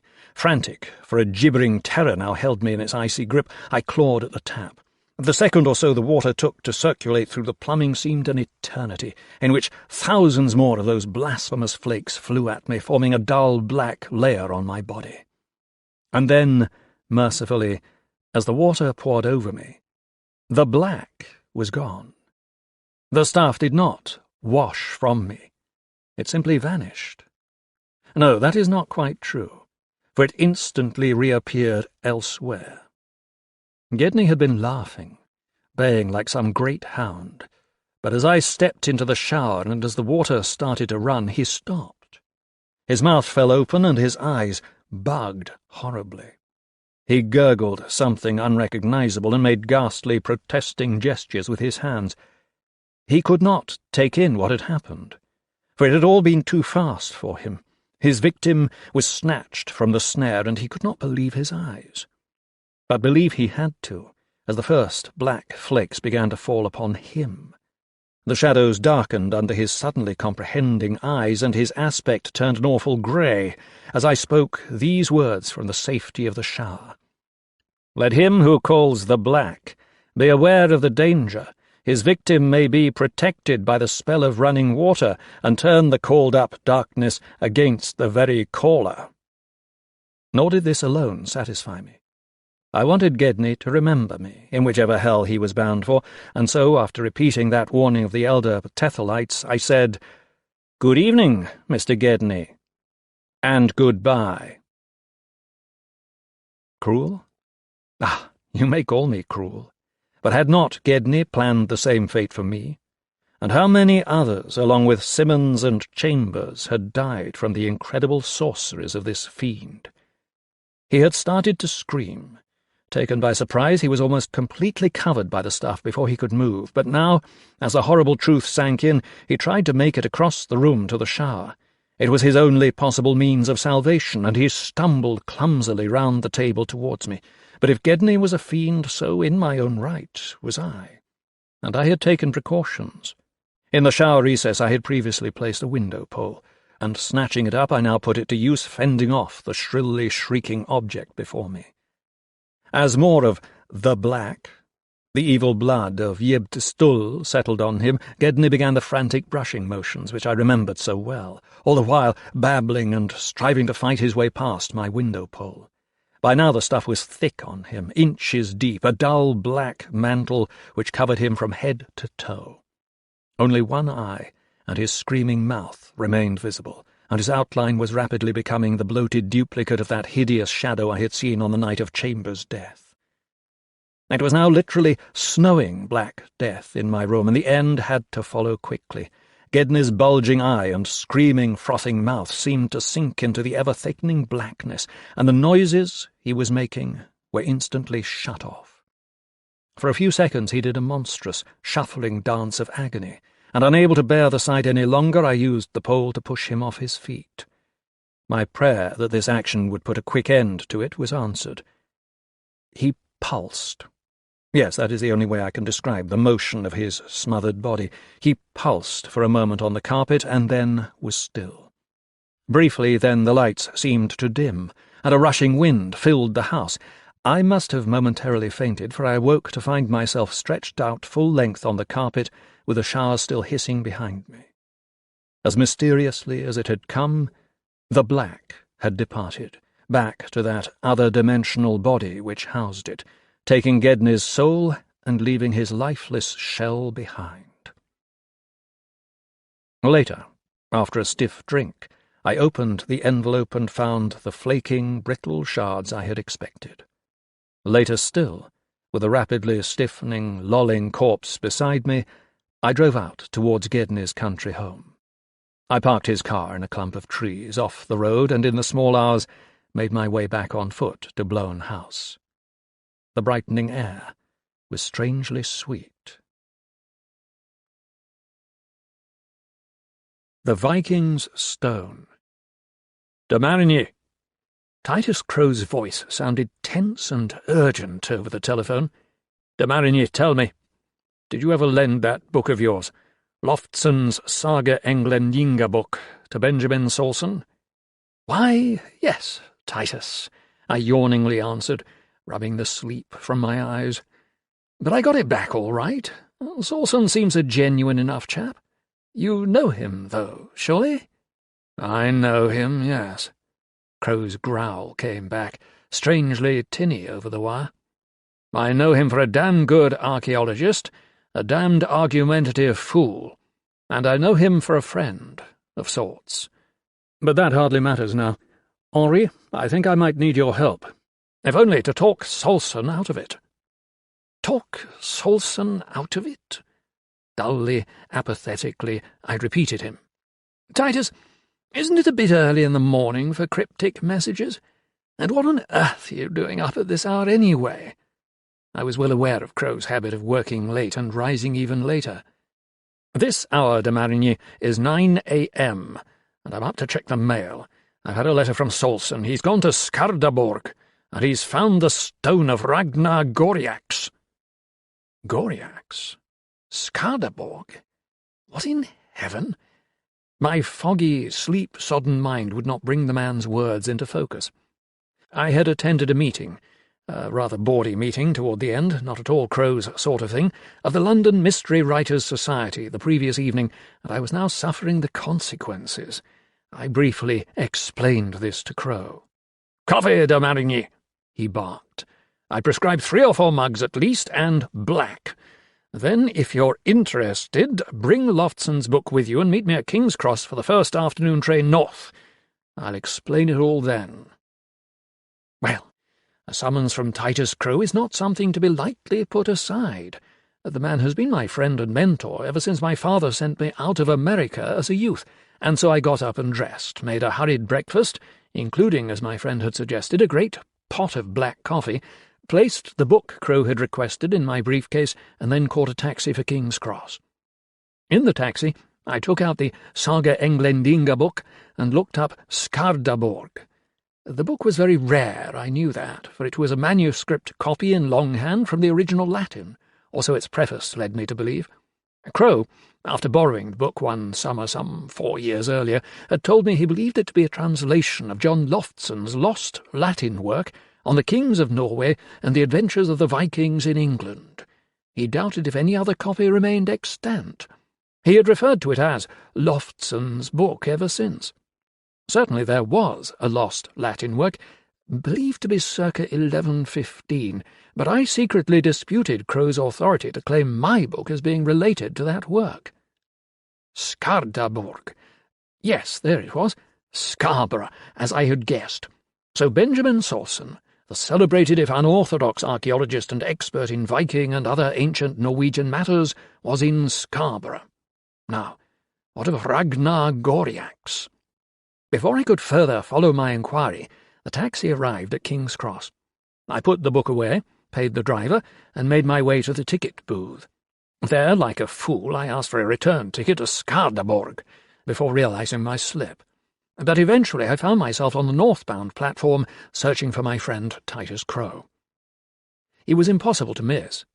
Tall, in his dark suit, with his leonine head and imposing looks, he would have seemed prominent in any crowd. But when I stood with him, it would be safe to say that few, if any of the other people on the platform, recognized us as two of London's foremost occultists. Now, I oppose such a description, as applied in any derogative manner to myself, and as in the past certain members of the press have found occasion so to use it, but I do not deny my interest in occult matters. How could I? And own to a father, Etienne Laurent de Marigny, who was one of the greatest of modern mystics. It is merely that I myself am no great adept, and if I were, I should certainly not use dark forces to my own ends. Crow, too, deplores this black magician tag, for he is one to whom, in his unending search for mysteries and discoveries of marvels, the occult has been simply a passage down which his wanderings have taken him, where he has learned, on more than one occasion, outre things unheard of in the more mundane world of ordinary men. Crow may, in that sense, be called an occultist, but so is he a most knowledgeable man and something of an expert in many fields. We managed to get a compartment to ourselves on the train, but it was only after the journey commenced that Titus made any attempt to explain his purpose in following Salson to Scarborough, and then not without a little prodding on my part. You said Salson had found the stone of Ragnar Goriax? So he has, Crow answered, nodding. And damn him for a fool, he intends to bring the thing back to London. Just what is this stone, Titus? And why is it so important to you? The stone? Oh, excuse me, de Marigny, but I thought you were on intimate terms with that book of yours. The stone is a Bauterstein, or menhir, though you'd usually only use the latter term in Celtic connections, raised near a tomb for the spirit of the occupant to rest upon at night, like a perch, and by means of which the ghost might find its way back to the tomb at daybreak. How very homely, I answered, with something of a shudder. Then it's an important historical and archaeological find. Surely Salson only wants to present the thing to a museum or some such authority? He wants it for himself, Crow bleakly told me, and that's exactly where the trouble lies. That stone must not be interfered with. There's a curse on the thing, one that goes back 800 years to the Viking Wars, and it is still operative. You see, de Marigny, he went on after a brief pause, unlike us, Salson sees little to fear in this sort of thing. He laughed at me when I let it slip about the stone and its curse 3 months ago.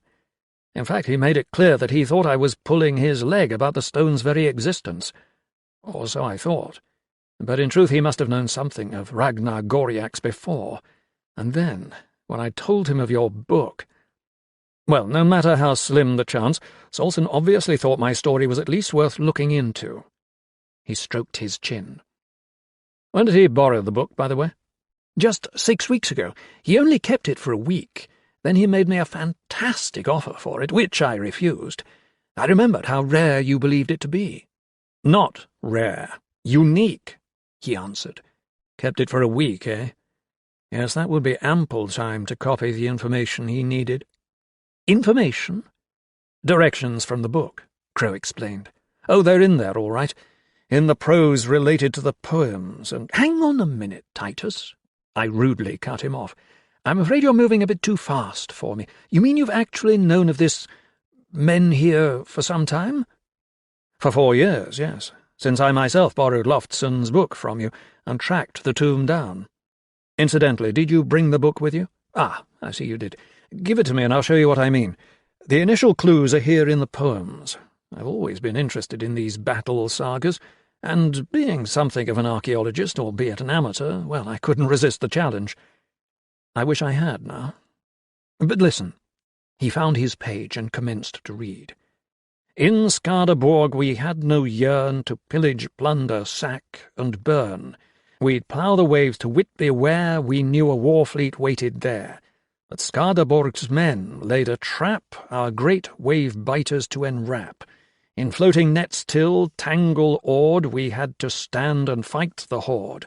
No quarter asked and none proffered, as shields were lifted, spears prepared, till came the furious battle-clash, and axe and sword were soon awash. Crow paused in his reading and looked up. So commenced the battle, he commented. Now, de Marigny, the poem goes on in pretty much the same thud-and-blunder fashion for many a couplet, until King Eystein, ever in the thick of the battle, notices one of his ships to be doing extremely well. With blood in his eyes so that he can't see to his best advantage, Eystein flings yet another spear, while inquiring of one of his men, "The sea chief name him of yon ship, I him who stands with mail adrip, in foeman's guts, in berserk glee, now tell me, Gudrun, who is he?" He is answered, "'Tis Ragnar, son of Hildesleif, commands the sea-snake like a chief. Aye, Ragnar Goriax his name, and in the stern there see that dame, a witch most learned of Lapland's art. 'Tis Ragnar's mother, legs athwart, calling no doubt to Ragnar's side the Aesir o'er the blooded tide. Of wizard or witch son I've no ken, but say thee, Gudrod, given 10 like him who wields yon axe so red, we'd soon put all these foe to bed. So you see, Henri, this Ragnar Goriax was only an up-and-comer, unnoticed of Eystein until this battle at Scarborough. And yet, if we can believe the book, and of course we've proof in the stone that we can, he'd been in many a fray before, and always with his mother Hildesleif, the witch, beside him.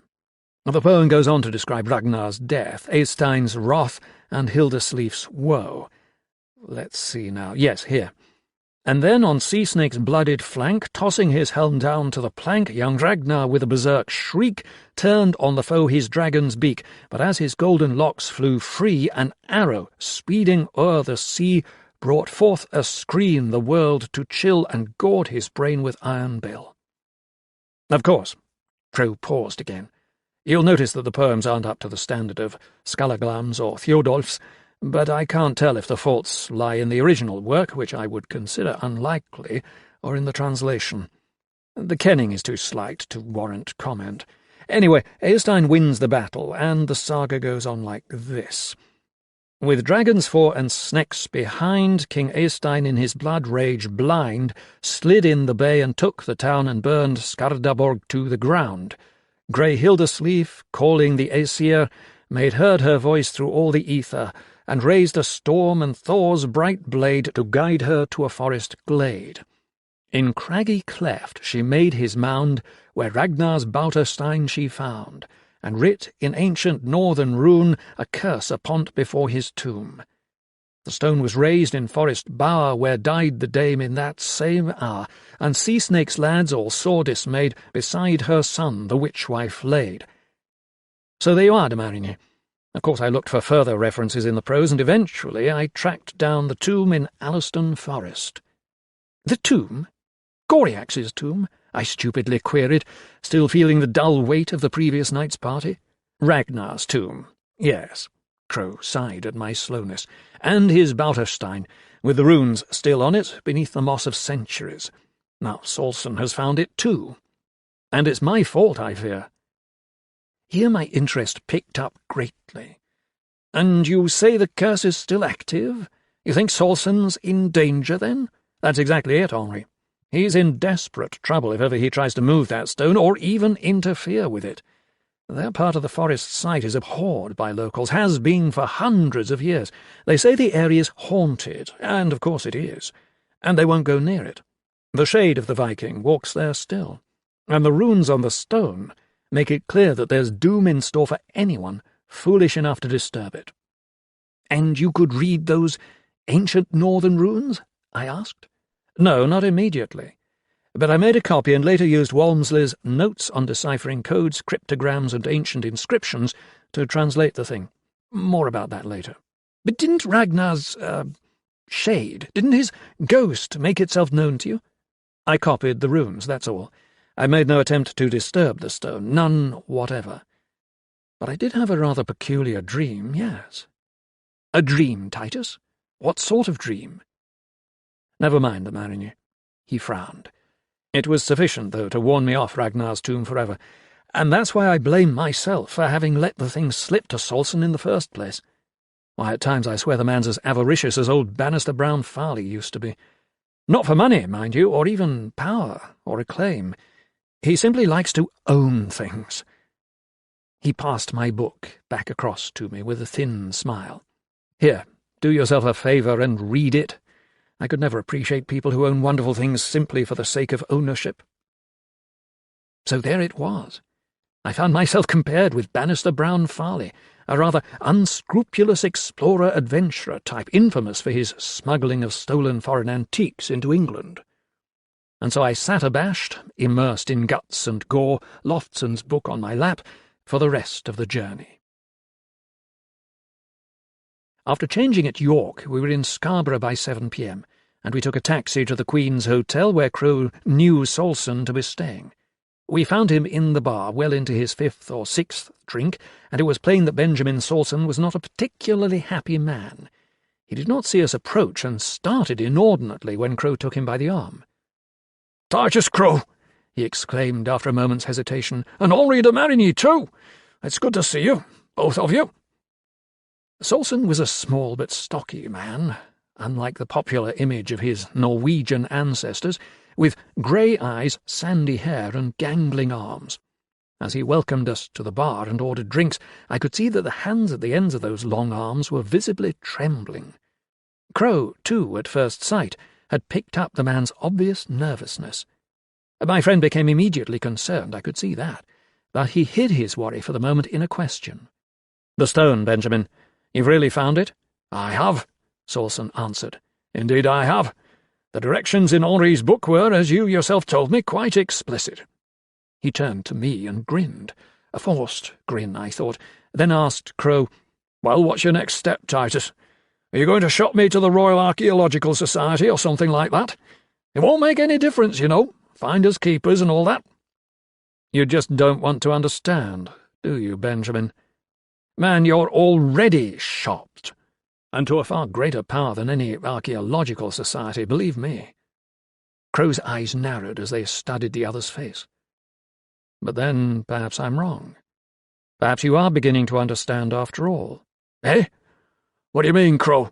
"I mean, Benjamin, that the bar's scarcely open, but already you seem well on your way to getting drunk. I don't remember you for a drinking man. Secondly, you should be cock-a-hoop over your coup here. But the fact is, you look more than a trifle worried.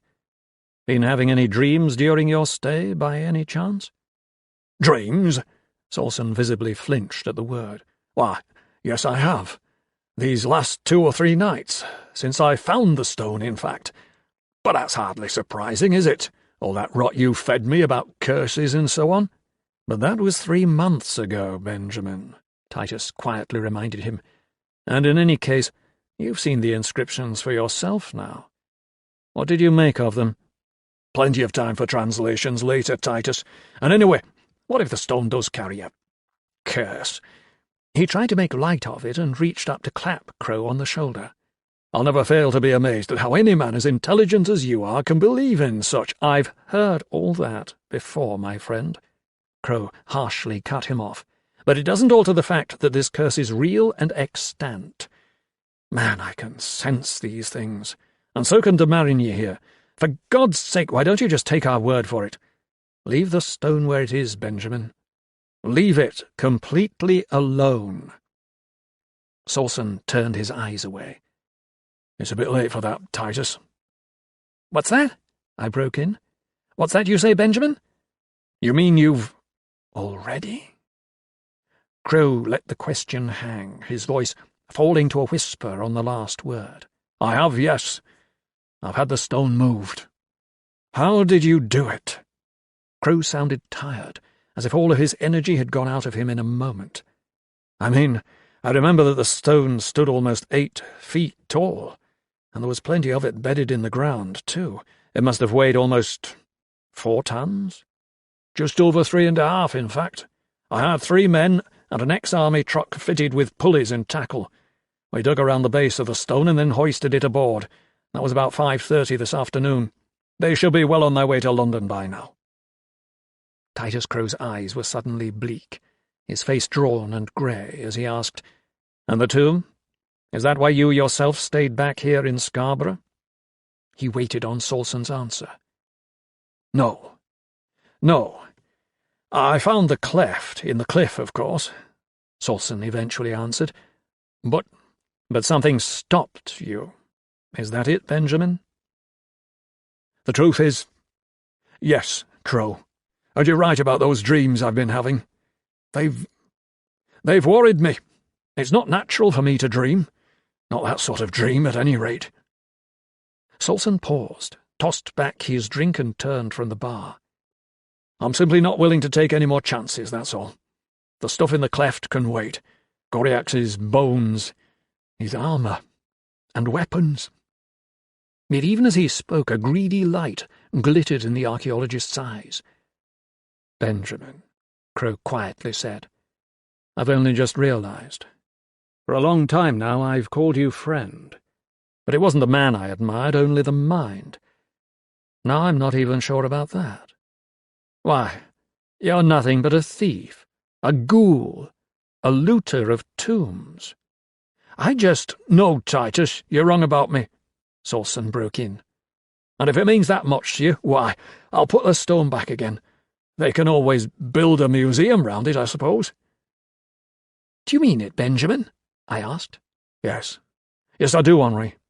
But it's not truly out of the goodness of my heart, as it were. Don't get me wrong, I'd have the stone and everything that goes with it if I dared. But there's been something wrong, out of tune, ever since I found the stone in the forest." He turned back to Crow. "What train are you catching tonight?" "Train?" Crow was taken by surprise. "Tonight?" "Yes, certainly. The sooner we get back down to London, the sooner Goriax gets his stone back. Those men with the truck are staying in London overnight. I'm paying them tomorrow when they deliver it to my place. You know, I rather fancied it in my conservatory, along with—" He paused and shuddered. "But not now." While Solson was collecting his notebooks, case and overcoat, I waited in the bar with Titus Crow. "De Marigny," my friend said after a while, "I hope we're in time. I mean, the inscription on that stone mentions nothing of a stay of execution for good intention." We spoke no more, and soon Solson returned. We were down country almost as far as Peterborough, when I was snatched rudely from my nap. Crow, too, nodding quietly in his corner seat, jerked fearfully awake as Solson's terror-fraught shriek filled the dimly lighted compartment. "What in the name of—" I began. Solson was sitting bolt upright facing Crow, his eyes wide open and full of horror. "What is it, Benjamin?" Crow shook himself awake and leaned across to take the archaeologist's shoulder. "Another dream, Titus. A hellish nightmare," Solson gasped. "Worse than the others. Far worse. It was Ragnar again. But this time he wasn't merely threatening. He was after me, with his great axe smeared in blood. A Viking, his head a skull, his eye sockets full of bale fire." "Do you feel it, de Marigny?" Crow turned abruptly to me, his face strained and chalky grey, his voice hushed. Until then I had felt nothing, but even as Crow spoke, an odd sensation began to creep into my bones, a coldness, the chill of ocean spray driven on the north wind.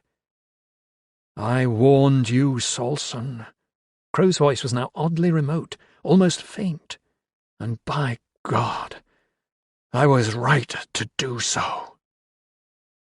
The sway and rock of the train and the clatter of its wheels had lessened now, seemed muffled, and a great wall of mist had built up outside to press in on the speeding carriages, particularly on the left, that side of the train facing the fens, the Wash, and the North Sea beyond. Solson was muttering, more to himself than to anyone else, his eyes wide, staring wildly about the compartment and at the swirling greyness beyond the windows. "It's a trick, some sort of joke. You're trying to frighten me, Crow. That's it, isn't it?" There was desperation in his strangely muted voice. "No trick, Benjamin," Titus answered. "God, but I wish it were." Solson was on his feet now, peering in dreadful premonition out into the mist. I leaned across and gripped Crow's elbow. "Titus, what in hell's happening?" My voice sounded as if it came from far away. I don't know, de Marigny. I've known nothing like this before." As Crow answered, I saw Solson stiffen where he stood at the window, and I looked up at the side of the man's face. He was opening and closing his mouth soundlessly like a fish, gesticulating weakly at something out beyond the shut window. "Titus!" I cried, moving over beside Solson to press my face to the glass. "Look!" Frankly, I needed Crow's corroboration of the thing. I could not believe my own eyes. For outside, riding the mist in ghostly majesty, a great Viking dragon ship lay parallel with our compartment, its sides adorned with moisture-dripping shields. And behind those shields, spears raised in hideous salutation, ranks of armoured skeletons gave their chief the kill. Their chief? In the prow, at the neck of the great rearing dragon's head, a mist-wreathed figure stood tall and proud, but naked of flesh as its demon companions. The thing turned its head in horrid and deliberate disdain, and sparse blonde locks blew in a ghost wind about the fleshless skull. Above grinning jaws, red lights burned in black-walled eye sockets like coals in the bellows blast, and those eye sockets were turned with grim intent directly upon the fear-twisted features of Benjamin Solson. Then the thing drew back its ivory arm, and a shining axe gleamed wetly in bony claw. All normal motion of the train seemed to have stopped by then, to be replaced by the slow heave and swell of an ethereal sea, and even with the windows firmly shut I could clearly hear the slap of waves and the creaking of the dragon ship's rigging. Dimly, as if from 800 years back in the abysses of time, I heard Crow's voice shouting instructions. "Down, down, de Marigny! For your soul's sake, get down!" He was already on the floor, his hands clawing at the legs of Solson, who stood, spread-eagled against the compartment door and its window. "Leave the window alone, Solson!" he shouted from a million miles away. "Leave it alone!" Even as I threw myself down, I saw Ragnar's skeletal arm sweep forward in a powerful arc, saw him release the great axe from his graveyard fist, and as I hit the floor beside Crow, I heard the window slam down and open, and Solson's death scream as he hurtled backwards over our huddled forms. The stocky body of the archaeologist crashed into the opposite door of the compartment and slid in a crumpled heap between the seats. One glance in his direction told me all I needed to know. The haft of a Viking axe stuck out from the left side of his chest. And yet, as I gazed hypnotized at that terrible weapon, slowly the steel melted into mist and vanished, and the breast of Solson's suit was clean and unmarked.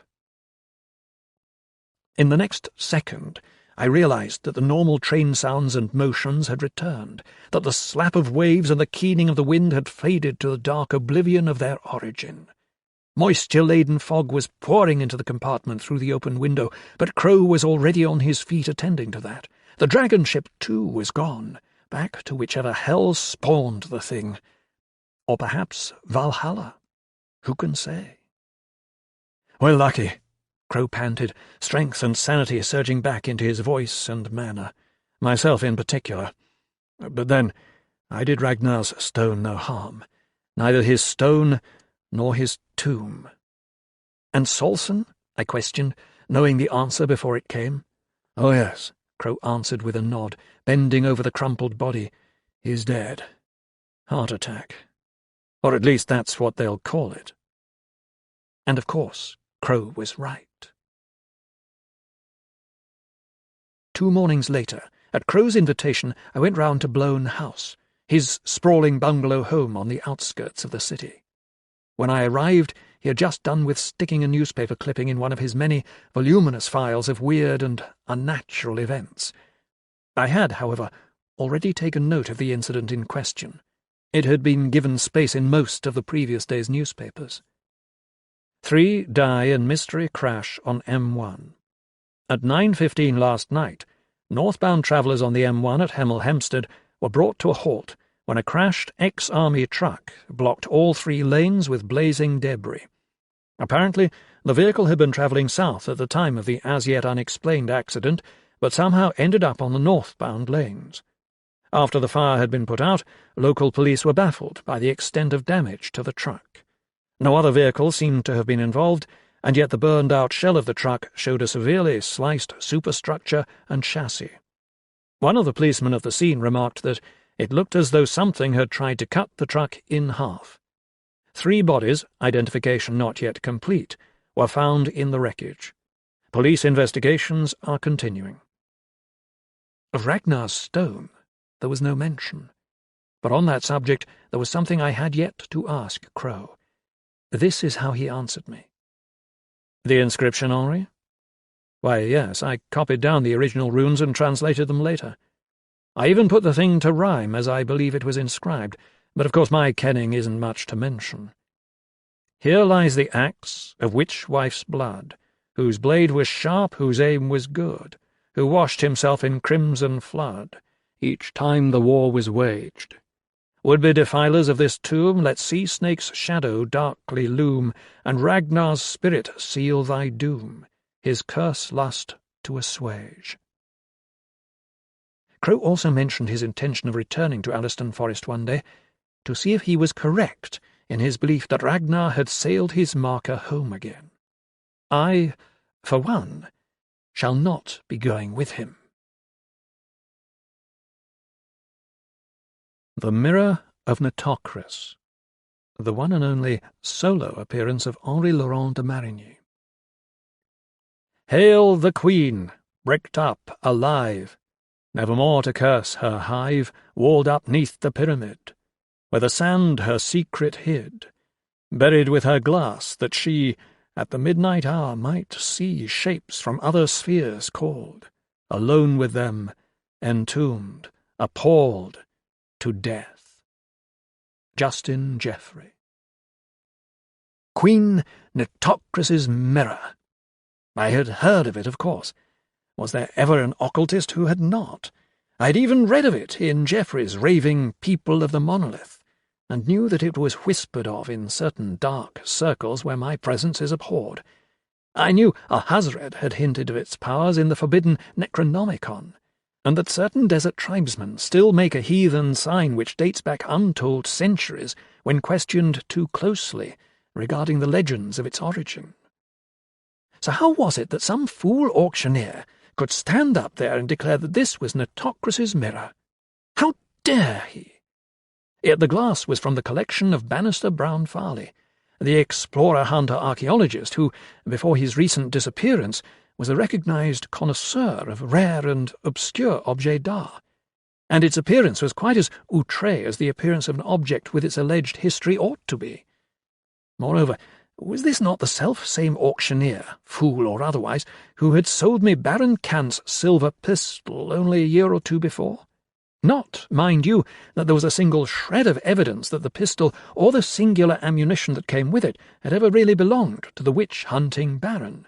The ornately inscribed K on the weapon's butt might stand for anything. But, of course, I made my bid for the mirror and for Bannister Brown Farley's diary, and got them both. Sold to it is Mr. de Marigny, isn't it, sir? Thought so.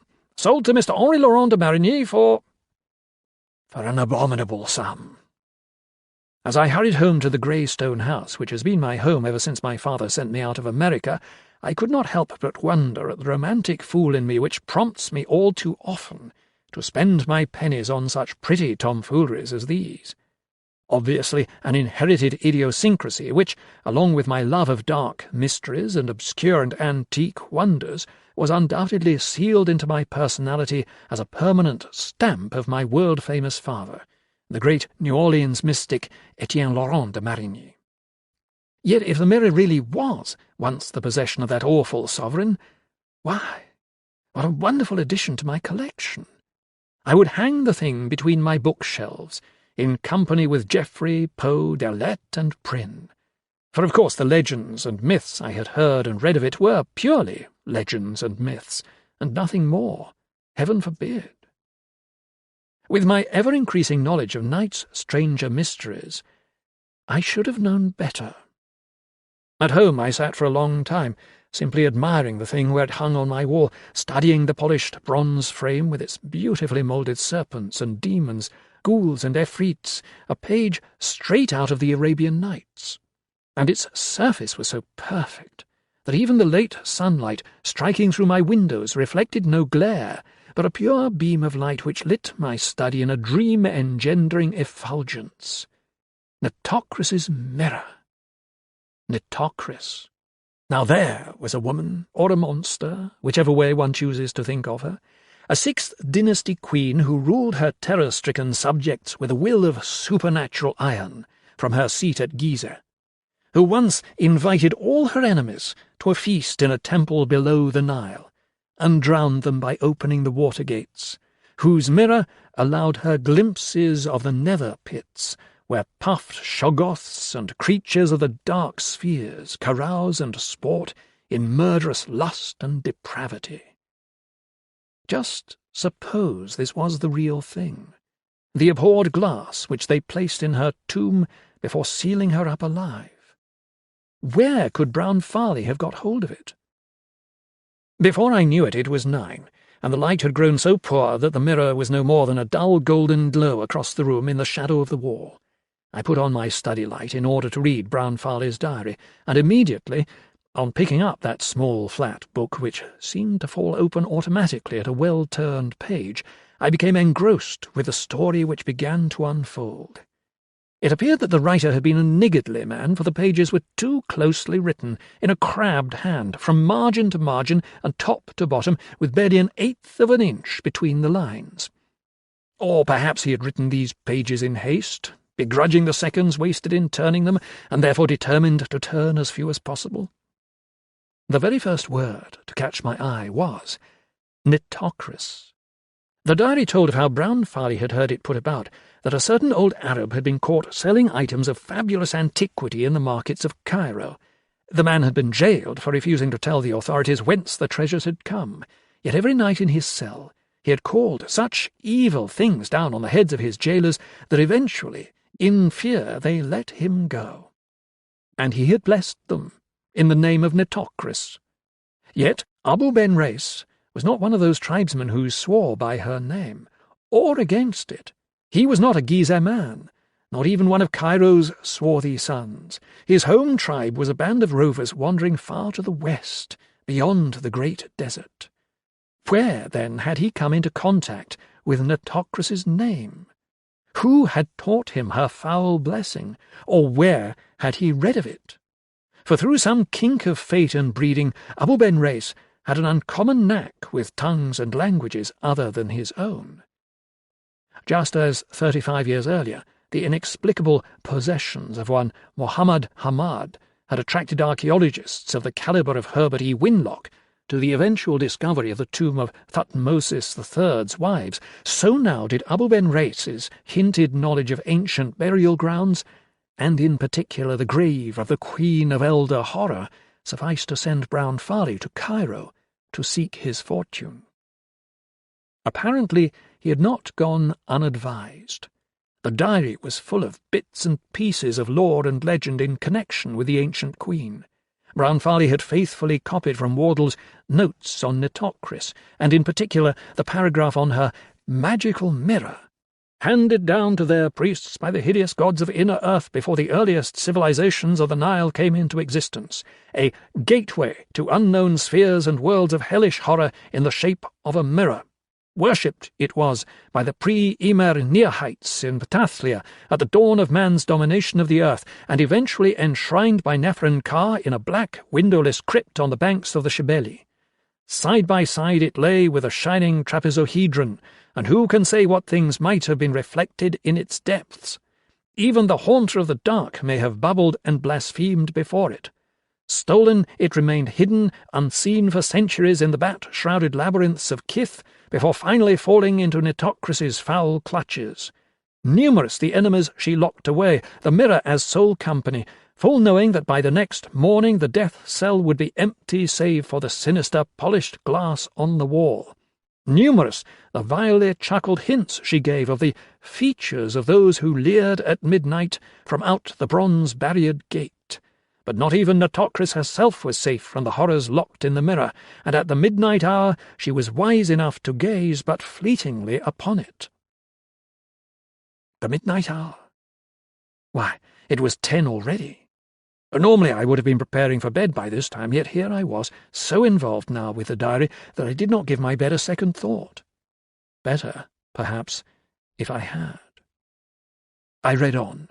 Brown Farley had eventually found Abu Ben Reis, and had plied him with liquor and opium until finally he managed to do that which the proper authorities had found impossible. The old Arab gave up his secret, though the book hinted that this knowledge had not been all that easy to extract, and the next morning Brown Farley had taken a little-used camel track into the wastes beyond those pyramids wherein lay Nitocris's first burial place. But from here on there were great gaps in the writing, whole pages having been torn out or obliterated with thick black strokes, as though the writer had realized that too much was revealed by what he had written, and there were rambling, incoherent paragraphs on the mysteries of death and the lands beyond the grave. Had I not known the explorer to have been such a fanatical antiquarian, his auctioned collection had been unbelievably varied, and were I not aware that he had delved, prior to his search for Nitocris's second tomb, into many eldritch places and outre settings, I might have believed the writer mad from the contents of the diary's last pages. Even in this knowledge I half believed him mad anyway. Obviously, he had found the last resting place of Nitocris. The scribbled hints and suggestions were all too plain, but it seemed there had been nothing left worth removing. Abu Ben Reis had long since plundered all but the fabled mirror, and it was after Brown Farley had taken that last item from the ghoul-haunted tomb that the first of his real troubles began. From what I could make out from the now garbled narrative, he had begun to develop a morbid fixation about the mirror, so that by night he kept it constantly draped. But it was no good. Before I could continue my perusal of the diary, I had to get down my copy of Fury's Notes on the Necronomicon. There was something tickling me, there at the back of my mind. A memory, something I should know, something which Alhazred had known and written about. As I took down Fury's book from my shelves, I came face to face with the mirror. The light in my study was bright, and the night was quite warm, with that oppressive heaviness of air which is ever the prelude to violent thunderstorms. Yet I shuddered strangely as I saw my face reflected in that glass. Just for a moment, it had seemed to leer at me. I shrugged off the feeling of dread which immediately sprang up in my inner self, and started to look up the section concerning the mirror. A great clock chimed out the hour of 11 somewhere in the night, and distant lightning lit up the sky to the west beyond the windows of my room. 1 hour to midnight. Still, my study is the most disconcerting place. What with those eldritch books on my shelves, their aged leather and ivory spines dully agleam with the reflection of my study light, and the thing I use as a paperweight which has no parallel in any sane or ordered universe, and now, with the mirror and diary, I was rapidly developing an attack of the fidgets, unlike any I had ever known before. It was a shock for me to realize that I was just a little uneasy. I thumbed through Fury's often fanciful reconstruction of the Necronomicon until I found the relevant passage. The odds were that Fury had not altered this section at all, except, perhaps, to somewhat modernize the mad Arab's old-world phraseology. Certainly it read like genuine Alhazred. Yes, there it was. And there, yet again, was that recurring hint of happenings at midnight. For while the surface of the glass is still, even as the crystal pool of Yith Shesh, even as the lake of Hali when the swimmers are not at the frothing, and while its gates are locked in all the hours of day, yet at the witching hour, one who knows, even one who guesses, may see in it all the shades and shapes of night and the pit, wearing the visage of those who saw before. And though the glass may lie forgotten forever, its power may not die, and it should be known. That is not dead which can forever lie, and with strange eons even death may die. For many moments I pondered that weird passage and the even weirder couplet which terminated it, and the minutes ticked by in a solemn silence hitherto outside my experience at the Aspens. It was the distant chime of the half-hour which roused me from my reverie to continue my reading of Brown Farley's diary. I purposely put my face away from the mirror and leaned back in my chair, thoughtfully scanning the pages. But there were only 1 or 2 pages left to read, and as best I can remember, the remainder of that disjointed narrative rambled on in this manner. 10th. The nightmares on the London, all the way out from Alexandria to Liverpool. Christ knows I wish I'd flown. Not a single night's sleep. Appears the so-called legends are not so fanciful as they seemed. Either that or my nerves are going. Possibly it's just the echo of a guilty conscience. If that old fool Abu hadn't been so damned close-mouthed, if he'd been satisfied with the opium and brandy instead of demanding money. And for what, I ask? There was no need for all that rough stuff. And his poxy waffle about only wanting to protect me. Rubbish. The old beggar'd long since cleaned the place out, except for the mirror. That damned mirror. Had to get a grip on myself. What state must my nerves be in that I need to cover the thing up at night? Perhaps I've read too much from the Necronomicon. I wouldn't be the first fool to fall for that blasted book's hocus-pocus. Alhazred must have been as mad as Nitocris herself. Yet I suppose it's possible that it's all just imagination. There are drugs that can give the same effects, I'm sure. Could it be that the mirror has a hidden mechanism somewhere which releases some toxic powder or other at intervals? But what kind of mechanism would still be working so perfectly, after the centuries that glass must have seen? And why always at midnight? Damned funny. And those dreams. There is one sure way to settle it, of course. I'll give it a few more days, and if things get no better, well, we'll have to wait and see. 13th. That's it, then. Tonight we'll have it out in the open. I mean, what good's a bloody psychiatrist who insists I'm perfectly well when I know I'm ill? That mirror's behind it all. Face your problems, the fool said, and if you do, they cease to bother you. That's what I'll do, then. Tonight. 13th. Night. There, I've sat myself down, and it's 11 already. I'll wait till the stroke of midnight, and then I'll take the cover off the glass, and we'll see what we'll see. God, that a man like me should twitch like this. Who'd believe that only a few months ago I was steady as a rock, and all for a bloody mirror? I'll just have a smoke and a glass. That's better. 20 minutes to go. Good. Soon be over now. Perhaps tonight I'll get a bit of sleep for a change. The way the place goes suddenly quiet, as though the whole house were waiting for something to happen. I'm damned glad I sent Johnson home. It'd have been no good to let him see me looking like this. What a god-awful state to get oneself into. 5 minutes to go. I'm tempted to take the cover off the mirror right now. There. Midnight. Now we'll have it. And that was all there was. I read it through again, slowly, wondering what there was in it which so alarmed me. And what a coincidence, I thought, reading that last line for the second time, for even as I did so the distant clock, muffled somewhere by the city's mists, chimed out the hour of 12. I thank God now that he sent that far-off chime to my ears. I am sure it could only have been an act of providence which caused me to glance round upon hearing it. For that still glass, that mirror which is quiet as the crystal pool of Yith-Shesh all the hours of day, was still no longer. A thing, a bubbling, blasphemous shape from Lunas's most hellish nightmare, was squeezing its flabby pulp out through the frame of the mirror into my room. And it wore a face where no face ever should have been. I do not recall moving, opening my desk drawer and snatching out that which lay within, yet it seems I must have done so. I remember only the deafening blasts of sound from the bucking, silver-plated revolver in my clammy hand, and above the rattle of sudden thunder, the whine of flying fragments and the shivering of glass as the hell-forged bronze frame buckled and leapt from the wall. I remember, too, picking up the strangely twisted silver bullets from my Bukhara rug. And then I must have fainted.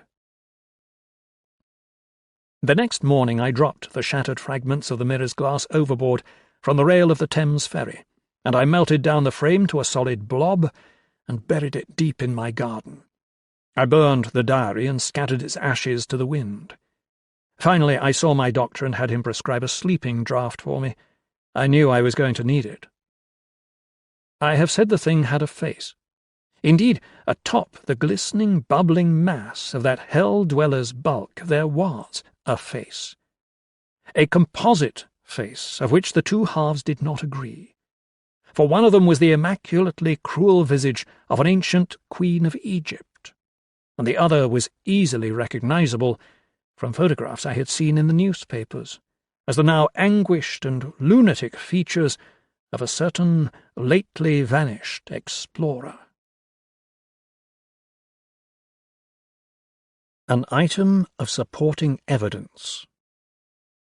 It was the contents of a letter from Chandler Davies, the weird artist, commenting upon the negative effect which my short story, Yeghar's Realm, had had on him, which determined me to invite him round to Blown House. Not that I grieved to any great extent over Mr. Davies' adverse comments, you can never please everyone, but I definitely disagreed with his expounded argument. He had had it that mythological fantasy was out, that the Cthulhu mythos's fabled lands and creatures, and Cimeria's scintillating citadels and dark demons should have been allowed to die a sad but certain death along with their respective originators, and that constant culling from those tales, the brain-children of my own, not to mention many other authors' literary progenitors, was weakening the impact of the original works.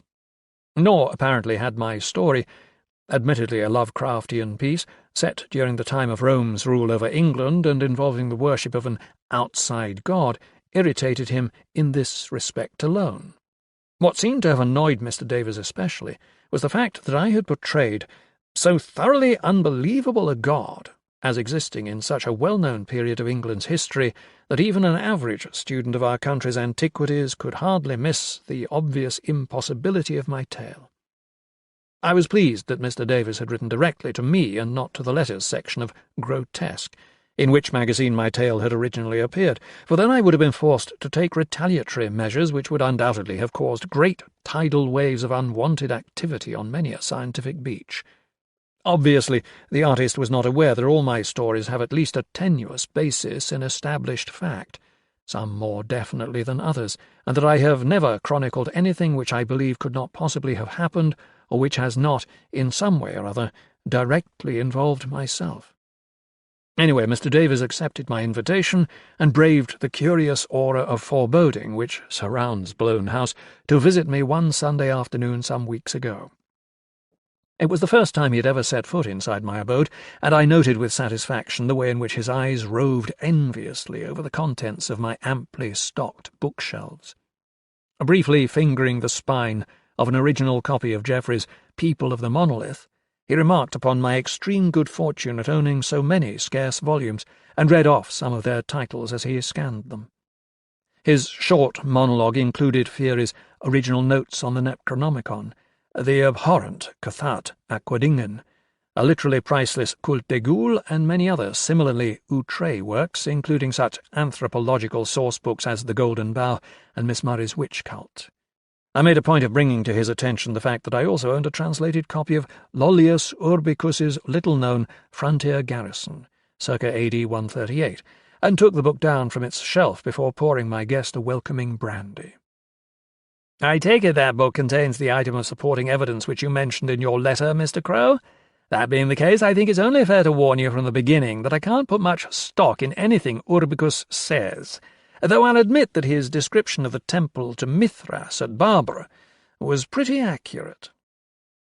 Appreciating the way in which my obviously erudite critic was shaping up, I countered his exploratory thrust by smiling and telling him No, the book merely contains a few additional fragments of interest in connection with my actual evidence, which is of an entirely different nature. I don't want you to get me wrong, Mr. Crow, he answered, taking out a cigarette and settling himself more comfortably in his chair in preparation for the more strenuous battle to come. As an entertainment, your story was very good, excellent, and any casual reader of such tales must surely have experienced a definite shudder at some of the shock paragraphs which you so successfully employed. But to have set the thing in a period of which we're so historically and archaeologically sure, the same period, I note, in which old Urbicus scribbled his notes for that book of yours, was a mistake the story could well have done without. You see, I'm a collector, a gourmet of such tales, you could say, and while I don't wish to be offensive, I must admit that blunders like yours irk me considerably. He sipped at his brandy. While Mr. Davis had been speaking, I had carefully opened Frontier Garrison to a previously marked page, and as soon as he was done I turned the book around and slid it over the table, separating us so that he could read the selected paragraph. Smiling, he did so, though I thought his smile was just a trifle too sarcastic, and sure enough, when he was through, he closed the book with a flourish which indicated complete rejection. I have also read Plato on Atlantis, and Borellus on revivification. No, Mr. Crow, Lollius Urbicus's account of the death of Yeg-Ha, the swords of a centuria of fear-frenzied Roman soldiers, doesn't impress me at all. I'm sorry. I rather fancy your dismissal of Plato and Borellus as a bit too perfunctory, Mr. Davis. I can only suspect that your appraisal of their works, to say nothing of the work of Lollius Urbicus, is undertaken with the same attitude of mind with which the Inquisition viewed the work of Galileo Galilei. And, of course, if Sayce hadn't unearthed their remains all over Asia Minor and northern Syria, you'd probably still be denying that the Hittites ever existed. I smiled. Touché, he said. But now you're talking, Mr. Crow. Remains, you said. Now that's it exactly. After all, remains are proof. But tell me, please, what remains are there to show that that abominable invention of Urbicus's ever existed? You think he created Yeg-Ha himself, then? I asked. You believe that the featureless, 10-foot-tall monstrosity he mentioned in his notes was purely a figment of his own imagination? Oh, no, I wouldn't be so presumptuous. Urbicus probably got the idea from local legends or fairy tales. Later, rather than write off the ignominious loss of a half-centuria of soldiers to a barbarian attack, he attributed their annihilation to this giant, faceless god. Clever, I answered. But how about the communal grave recently unearthed at Briddock Fort, with 48 fantastically mutilated Roman skeletons, haphazardly piled one upon the other, some still encased in their armour, as if buried in great haste? That shook him a bit. I'd forgotten that, he admitted. But for God's sake, man, there must have been thousands of small skirmishes which never got chronicled. You see, that's the whole point, Mr. Crow. You talk about these things in exactly the same way in which you wrote about them in that damned story of yours, as though you believe in them conclusively, as though you actually believe that a great, murderous, lunatic thing was called up from hell by the barbarians to do battle with the Romans, as though you have definite proof, which you haven't. No, you shouldn't have done your story as an historical document at all. God only knows how many poor, deluded little law-swallowers you'll have galloping all over Briddock and Housesteads, awesomely trembling at the thought that they're perhaps treading the same ground upon which the Romans did fearsome battle with the hideous Yeg-Ha. While he sat there fuming, I poured more brandy into his glass and grinned at him. Well, I've obviously made a literary enemy. I'm sorry about that, because it was my intention to ask you to illustrate my next book. But anyway, tell me, have you ever seen that horrible 10-foot chunk of granite statuary in the Roman Antiquities section of the British Museum? Yes, I have. From Limestone Bank, I believe. A stubby winged thing, much similar to the god in your story, with defaced features and— He checked himself. Just what are you getting at? Try to think, Mr. Davis. Didn't you find it funny that the features of that statue were so cleverly, so smoothly, defaced? Why, if one looks at it at all closely, it almost appears as though it wasn't intended to have any features. He choked over his brandy. I reached for his glass and filled it again as he sputtered and coughed, dabbing at his lips with a handkerchief, getting himself under control. "There you go again! Of all the I've been unfair, Mr. Davies," I shut him off. "I've kept you in suspense too long, and you're losing your patience. Drink your brandy." "I beg your pardon?" "Drink your brandy," I repeated. "You'll need it." I opened my writing cabinet and took out an object cowled unconventionally in a tea cosy. I balanced it upon the table. Then I pointed to the book in front of my bewildered visitor and said, "Page 34, second paragraph." As Mr. Davies fumblingly, suspiciously found the page and paragraph, I stroked my item of supporting evidence beneath its tea-cosy cover. Eventually he looked up from the book. "It relates to a walk Orbicus took over the countryside shortly after his men allegedly disposed of your monster. 6 of his best men went with him. So what?" "He was looking for a place to bury something, and needed those men to carry it," I explained. "He wanted it hidden so that the barbarians wouldn't be able to use whatever powers of, what was that word you used? Revivification they might have possessed upon it." Mr. Davies opened his mouth to stutter a denial, but I cut him off. "You see, I've examined the whole length of Hadrian's Wall in that area, between Housesteads and Briddock, and eventually I found the right spot. I'm quite a little archaeologist, you know, but even if I hadn't been, Orbicus's description—" I nodded at the book, which he had put down, "as with his description of the temple at Barbara, fitted the spot exactly. Surprisingly enough, the countryside hasn't changed all that much in 18 centuries. All I had to do was look for the place where I would have put the body if I'd been Orbicus. It took me 5 weeks, but I did eventually find it." "What on earth are you talking?" I lifted the tea cosy and passed the football-sized item it concealed over the table for Mr. Davies's incredulous inspection. I made him promise to keep it to himself. I cannot say I fancy the idea of crowds of boffins disturbing my privacy, and I certainly would never part with that item of supporting evidence. Not only that, but he promised to illustrate my next book. There are many outre items in Blown House. A weird 4-handed clock which ticks all out of rhyme, the catalogue aquadingen with its nameless binding, a crystal ball which is so disturbing to look upon that I have to keep it locked away, and many others equally as strange as these. But I am particularly proud of my paperweight, though I will admit it does seem peculiar to put such an odd item to such a use. You see, it's a rather large, socketless skull. With wire hooks screwed into them, the wings make excellent coat hangers. Billy's Oak.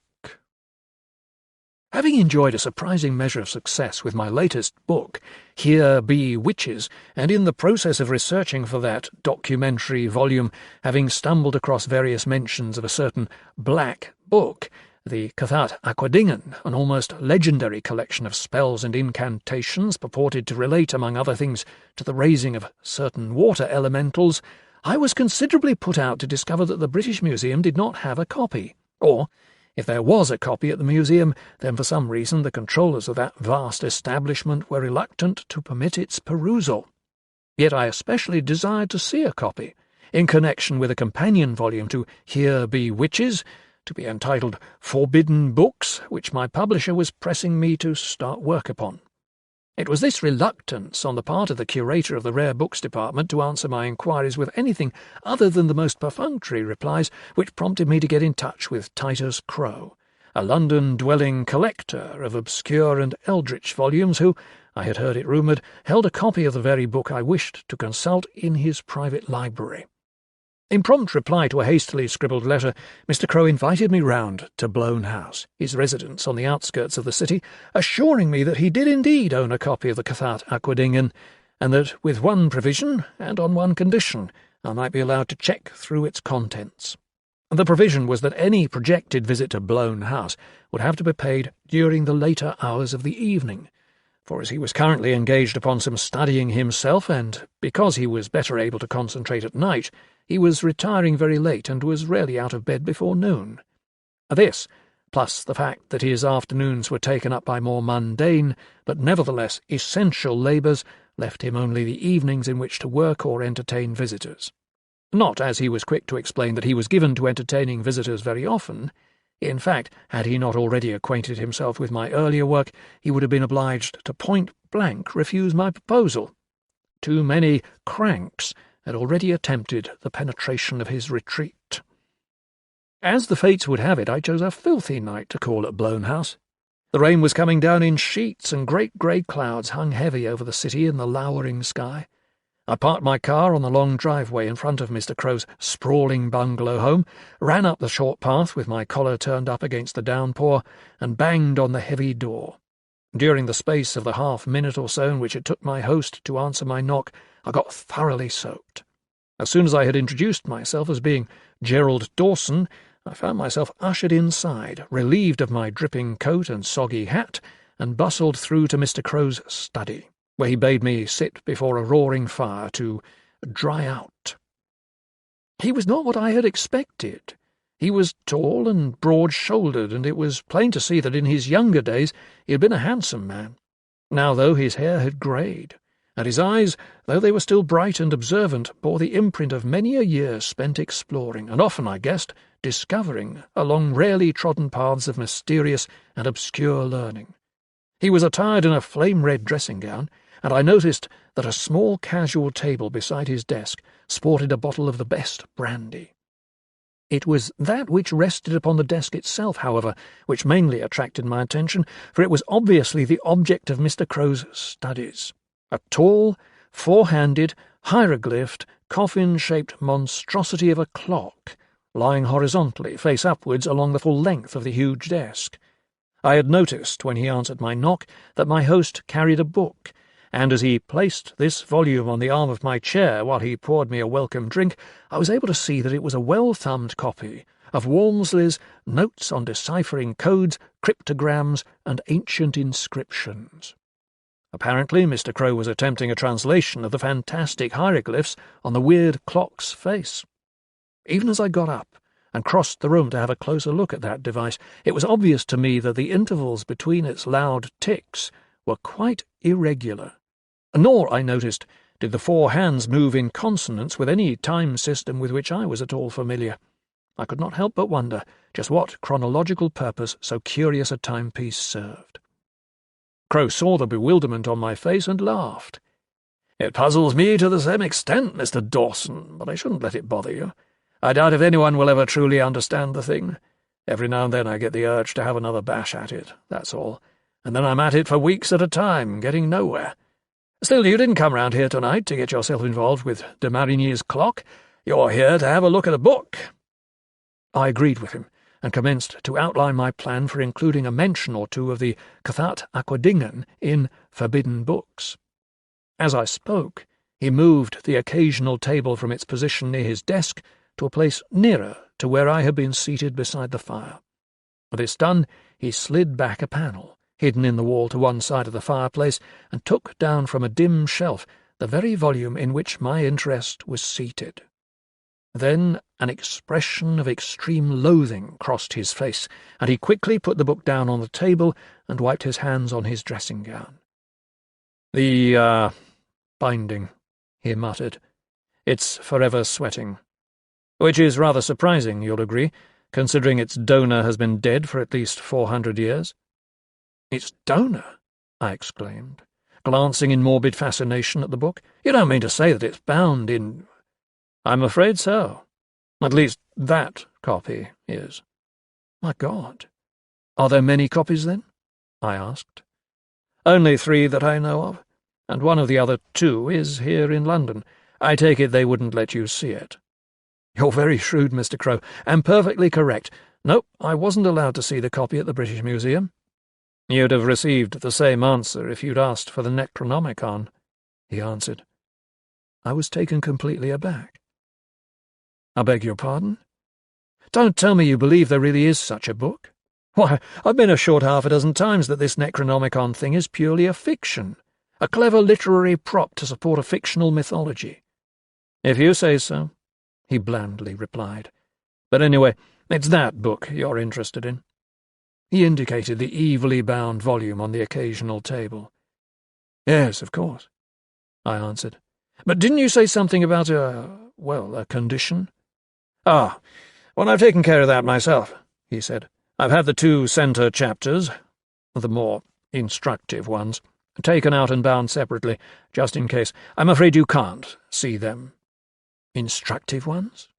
In case? I echoed him. I don't quite see what you mean.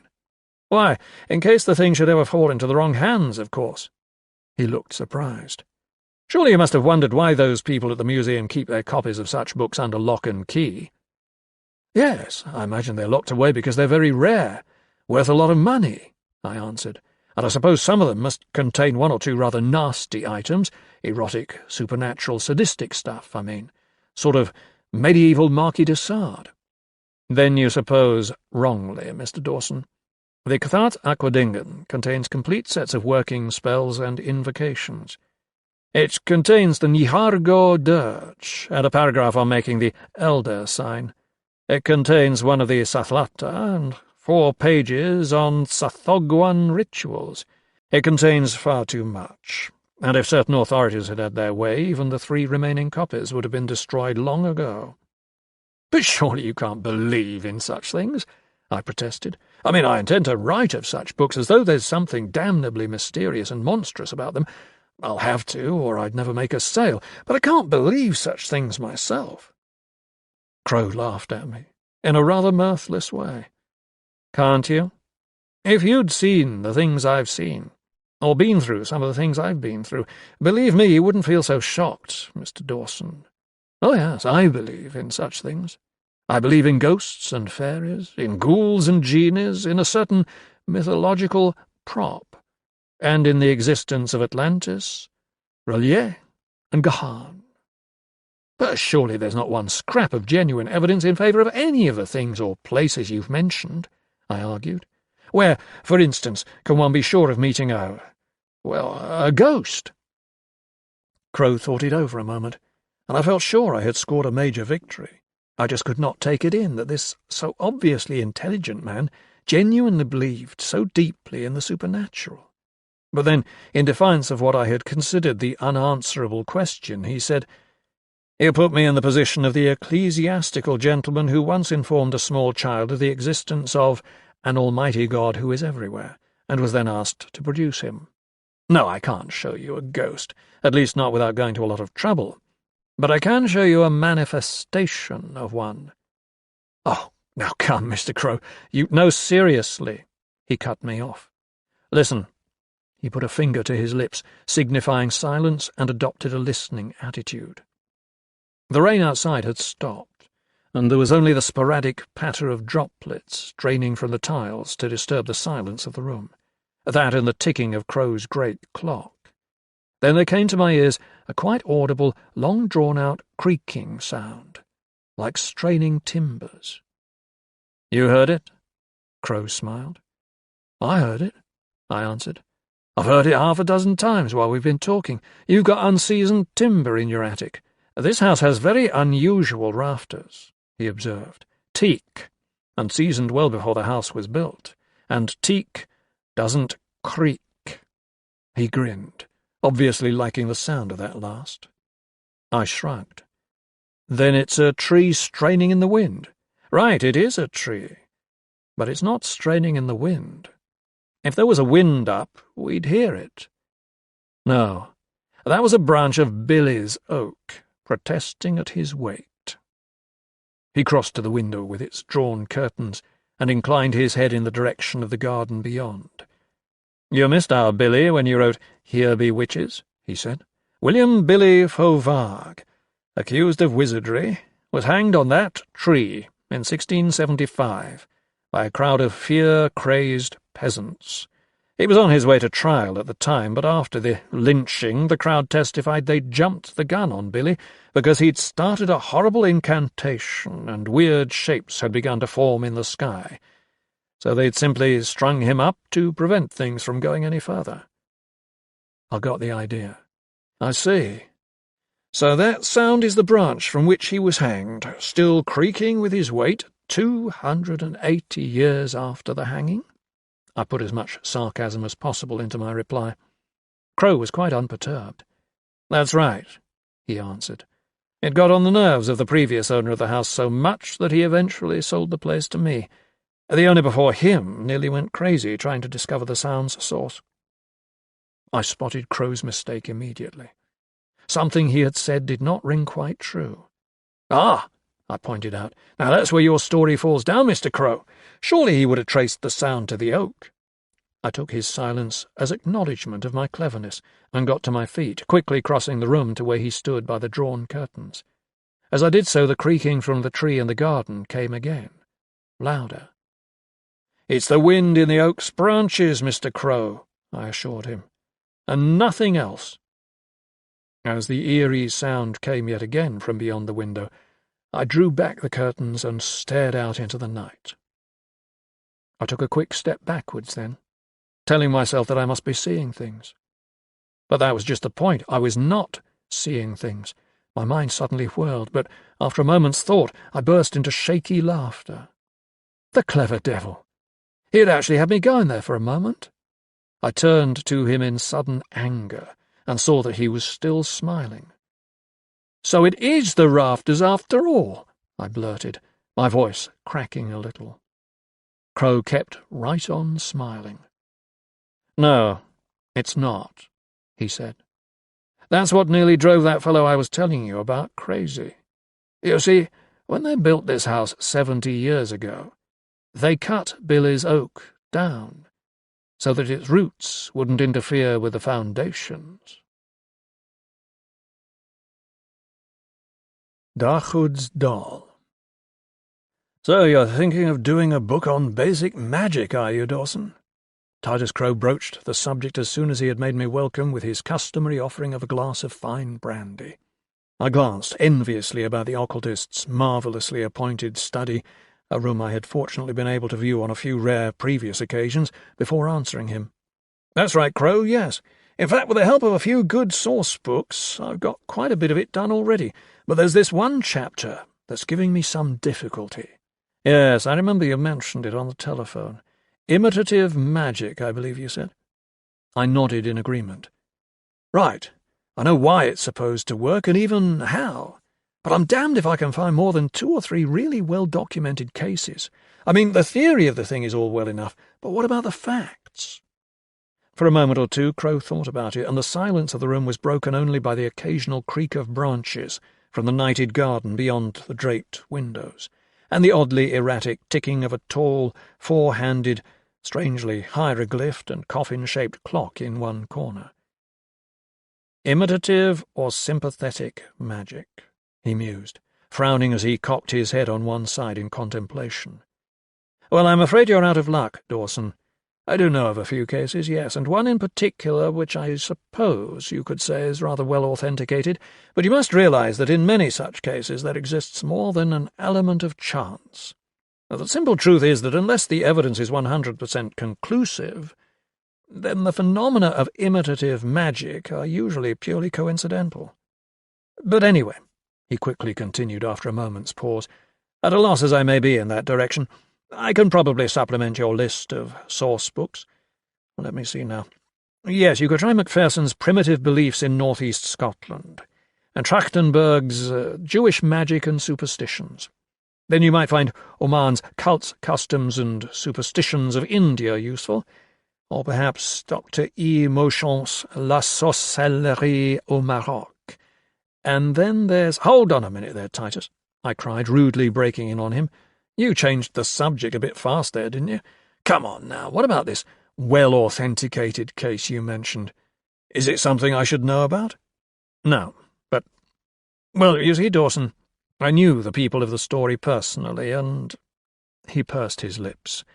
If I did tell it, I'd have to alter the facts a bit, and the names of the characters. You see, Dawson, it would no longer be truly authentic, now would it? And after all, you're after facts, which in turn makes the telling of a disguised story rather pointless. Don't you agree? Well, whether I can use it or not, I answered in desperation, I've simply got to hear it now. I mean, you've got me going, Crow. You usually do get me going, and you very well know it. Now, come on. How about the story? As you wish, he answered resignedly. But first, let me fill your glass again. He brought his chair over then, and I pulled mine a little closer to the fire. And in that strange, quiet room, with only the weird ticking of the great clock as a background to his voice, my host began the tale. It was all of 9 years ago that Dr. Maurice Jameson went out to South Africa to visit his ailing brother, David, also a doctor, at his tiny hospital on the south shore of Lake Ngami. Now, David Jameson had had the so-called missionary instinct, a compassion and urge to help underdeveloped peoples, ever since his boyhood. If his talents as a healer hadn't led him to medicine, then most probably he would have ended up in Africa anyway, wearing the cloth. As it was, in the 15 years he'd been out there, he had built himself a remarkable reputation with the natives of the region. He was looked upon by the various tribes almost as a god. David's trouble, his brother found when his Land Rover reached the hospital from Livingston, was simply that he had been pushing himself too hard. And he'd been doing it for 15 years. The man was quite simply run down, and Maurice Jameson put him straight into one of his own beds in the hospital, ordering him to stay there and be looked after while he himself tended the hospital's primitive clientele. Well, apparently Jameson's diagnosis of his brother's trouble had been perfectly correct, and the rest cure had been applied none too soon. Within 2 or 3 days, the frail, sun-tanned doctor developed a raging enteric fever, and it was plain that had he not taken to his bed when ordered, the fever might well have knocked him down for good. His condition added considerably to the strenuous work already being done by his brother and the hospital's 2 trained native nurses. For you see, Dawson, David Jameson's fever had not confined itself to him. This particularly nasty disease had been busy in the marshlands of the Okavango Basin, just across the narrow neck of Lake Ngami, since a time almost a week prior to the English doctor's arrival, and in 1s and 2s canoes containing sick natives had been crossing the lake to the hospital for some 10 days. So things went for the first 3 weeks, and David Jameson slowly recovered from his fever and began to put on weight again in his hospital bed. With most of the natives back on their feet and returned across the lake to their marshland villages, Dr. Maurice Jameson found he had a little more time to himself. Now, the doctor had a hobby. He was something of an entomologist. Naturally, when first he decided to go out to his brother in Africa, he had seen the trip as a marvellous opportunity to add some tropical specimens to his collection. To this end, he had taken with him certain items of entomological kit, tweezers and a butterfly net, name cards and a notebook, and, most important of all, a set of variously sized moulds and the quick-drying artificial resin with which to fill them. This simple system was better by far than the old method of preservation and mounting, and the specimens thus encased could be examined minutely from all angles. Indeed, they were trapped as firmly as those prehistoric flies in amber which you can find in most museums, and when the resin was set it was as clear and hard as glass. In the evenings, when his work was done and the remaining patients had been properly bedded down for the night, Maurice Jameson would get out into the large enclosed gardens of the hospital and lose himself to the doubtless delightful diversions of bug hunting. He collected and categorized specimen after specimen, until the time came when his brother was almost well enough to be up and about again, which was when the trouble started. You see, some of the natives effectively treated at the hospital had been Mbulus, possibly the most unfriendly and uncivilized of the local tribes, and hitherto they had never bothered to take their troubles to the white Mganga. Their own Mganga, Darhud, the witch doctor, had always treated their ailments himself, and allegedly he was a man as well versed in native medicine as he was in black magic. This enteric disease, though, patently had the witch doctor foxed. For a long time the chief of the Mbulus, Notka, who had long studied the benefits reaped by the other tribes, had been pressing for good relations with the hospital. Now, Notka himself had gone down with the enteritis, against which Darhud's ministrations seemed of no earthly use. So the chief sent his eldest son and the Mganga Darhud across the lake to bring back some of the potent medicine of David Jameson. Now this was the problem. David Jameson, before his brother's arrival, had discovered the best treatment for the virulent enteric disease to be penicillin, with the result that only 2 shots of the medicine remained in the hospital's dispensary. Maurice Jameson intended to use those shots on his brother to finalize David's treatment, and he had one of the nurses explain the facts to the bone-rattling Mganga and to Chief Notker's anxious son. Picture it, Dawson. Darhud, the painted savage, the witch-doctor, sent, like a messenger boy by his chief, against his own wishes and heathen judgment, to beg healing juju from the white Mgangas, only to be perfunctorily refused and turned away. It was too much. Much more than that, however, it was the chance Darhud had been waiting for, the opportunity to defame the white men, the great Mgangas, and perhaps even get rid of them. There in the hospital grounds, in front of the chief's son, Darhud puffed himself up in black rage, spitting on the ground at Maurice Jameson's feet and flinging an itchy white powder in the face of the nurse-cum-interpreter. Before the astonished doctor could recover from his surprise— remember, Dawson, that to him the choice had been a simple, logical one. 2 shots could hardly help Chief Notker across the lake. They wouldn't provide a sufficiently large dosage, but they were absolutely necessary in the completion of his brother's recovery. The Mganga passed him a great wriggling beetle. Then Darhud stalked away, his 2 cringing, servile companions, the paddlers of his canoe, close on his heels. The black interpreter, when he'd managed to get the white powder out of his eyes, backed hurriedly away as soon as he saw the object of Dr. Jameson's puzzled scrutiny, the squirming, chitinous creature that he held in his hand, Darhud's great beetle. When Jameson questioned the black's concern, he was told that the beetle was a bad charm designed to bring down evil on the person of its receiver. He advised the doctor to throw the thing far, far away, and then to pray most earnestly to God. Maurice Jameson laughed at the suggestion, remarking that the beetle was of a sort he'd never seen before, and that he was certainly not going to throw it away. However, the nurse by all means could pray for him if he wished. Then he immediately went to his room and placed the beetle in a mould, pouring thick resin from a freshly opened bottle over its wriggling form. He left the hole to set and thought no more about it. Until later. That evening, as usual, when the last few patients had been attended to for the night, Jameson went into the gardens and had a look under the bushes to see if he could find any new bugs worth adding to his collection. His usual enthusiasm was lacking, however. A bit of a headache. And besides, there was that disturbing, rhythmic drumming from over the lake. When he went back to his room, his first thought was of the beetle, the fetish creature given him by Darhud. But the solid, clear resin block in which the thing should now have lain dead and immobile, perfectly preserved and displayed forever, was barren of any sign of the insect. The only solution, the only answer to the puzzle seemed to Jameson to be that the beetle had somehow struggled out of the mould before the resin was properly set. Something unprecedented in his experience. On the other hand, he told himself, it could be that the new bottle of resin was inferior, perhaps affected by the heat. After all, the stuff had been produced for use in rather cooler climes. The next morning, though, Jameson did notice that all his other new specimens, locked in resin from the same bottle, had set as perfectly as any he ever treated in England. 3 days later, during which time, incidentally, that unusual headache of Jameson's, first felt on the evening of the beetle's disappearance, had constantly nagged him, his brother was up and about again. David Jameson was paler than before, but chirpy, and a lot more energetic, and so his bug-collecting brother decided it was time he took leave of the place. The heat seemed to be bothering him more and more. Likewise, day and night, the insistent throb of drums from over the lake.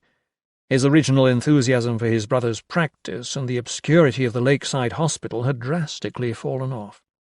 He put it all down to too much sun, and on the 4th morning after Darhud's visit, he climbed back into the passenger seat of his Guy's Land Rover to begin the long ride back to Livingstone.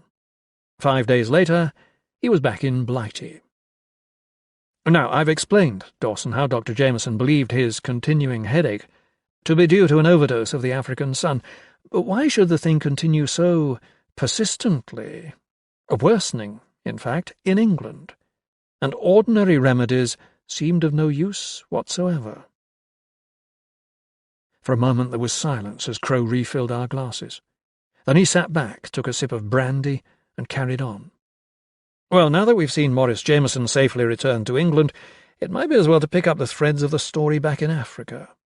It didn't take David Jameson long, once his brother had left the little hospital, to begin wondering what was behind the damnable devil drums pounding unceasingly from the other side of the lake. Nubo, the black male nurse who had suffered Darhoud's powder thrown in his face, was quick to supply the answer, telling the white Mganga all that had transpired at the time of the witch doctor's visit. David Jameson had been out in Africa long enough to appreciate the fact that there are plenty of things hidden away in dark corners about which the so-called civilized world knows very little, not the least of these being the power of primitive black magic. Also, he remembered now that his brother had first started to complain of his headache shortly after the incident with Darhoud. Finally, of course, there was the drumming, which he recognized as being part of the ritual to propitiate injurious black magic. All in all, David Jameson's knowledge was sufficient at his earliest opportunity to see him seated in a bark canoe between two trusted natives, skimming across Lake Ngami in what he hoped was the direction of the Mbulu's thorn and marsh bush bomas. He took with him some of a fresh supply of penicillin, just in from Livingstone. Crow paused again, frowning momentarily as he worked out the best way to relate the remainder of the story. Sorry to keep jumping about like this, Dawson, but I'm trying to tell the thing more or less chronologically. Let's see now. Yes, we'd best go back to Maurice Jameson in England. The doctor lived with his wife Muriel in a cottage just outside Brentwood, where he had his practice. But within 4 days of his return it became plain that his recently contracted affliction was affecting his efficient control of that practice. The pounding headache, remarkably reminiscent in its sustained and regular throb, throb, throb of the drums across Lake Ngami, had worsened until its pain was so great it seemed to Jameson that his head was slowly being crushed in a great vice. The next day he took to his bed, so terrible had the agony in his head become, and on the following morning he called in a fellow doctor to examine him. And yet, that same day, as mysteriously as it had waxed, Jameson's headache waned and quickly disappeared. Altogether, the thing had lasted 2 weeks. The next 8 days passed uneventfully, and Maurice Jameson had almost forgotten about the monstrous pains he had known in his head, which I might add he had been sure would be the death of him, when a heavily stamped parcel arrived airmail from Salisbury. The thing came with the morning mail, and Jameson unwrapped it wonderingly, to find a long, explanatory letter from his brother, and Darhoud's doll. "A doll?" I cried, breaking in on Crow's narrative. "Did you say Darhoud's doll?" "Yes, and I'll get on to that in a minute," Crow continued, ignoring my rude outburst. "But first a word about the parcel. Now, that package was most odd. More like an entomologist's specimen box than a parcel proper, with little ventilation holes. You know what I mean? And within the inner container, wrapped most carefully in cotton wool and with only its head free, was the baked clay and straw doll, with slivers of blue glass for its eyes and with the top of its head painted red. I should mention here that Maurice Johnson had red hair and that his eyes were blue. The letter accompanying this outre object was no less extraordinary, explaining in detail all that David Jameson had done since learning of his brother's confrontation with the witch doctor. He had set out in his canoe 3 days after Maurice's departure, and it had taken him another 3 days to find the nomadic Mbulus. In the end, the drums had led him to them. There in the marshlands he had treated the sick chief, bringing him back miraculously to renewed health in only a day or 2. They're incredibly tough people, those marsh-dwellers. It was only then that the outpost doctor dared bring up the question of Darhoud and the devil drums and what they meant. Shamefacedly, Notka told him that Darhoud was killing the other white Mganga for refusing his request for help. But the chief was also quick to agree that the ritual could now be satisfactorily ended with no harm done. Darchud, disappointed and angry, was made to produce the doll, into the clay body of which he had ground the beetle containing the white Mganga's aura, or essence, and also to call a halt to the drumming. Just how he had managed to magic the beetle out of the resin is something I don't suppose anyone will ever know. A cord had been twined about the doll's painted head, with 2 flat wooden discs, the size of pennies, attached at the temples. Every day, Darchud had been turning the discs, tightening the cord, until eventually the head would have been quite squashed. Of course, Jameson carefully removed the discs and cord immediately, and the point I make is this, that at exactly the same time he freed the doll's head, 5,000 miles away in England, his brother's headache began to lift. "Coincidence," I said, feeling more than a little disappointed. It was, after all, a common enough tale. "Coincidence? Perhaps. But there's more to come. Of course, being a stoic sort of chap, Dr. Morris Jameson came to the same conclusion as yourself, Dawson. Nothing personal intended, you understand. He gave the doll to his wife and thought no more about it. Muriel, however, was an entirely different kettle of fish. She was a superstitious soul, and even if she did fancy that all this was just a bit too much like mumbo-jumbo, well, what harm in taking precautions? She'd got this idea right from the start, you see, from the moment she saw Darchud's doll and learned the story behind it, for she simply didn't consider the little effigy of her husband to be strong enough. The doll was too frail. It wouldn't last a lifetime. And what if the thing really was, well, linked to Morris in some way?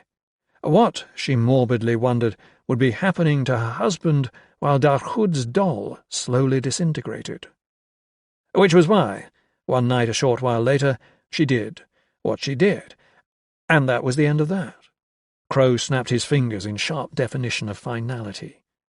I waited a moment and then said, "Well, go on, Titus. Finish it off. What did Muriel Jameson do?" Crow gazed at me a few seconds longer, sighed, and then continued. "I thought you might have guessed it, Dawson." He swirled the brandy round in the bottom of his glass. "Well?" I prompted him. He sighed again. "Well, 1 hour after Muriel Jameson attended to the doll, when she went to her husband's study with a cup of coffee, she found him dead at his desk. His face was blue, his eyes were bulging, and his tongue was lolling out." "Eh?" I jumped at his abrupt delivery, staring in unquiet fascination across the space between us. "Dead? Like that?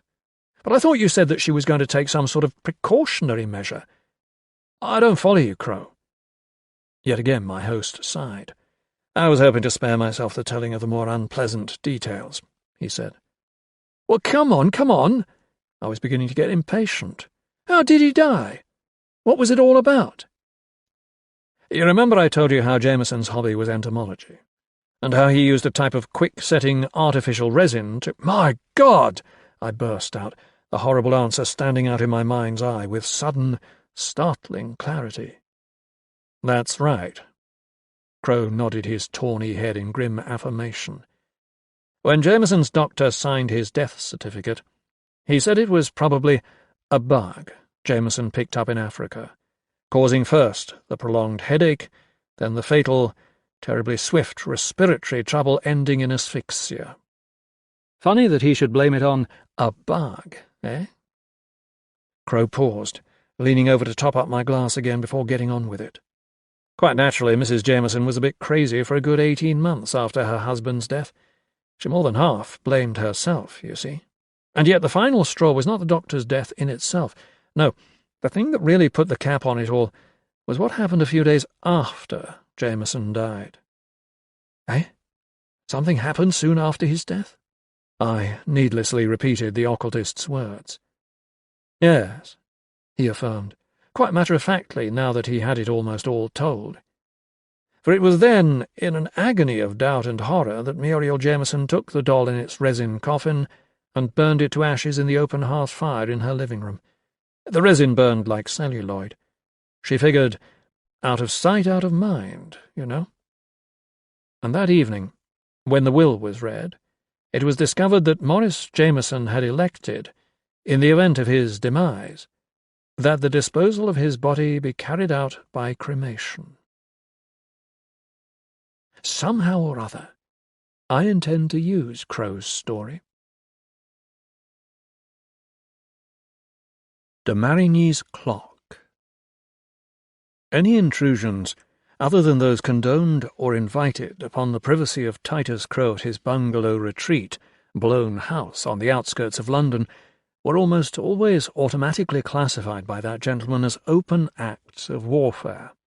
In the first place, for anyone to make it merely to the doors of Crow's abode without an invitation, often even with one, was a sure sign of the appearance on the scene of a forceful and dogmatic character, qualities which were almost guaranteed to clash with Crow's own odd nature. For Blown House seemed to exude an atmosphere all its own, an exhalation of impending something which usually kept the place and its grounds free even from birds and mice, and it was quite unusual for Crow himself to invite visitors.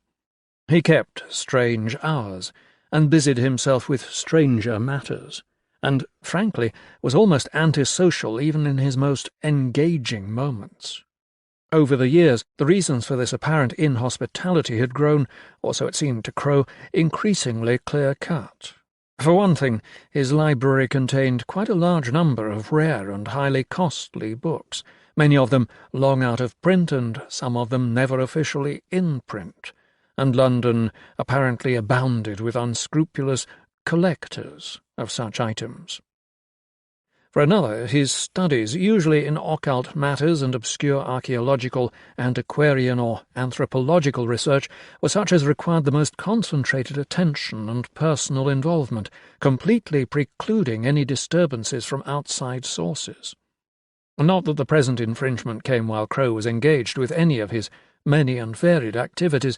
It did not. It came in the middle of the night, rousing him from deep and dreamless slumbers engendered by a long day of frustrated and unrewarding work on de Marigny's clock. And Titus Crow was not amused. "What the hell's going on here? Who are you, and what are you doing in my house?" He had sat bolt upright in bed almost as soon as the light went on. His forehead had come straight into contact with a wicked-looking automatic held in the fist of a most unbeautiful thug. The man was about 5 feet 8 inches in height, thick-set, steady on legs which were short in comparison with the rest of his frame. He had a small scar over his left eye, and a mouth that slanted downward, cynically, Crow supposed, from left to right. Most unbeautiful. "Just take it easy, Gov, and there'll be no bother," the thug said, his voice soft but ugly. Crow's eyes flicked across the room to where a second hoodlum stood just within the bedroom door, a nervous grin twisting his pallid features. "Find anything pasty?" the man with the pistol questioned, his eyes never leaving Crow's face for a second. "Nothing, Joe," came the answer. "A few old books and bits of silver, nothing worth our while. Yet. You'll tell us where it is, though, won't you, chum?" "Pasty," Crow exclaimed. "Powers of observation, indeed. I was just thinking, before hearing your name, what a thin, pasty creature you look. Pasty." Crow grinned, got out of bed and put on his flame-red dressing-gown. Joe looked him up and down appraisingly. Crow was tall and broad-shouldered, and it was plain to see that in his younger days he had been a handsome man. Even now there was a certain tawniness about him, and his eyes were still very bright and more than intelligent.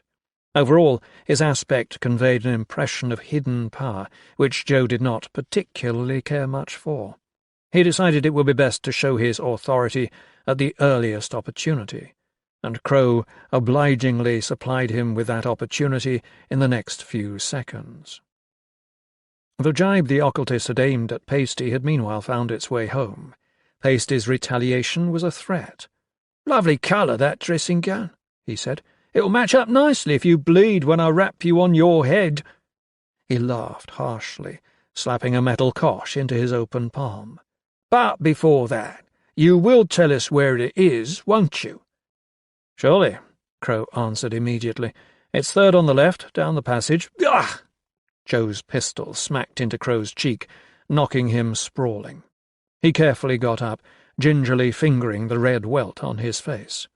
"Now that's just to show you that we don't want any more funnies. See?" Joe said. "Yes, I see." Crow's voice trembled with suppressed rage. "Just what do you want?"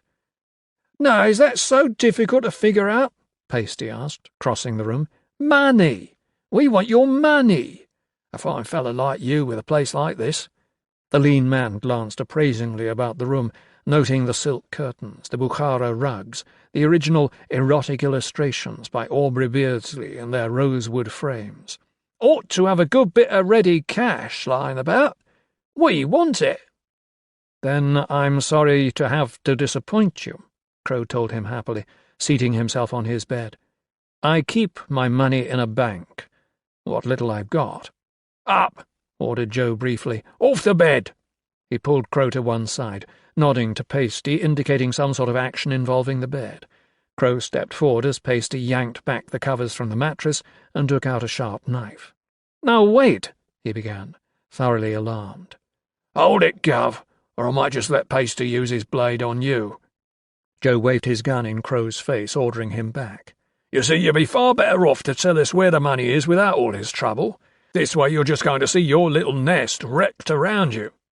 He waited, giving Crow the opportunity to speak up, then indicated to Pasty that he should go ahead. Pasty went ahead. He ripped open the mattress along both sides and one end, tearing back the soft outer covering to expose the stuffing and springs beneath, then pulling out the interior in great handfuls, flinging them down on the floor in total disregard of Crow's utter astonishment and concern.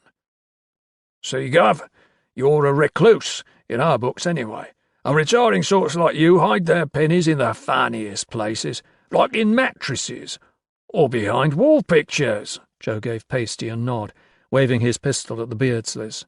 "Well, for God's sake, just look behind them," Crow snarled, again starting forward.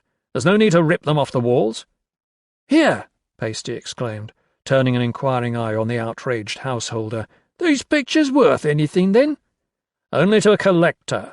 You'd never find a fence for stuff like that," Crow replied. "Ha! Not so stupid, our recluse," Joe grinned. "But being clever won't get you anywhere, Gov, except hospital, maybe. Okay, Pasty, leave the man's dirty pictures alone. You," he turned to Crow, "your study. We've been in there, but only passing through. Let's go, Gov. You can give us a hand to, shift things about." He pushed Crow in the direction of the door. Pasty was the last to enter the study. He did so shivering, an odd look crossing his face. Pasty did not know it, but he was a singularly rare person, one of the world's few truly psychic men. Crow was another, one who had the talent to a high degree, and he sensed Pasty's sudden feeling of apprehension. "Snug little room, isn't it?" he asked, grinning cheerfully at the uneasy thug. "Never mind how pretty the place is. Try the panelling, Pasty," Joe directed. "Eh?" Pasty's mind obviously was not on the job. "The panelling?" His eyes shifted nervously round the room. "Yes, the panelling." Joe studied his partner curiously. "What's wrong with you, then?" His look of puzzlement turned to one of anger. "Now come on, Pasty boy, get a grip. At this rate we'll be here all bleeding night."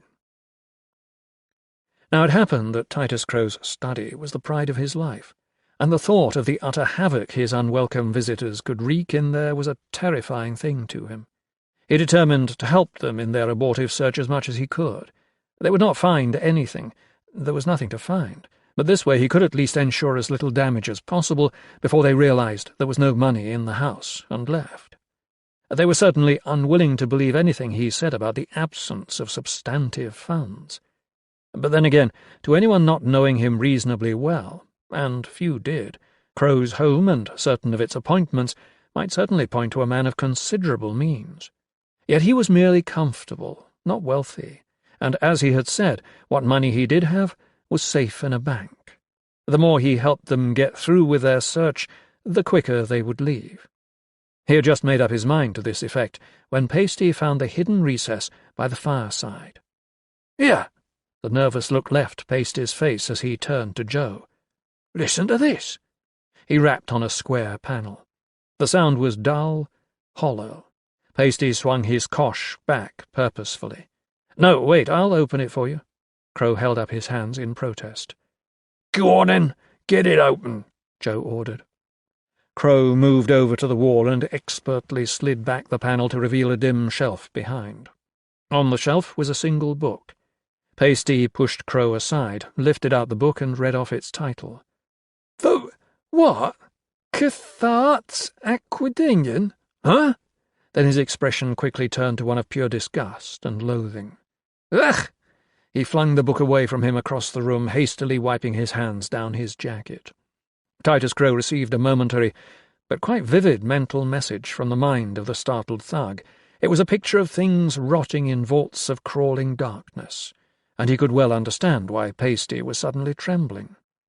That damn book's wet," the shaken crook exclaimed nervously. "No, just sweating," Crow informed. "The binding is, human skin, you see. Somehow it still retains the ability to sweat. A sure sign that it's going to rain." "Claptrap," Joe snapped. "And you get a grip of yourself," he snarled at Pasty.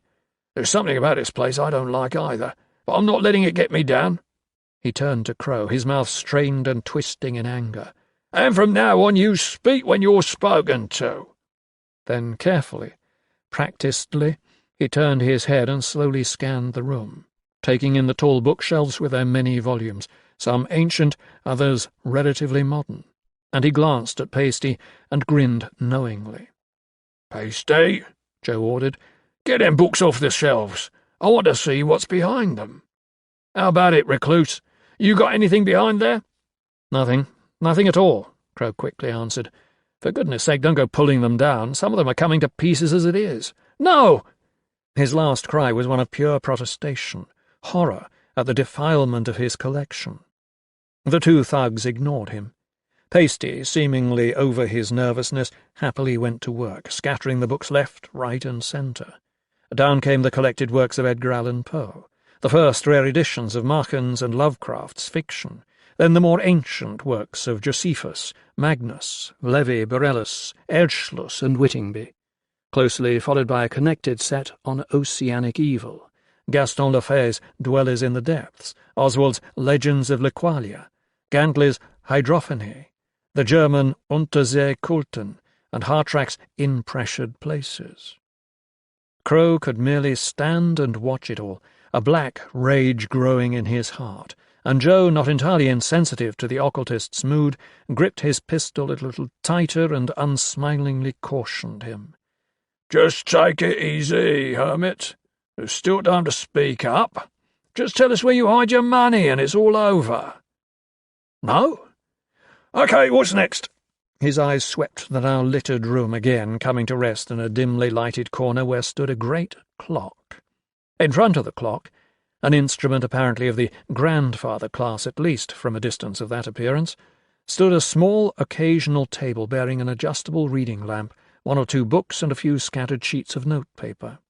Seeing the direction in which Joe's actions were leading him, Crow smiled inwardly and wished his criminal visitor all the best. If Joe could make anything of that timepiece, then he was a cleverer man than Titus Crow, and if he could actually open it, as is possible and perfectly normal with more orthodox clocks, then Crow would be eternally grateful to him. For the sarcophagus-like thing in the dim corner was that same instrument with which Crow had busied himself all the previous day, and on many, many other days since first he purchased it more than 10 years earlier. And none of his studies had done him a bit of good. He was still as unenlightened with regard to the clock's purpose as he had been a decade ago. Allegedly, the thing had belonged to one Etienne Laurent de Marigny, once a distinguished student of occult and oriental mysteries and antiquities, but where de Marigny had come by the coffin-shaped clock was yet another mystery. Crow had purchased it on the assurance of its auctioneer that it was, indeed, that same timepiece mentioned in certain of de Marigny's papers as being a door on all space and time, one which only certain adepts, not all of this world, could use to its intended purpose. There were, too, rumours that a certain Eastern mystic, the Swami Chandraputra, had vanished forever from the face of the earth after squeezing himself into a cavity hidden beneath the panel of the lower part of the clock's coffin shape.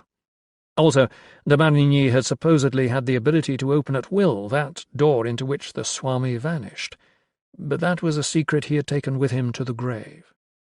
Titus Crow had never been able to find even a keyhole, and while the clock weighed what it should for its size, yet when one rapped on the lower panel, the sound such rappings produced were not hollow as might be expected. A curious fact, a curious history altogether, but the clock itself was even more curious to gaze upon or listen to. Even now Joe was doing just those things, looking at and listening to the clock. He had switched on and adjusted the reading lamp so that its light fell upon the face of the peculiar mechanism. At first sight of that clock face, Pasty had gone an even paler shade of grey, with all his nervousness of a few minutes earlier instantly returned. Crow sensed his perturbation. He had had similar feelings while working on the great clock, but he had also had the advantage of understanding where such fears originated. Pasty was experiencing the same sensations he himself had known when first he saw the clock in the auction rooms. Again he gazed at it as he had then, his eyes following the flow of the weird hieroglyphs carved about the dial and the odd movements of the four hands, movements coinciding with no chronological system of earthly origin, and for a moment there reigned an awful silence in the study of Titus Crow. Only the strange clock's enigmatic and oddly paced ticking disturbed a quiet which otherwise might have been that of the tomb. "That's no clock like any I've ever seen before," exclaimed an awed Joe. "What do you make of that, Pasty?" Pasty gulped, his Adam's apple visibly bobbing. I don't like it. It's shaped like a damned coffin. Why is it four hands? And how come they move like that?" He stopped to compose himself a little, and with the cessation of his voice came a soft whispering from beyond the curtained windows. Pasty's eyes widened, and his face went white as death. "What's that?" His whisper was as soft as the sounds prompting it. "For God's sake, get a grip, will ya?" Joe roared, shattering the quiet. He was completely oblivious to Pasty's psychic abilities. "It's rain, that's what it is. What did you bleedin' think it was, spooks? I don't know what's come over you, Pasty, damned if I do. You act as if the place was haunted or something." "No, but it is," Crow spoke up. "At least the garden is. A very unusual story, if you'd care to hear it." "We don't care to hear it," Joe snarled. "And I warned you before, speak when you're spoken to. Now, this clock, get it open, quick." Crow had to hold himself to stop the ironic laughter he felt welling inside. "I can't," he answered, barely concealing a chuckle. "I don't know how." "You what?" Joe shouted incredulously. "You don't know how? What the hell do you mean?" "I mean what I say," Crow answered. "So far as I know, that clock's not been opened for well over 30 years. "Yes? So where does it plug in?" Pasty inquired, stuttering over the words. "Should it plug in?" Crow answered with his own question. Joe, however, saw just what Pasty was getting at, as, of course, had the innocent Titus Crow. "Should it plug in?" he asks, Joe mimed sarcastically. He turned to Pasty. "Good point, Pasty boy. Now," he turned back to Crow menacingly, "tell us something, recluse. If your little toy here isn't electric, and if you can't get it open, then just how do you wind it up?" "I don't wind it up. I know nothing whatsoever of the mechanical principles governing it," Crow answered. "You see that book there on the occasional table? Well, that's Walmsley's Notes on Deciphering Codes, Cryptograms, and Ancient Inscriptions. I've been trying for years merely to understand the hieroglyphs on the dial, let alone open the thing. And several notable gentlemen students of matters concerning things not usually apparent or open to the man in the street have opinionated to the effect that yonder device is not a clock at all. I refer to Etienne Laurent de Marigny, the occultist Ward Phillips of Rhode Island in America, and Professor Gordon Walmsley of Goole in Yorkshire. All of them believe it to be a space-time machine. Believed, in the case of the first two mentioned, both those gentlemen now being dead. And I don't know enough about it yet to decide whether or not I agree with them. There's no money in it, if that's what you're thinking. Well, I warned you, Gov, Joe snarled. Space-time machine. My God, H.G. bloody Wells he thinks he is. Pasty, tie him up and gag him. I'm sick of his bleeding claptrap. He's got us nervous as a couple of cats, he has. I'll say no more, Crow quickly promised. You carry on. If you can get it open, I'll be obliged to you. I'd like to know what's inside myself. Come off it, Gov, Joe grated then. OK, but one more word. You end up immobile, right? Crow nodded his acquiescence and sat on the edge of his great desk to watch the performance. He really did not expect the thugs to do much more than make fools of themselves. He had not taken into account the possibility, the probability, of violence in the solution of the problem. Joe, as a child, had never had much time for the two-penny wire puzzles sold in the novelty shops. He tried them once or twice, to be sure, but if they would not go first time, well, you could usually make them go with a hammer. As it happened, such violence was not necessary. Pasty had backed up to the door. He was still slapping his cosh into his palm, but it was purely a reflex action now, a nervous reflex action. Crow got the impression that if Pasty dropped his cosh, he would probably faint. "The panels, Pasty," Joe ordered. "The panels in the clock." "You do it," Pasty answered rebelliously. "That's no clock, and I'm not touching it. There's something wrong here." Joe turned to him in exasperation. "Are you crazy or something? It's a clock and nothing more, and this joker just doesn't want us to see inside. Now, what does that suggest to you?" Okay, but you do it this time. I'll stay out of the way and watch Funny Man here. I've got a feeling about that thing, that's all." He moved over to stand near Crow, who had not moved from his desk. Joe took his gun by the barrel and rapped gently on the panel below the dial of the clock at about waist height. The sound was sharp, solid. Joe turned and grinned at Titus Crow. There suddenly seemed to be something in there. His grin rapidly faded when he saw Crow grinning back. He turned again to the object of his scrutiny and examined its sides, looking for hinges or other signs pointing to the thing being a hollow container of sorts. Crow could see from the crook's puzzled expression that he was immediately at a loss. He could have told Joe before he began that there was not even evidence of jointing. It was as if the body of the instrument was carved from a solid block of timber as hard as iron. But Crow had underestimated the determined thug. Whatever Joe's shortcomings as a human being, as a safecracker, he knew no peer. Not that de Marigny's clock was in any way a safe, but apparently the same principles applied. For as Joe's hands moved expertly up the sides of the panelling, there came a loud click, and the mad ticking of the instrument's mechanism went totally out of kilter. The four hands on the carven dial stood still for an instant of time before commencing fresh movements in alien and completely inexplicable sequences. Joe stepped nimbly back as the large panel swung silently open. He stepped just a few inches too far back, jolting the occasional table.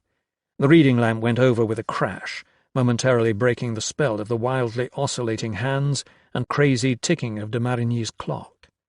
The corner was once more thrown in shadow, and for a moment Joe stood there undecided, put off stroke by his early success. Then he gave a grunt of triumph, stepped forward, and thrust his empty left hand into the darkness behind the open panel. Pasty sensed the outsideness at the same time as Crow. He leapt across the room, shouting, "Joe! Joe! For God's sake, leave it alone! Leave it alone!" Crow, on the other hand, spurred by no such sense of comradeship, quickly stood up and backed away. It was not that he was in any way a coward, but he knew something of Earth's darker mysteries, and of the mysteries of other spheres, and besides, he sensed the danger of interfering with an action having origin far from the known side of nature. Suddenly the corner was dimly illumined by an eerie, dappled light from the open panel, and Joe, his arm still groping beyond that door, gave a yell of utter terror and tried to pull back. The ticking was now insanely aberrant, and the wild sweeps of the four hands about the dial were completely confused and orderless. Joe had braced himself against the frame of the opening, fighting some unseen menace within the strangely lit compartment, trying desperately to withdraw his arm. Against all his effort, his left shoulder abruptly jammed forward into the swirling light, and at the same moment he stuck the barrel of his gun into the opening and fired 6 shots in rapid succession. By this time Pasty had an arm round Joe's waist, one foot braced against the base of the clock, putting all his strength into an attempt to haul his companion away from whatever threatened in the swirling light of the now fearsome opening. He was fighting a losing battle. Joe was speechless with terror, all his energies concentrated on escape from the clock. Great veins stuck out from his neck, and his eyes seemed likely at any moment to pop from his head. He gave one bubbling scream as his head and neck jerked suddenly forward into the maw of the mechanical horror. And then his body went limp. Pasty, still wildly struggling with Joe's lower body, gave a last titanic heave at that now motionless torso and actually managed to retrieve for a moment Joe's head from the weirdly lit door. Simultaneously, Pasty and Titus Crow saw something that turned Pasty's muscles to water, causing him to relax his struggle so that Joe's entire body, bar the legs, vanished with a horrible hiss into the clock. Something that caused Crow to throw up his hands before his eyes in the utmost horror. In the brief second or so that Pasty's efforts had partly freed the sagging form of his companion in crime, the fruits of Joe's impulsiveness had made themselves hideously apparent. The cloth of his jacket near the left shoulder and that same area of the shirt immediately beneath had been removed, seemingly dissolved or burnt away by some unknown agent, and in place of the flesh which should by all rights have been laid bare by this mysterious vanishment, there had been a great, blistered, bubbling blotch of crimson and brown, and the neck and head had been in the same sickening state. Surprisingly, Pasty recovered first from the shock. He made one last, desperate, fatal grab at Joe's disappearing legs, and the fingers of his right hand crossed the threshold of the opening into the throbbing light beyond. Being in a crouching position and considerably thinner than his now completely vanished friend, Pasty did not stand a chance. Simultaneous with Crow's cry, of horror and warning combined, he gave a sobbing shriek and seemed simply to dive headlong into the leering entrance. Had there been an observer, what happened next might have seemed something of an anticlimax. Titus Crow, as if in response to some agony beyond enduring, clapped his hands to his head and fell writhing to the floor. There he stayed, legs threshing wildly for some 3 seconds, before his body relaxed as the terror of his experience drove his mind to seek refuge in oblivion. Shortly thereafter, of its own accord, the panel in the clock swung smoothly back into place and clicked shut. The 4 hands steadied to their previous, not quite so deranged motions, and the ticking of the hidden mechanism slowed and altered its rhythm from the monstrous to the merely abnormal. Titus Crow's first reaction on waking was to believe himself the victim of a particularly horrible nightmare. But then he felt the carpet against his cheek and, opening his eyes, saw the scattered books littering the floor. Shakily he made himself a large jug of coffee and poured himself a huge brandy, then sat alternately sipping at both until there was none of either left. And when both the jug and the glass were empty, he started all over again. It goes without saying that Crow went nowhere near de Marigny's clock. For the moment, at least, his thirst for knowledge in that direction was slaked. As far as possible, he also kept from thinking back on the horrors of the previous night. Particularly, he wished to forget the hellish, psychic impressions received as Pasty went into the clock. For it appeared that de Marigny, Phillips, and Walmsley had been right. The clock was, in fact, a space-time machine of sorts. Crow did not know exactly what had caused the hideous shock to his highly developed psychic sense, but in fact, even as he had felt that shock and clapped his hands to his head, somewhere out in the worlds of Aldebaran, at a junction of forces neither spatial, temporal, nor of any intermediate dimension recognized by man except in the wildest theories, the Lake of Hali sent up a few streamers of froth and fell quickly back into silence. And Titus Crow was left with only the memory of the feel of unknown acids burning, of the wash of strange tides outside nature, and of the rushing and tearing of great beasts designed in a fashion beyond man's wildest conjecturing. Name and number. 1. Of course, nothing now remains of Blown House, the sprawling bungalow retreat of my dear friend and mentor Titus Crow, destroyed by tempestuous winds in a freak storm on the night of 4th of October 1968. But, knowing all I know, or knew, of Titus Crow, perhaps it has been too easy for me to pass off the disastrous events of that night simply as a vindictive attack of dark forces.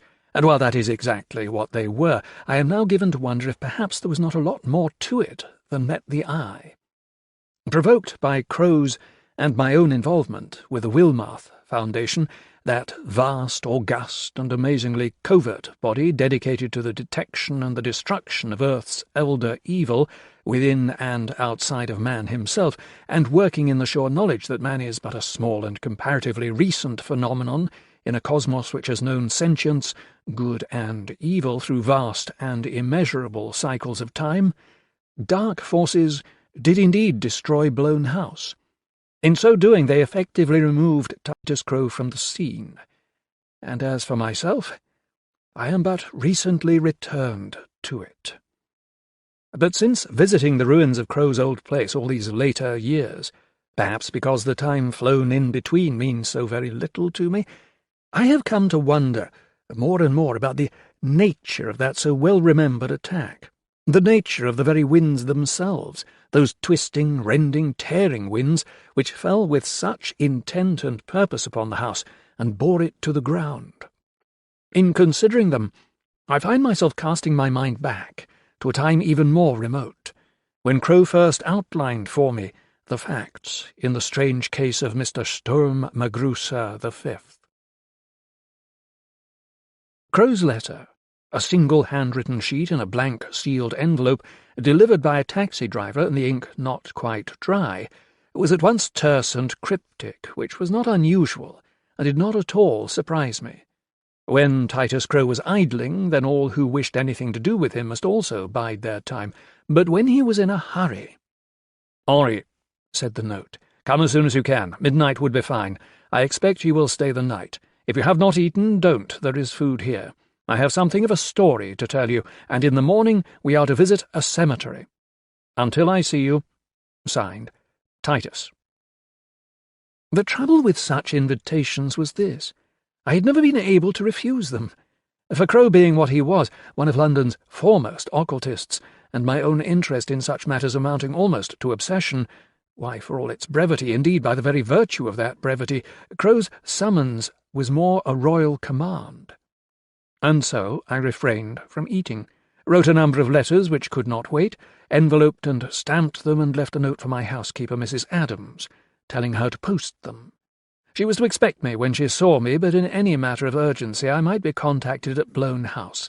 Doubtless the dear lady, when she read that address, would complain bitterly to herself about the influence of that dreadful Crow person, for in her eyes Titus had always been to blame for my own deep interest in darkling matters. In all truth, however, my obsession was probably inherited, sealed into my personality as a permanent stamp of my father, the great New Orleans mystic Etienne Laurent de Marigny. Then, since the hour already approached 12 and I would be late for my appointment, I phoned for a taxi and double-checked that my 1 or 2 antique treasures were safely locked away. And finally I donned my overcoat. Half an hour or so later, at perhaps 1:45, I stood on Crow's doorstep and banged upon his heavy oak door, and having heard the arrival of my taxi, he was there at once to greet me. This he did with his customary grin, or enigmatic smile, his hood cocked slightly to one side in an almost inquiring posture. and once again I was ushered into the marvellous Aladdin's cave which was Blown House. Now, Crow had been my friend ever since my father sent me out of America as a child, in the late 30s, and no man knew him better than I. And yet his personality was such that whenever I met him, however short the intervening time, I would always be impressed anew by his stature, his leonine good looks, and the sheer weight of intellect which seemed invariably to shine out from behind those searching, dark eyes of his. In his flame-red, wide-sleeved dressing gown he might easily be some wizard from the pages of myth or fantasy. In his study he took my overcoat, bade me sit in an easy chair beside a glowing fire, tossed a small log onto ruddy embers, and poured me a customary brandy before seating himself close by. And while he was thus engaged, I took my chance to gaze with fascination and unfeigned envy all about that marvellous room. Crow himself had designed and furnished that large room to contain most of what he considered important to his world, and certainly I could have spent 10 full years there in constant study of the contents without absorbing or even understanding a fifth part of what I read or examined. However, to give a brief and essentially fleshless account of what I could see from my chair, his library, consisting of one entire wall of shelves, contained such works as the abhorrent Catalogue in a binding of human skin, Fiery's original notes on the Necronomicon, the complete book as opposed to my own abridged copy, Wendy Smith's translation of the Gahan fragments, a possibly faked but still priceless copy of the Pnakotic manuscripts, Justin Jeffrey's People of the Monolith, a literally fabulous Culte des Ghouls, which on my next birthday, having derived all he could from it, he would present to me, the Geff transcriptions, Wardle's Notes on Nitocris, or because his Frontier Garrison, circa AD 183, Plato on Atlantis, a rare illustrated, pirated and privately printed complete works of Poe in 3 sumptuous volumes, the far more ancient works such as Josephus, Magnus, Levi and Erdschluss, and a connected set of volumes on oceanic lore and legend, which included such works as Gantler's Hydrophony and Conrad van Gerner's Fischbuch of 1598. And I have merely skimmed the surface. In one dim corner stood an object which had been a source of fascination for me, and no less for Crow himself, a great hieroglyphed coffin-shaped monstrosity of a grandfather clock, whose tick was quite irregular and abnormal, and whose 4 hands moved independently and without recourse to any time system with which I was remotely familiar. Crow had bought the thing in auction some years previously, at which time he had mentioned his belief that it had once belonged to my father, of which I had known nothing, not at that time. As for the general decor and feel of the place, silk curtains were drawn across wide windows, costly Bukhara rugs were spread on a floor already covered in fine Axminster, a good many Aubrey Beardsley originals, some of them most erotic, hung on the walls in equally valuable antique rosewood frames, and all in all, the room seemed to exude a curiously mixed atmosphere of rich, warm, old-world gentility on the one hand, a strange and alien chill of outer spheres on the other. And thus I hope I have managed to convey something of the nature of Titus Crow and of his study, and of his studies in that bungalow dwelling on Leonard's Heath known as Blown House. As to why I was there, "I suppose you're wondering," Crow said after a while, "just why I asked you to come. And at such an hour on such a chilly night, when doubtless you've a good many other things you should be doing. Well, I'll not keep you in suspense, but first of all I would greatly appreciate your opinion of something." He got up, crossed to his desk, and returned with a thick book of newspaper cuttings, opening it to a previously marked page. Most of the cuttings were browned and faded, but the one Crow pointed out to me was only a few weeks old. It was a photograph of the head and shoulders of a man, accompanied by the following legend. "Mr. Sturm Magrusa, head of Magrusa Systems UK, the weapons manufacturing company of world repute, is on the point of winning for his company a £2 million order from the Ministry of Defence in respect of an at-present secret national defence system. Mr. Magrusa, who himself devised and is developing the new system, would not comment when he was snapped by our reporter, leaving the country home of a senior Ministry of Defence official. But it has been rumoured for some time that his company is close to a breakthrough on a defence system which will effectively make the atom bomb entirely obsolete. Tests are said to be scheduled for the near future, following which the Ministry of Defence is expected to make its final decision. "Well?" Crow asked as I read the column again. I shrugged. "What are you getting at?" "It makes no impression." "I've heard of him and his company, of course," I answered, "though I believe this is the first time I've actually seen a picture of him. But apart from—" "Ah," Crow cut in. "Good. This is the first time you've seen his picture. And him a prominent figure and his firm constantly in the news and so on. Me too." "Oh?" I was still puzzled. "Yes. It's important, Henri, what you just said. In fact, I would hazard a guess that Mr. Magrusa is one of the world's least photographed men." "So? Perhaps he's camera-shy." "Oh, he is. He is. And for a very good reason. We'll get to it, eventually. Meanwhile, let's eat." Now this is a facet of Crow's personality which did annoy me, his penchant for leaping from one subject to another willy-nilly with never a word of explanation, leaving one constantly stumbling in the dark. He could only do it, of course, when he knew that his audience was properly hooked. But in my case, I do not expect he intended any torment. He merely offered me the opportunity to use my mind. This I seized upon, while he busied himself bringing out cold cuts of fried chicken from his kitchen. 2. Sturm Magrusa. A strange name, really. Foreign, of course. Hungarian, perhaps? As the mag in Magyar? I doubted it, even though his features were decidedly Eastern or Middle Eastern, for they were rather pale too. And what of his first name? Sturm. If only I were a little more proficient in tongues, I might make something of it. And what of the man's reticence, and of Crow's comment that he stood amongst the least photographed of men? We finished eating. "What do you make of the V after his name?" Crow asked. "Oh, it's a common enough vogue nowadays," I answered. "Particularly in America. It denotes that he's the fifth of his line, the fifth Sturm Magrusa." Crow nodded and frowned. "You'd think so, wouldn't you? But in this case it can't possibly be. No, for he changed his name by deed poll after his parents died." He had suddenly grown intense, but before I could ask him why, he was off again. "And what would you give him for nationality, or rather, origin?" I took a stab at it. "Romanian?" He shook his head.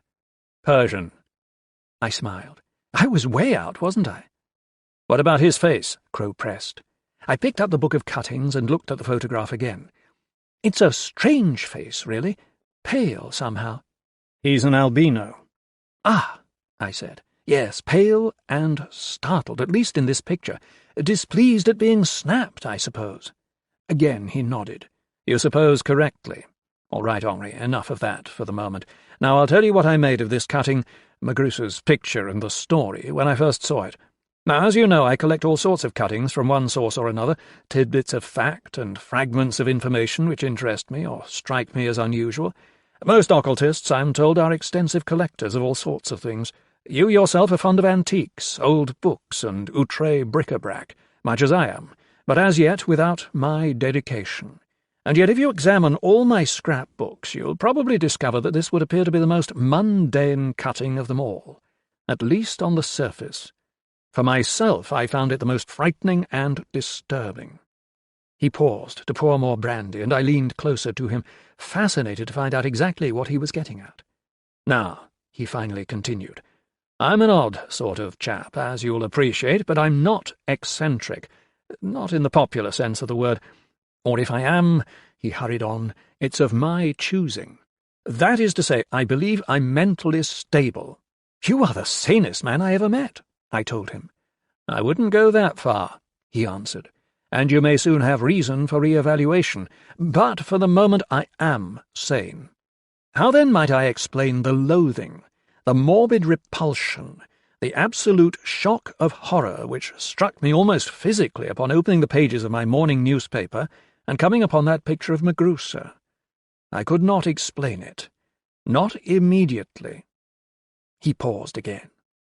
"Presentiment?" I asked. "A forewarning?" "Certainly," he answered. "But of what, and from where? And the more I looked at that damned picture, the more sure I became that I was onto something monstrous. Seeing him, that face, startled, angered, trapped by the camera, and despite the fact that I could not possibly know him, I recognized him. "Ah," I said, "you mean that you've known him before, under his former name?" Crow smiled, a trifle wearily, I thought. "The world has known him before under several names," he answered. Then the smile slipped from his face. "Talking of names, what do you make of his forename?" "Sturm? I've already considered it. German, perhaps." "Good. Yes, German. His mother was German, his father Persian, both nationalized Americans in the early 1900s. They left America to come here during McCarthy's Un-American Activities witch hunts. Sturm Magrusa, incidentally, was born the 1st of April 1921, an important date, Henri, and not just because it was April Fool's Day." "A fairly young man," I answered, "to have reached so powerful a position." "Indeed," Crow nodded. "He would have been 43 in a month's time." "Would have been?" I was surprised by Crow's tone of finality. "Is he dead, then?" "Mercifully, yes," he answered. "Magrusa and his project with him. He died the day before yesterday, on the 4th of March, 1964. Also an important date. It was in yesterday's news, but I'm not surprised you missed it. He wasn't given a lot of space, and he leaves no mourners that I know of. As to his secret weapon—" and here Crow gave an involuntary little shudder. "The secret has gone with him. For that, too, we may be thankful." "Then the cemetery you mentioned in your note is where he's to be interred?" I guessed. "Where he's to be cremated," he corrected me. "Where his ashes are to be scattered to the winds." "Winds?" I snapped my fingers. "Now I have it! Sturm means storm. It's the German word for storm." Crow nodded. "Again correct," he said. "But let's not start to add things up too quickly." "Add things up?" I snorted. "My friend, I'm completely lost." "Not completely," he denied. "What you have is a jigsaw puzzle without a picture to work from. Difficult, but once you have completed the frame, the rest will slowly piece itself together. Now then, I was telling you about the time 3 weeks ago when I saw Magrusa's picture. I remember I was just up, still in my dressing gown, and I had just brought the paper in here to read. The curtains were open, and I could see out into the garden. It was quite cold, but relatively mild for the time of the year. The morning was dry, and the heath seemed to beckon me, so that I made up my mind to take a walk. After reading the day's news and after breakfast, I would dress and take a stroll outdoors. Then I opened my newspaper, and Sturm Magrusa's face greeted me. Henri, I dropped the paper, as if it were a hot iron. So shaken was I that I had to sit down or risk falling. Now, I'm a fairly sturdy chap, and you can well imagine the sort of shock my system would require so to disturb it. Then, as I sat down in my chair and stooped to recover the newspaper, the other thing. Out in the garden, a sudden stirring of wind, the hedgerow trembling and last year's leaves blowing across my drive, and birds startled to flight as by the sudden presence of someone or thing I could not see, and a sudden gathering and rushing of spiralling winds, dust devils that sucked up leaves and grit and other bits of debris and shot them aloft. Dust devils, Henri, in March, in England. 6 of them that paraded all about Blown House for the best part of 30 minutes. In any other circumstances, a marvellous, fascinating phenomenon. But not for you? No. He shook his head. Not then. I'll tell you what they signified for me, Henri. They told me that just as I had recognized something, so I had been recognized. Do you understand? Frankly, no. And it was my turn to shake my head. Let it pass, he said after a moment. Suffice it to say that there were these strange spiralling winds, and that I took them as a sign that indeed my psychic sense had detected something unutterably dangerous and obscene in this man, Sturm Magrusa. And I was so frightened by my discovery that I at once set about to discover all I could of him, so that I should know what the threat was and how best to deal with it. "Can I stop you for a moment?" I requested. "Eh? Oh, certainly. Those dates you mentioned as being important, Magrusa's birth and death dates. In what way important?" "Ah, we shall get to that, Henri," he smiled. You may or may not know it, but I'm also something of a numerologist." Now it was my turn to smile. "You mean like those fellows who measure the Great Pyramid, and read in their findings the secrets of the universe? Do not be flippant, de Marigny," he answered at once, his smile disappearing in an instant. "I meant no such thing. And in any case, don't be in too great a hurry to discredit the pyramidologists. Who are you to say what may or may not be? Until you have studied a thing for yourself, treat it with respect." "Oh," was all I could say. "As for the birth and death dates, try these: 1889, 1945. I frowned, shrugged, said, "They mean nothing to me. Are they too important?" "They belong to Adolf Hitler," he told me, "and if you add the individual numbers together, you'll discover that they make 5 sets of 9. 9 is an important number in occultism, signifying death. Hitler's number, 99999, shows him to have been a veritable angel of death, and no one could deny that. Incidentally, if you multiply 5 and 9, you get 45, which are the last 2 numbers in 1945, the year he died. This is merely one example of an ancient science. Now please, Henri, no more scoffing at numerology." Deflated, still I was beginning to see a glimmer of light in Crow's reasoning. "Ah," I said again, "and Sturm-Magrusa, like Hitler, has dates which add up to 45? Am I right? Let me see, the 1st of the 4th, 1921, that's 18. And the 4th of the 3rd, 1964, that's 45. Crow nodded, smiling again. "You're a clever man, Henri, yes. But you've missed the most important aspect of the thing. But never mind that for now. Let me get back to my story. I have said that I set about to discover all I could of this fellow with the strange name, the camera-shy manner, the weight of a vast international concern behind him, and the power to frighten the living daylights out of me which no other man ever had before. And don't ask me how, but I knew I had to work fast. There wasn't a great deal of time left before whatever was coming came. First, however, I contacted a friend of mine at the British Museum, the curator of the Special Books Department, and asked him to search something out for me in the Necronomicon.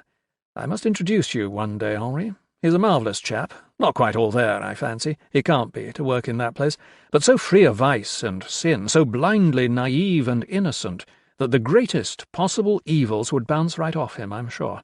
Which is just as well, I suppose. Certainly I would never ask an inquiring or susceptible mind that it lay itself open to the perils of Alhazred's book. And at last I was able to concentrate on Magrusa.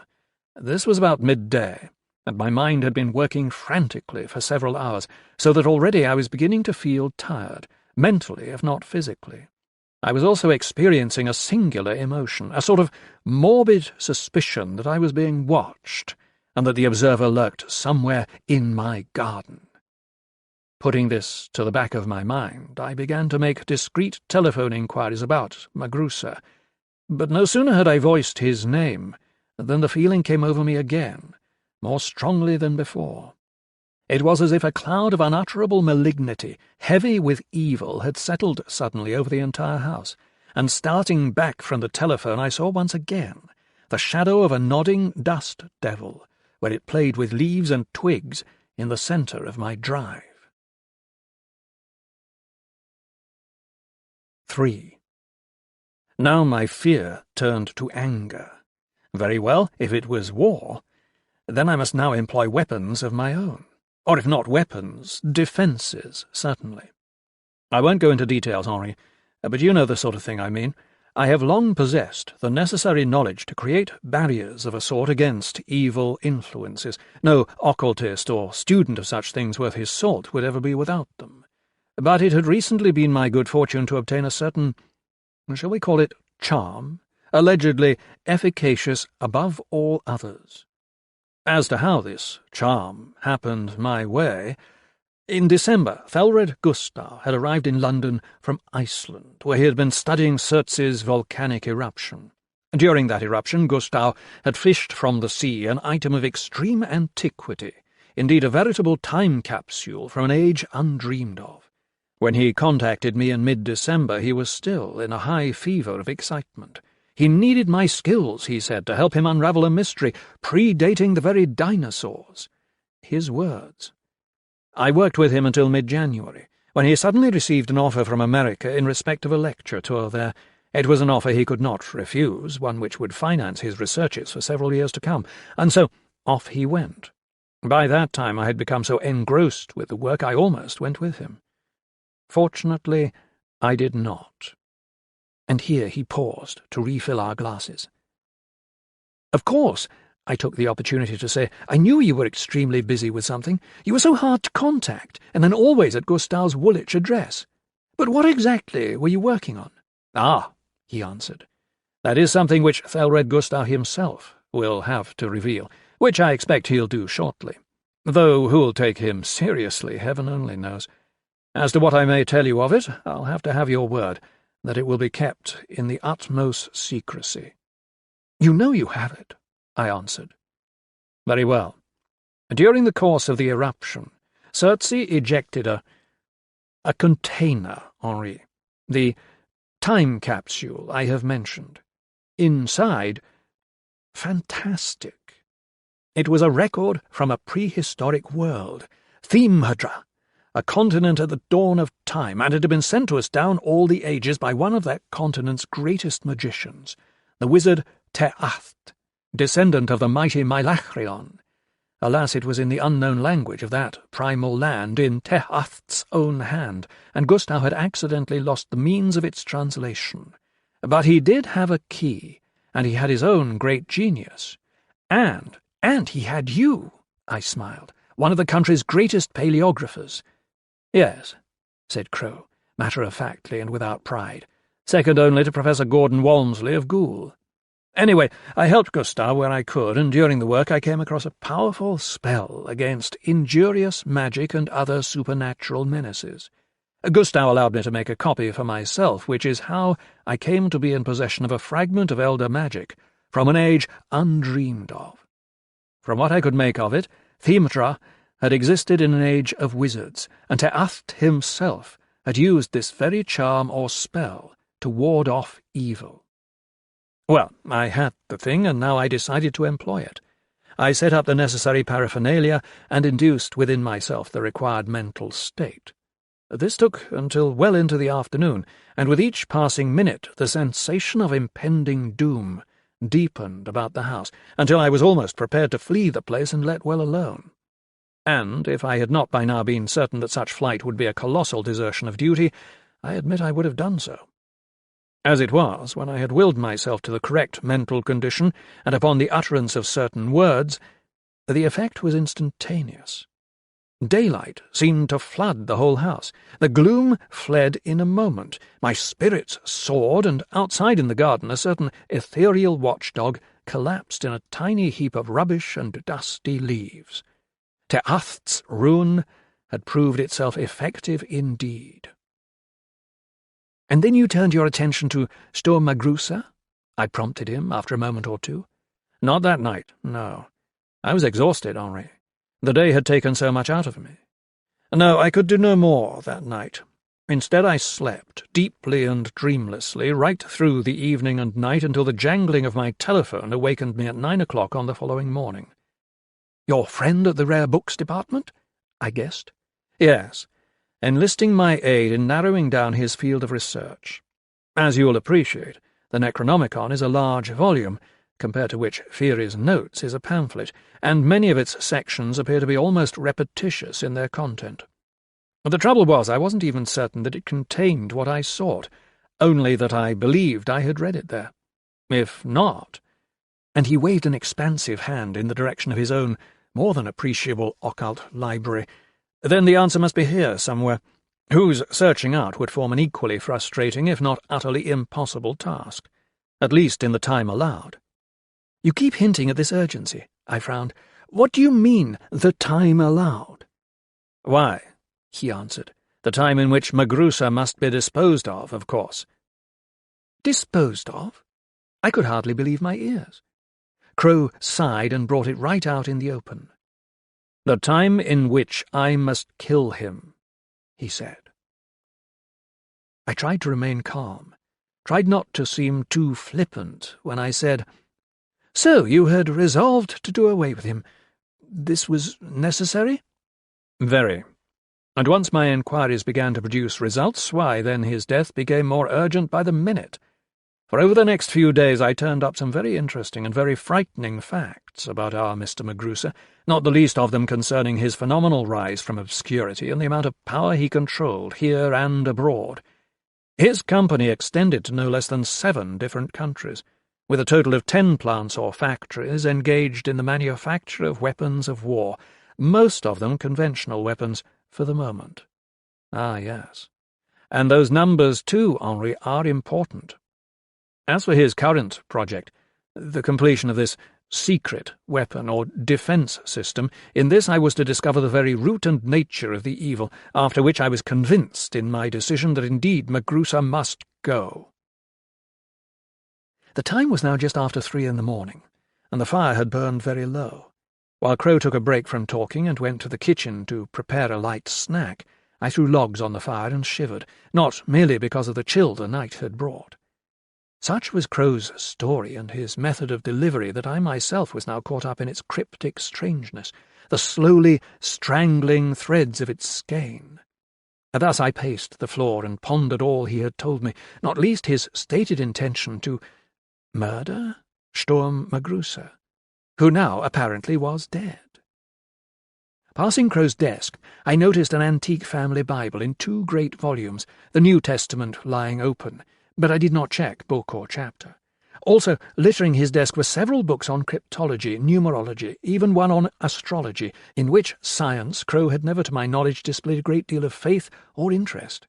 Much in evidence was a well-thumbed copy of Walmsley's Notes on Deciphering Codes, Cryptograms, and Ancient Inscriptions, also an open notebook of obscure jottings and diagrams.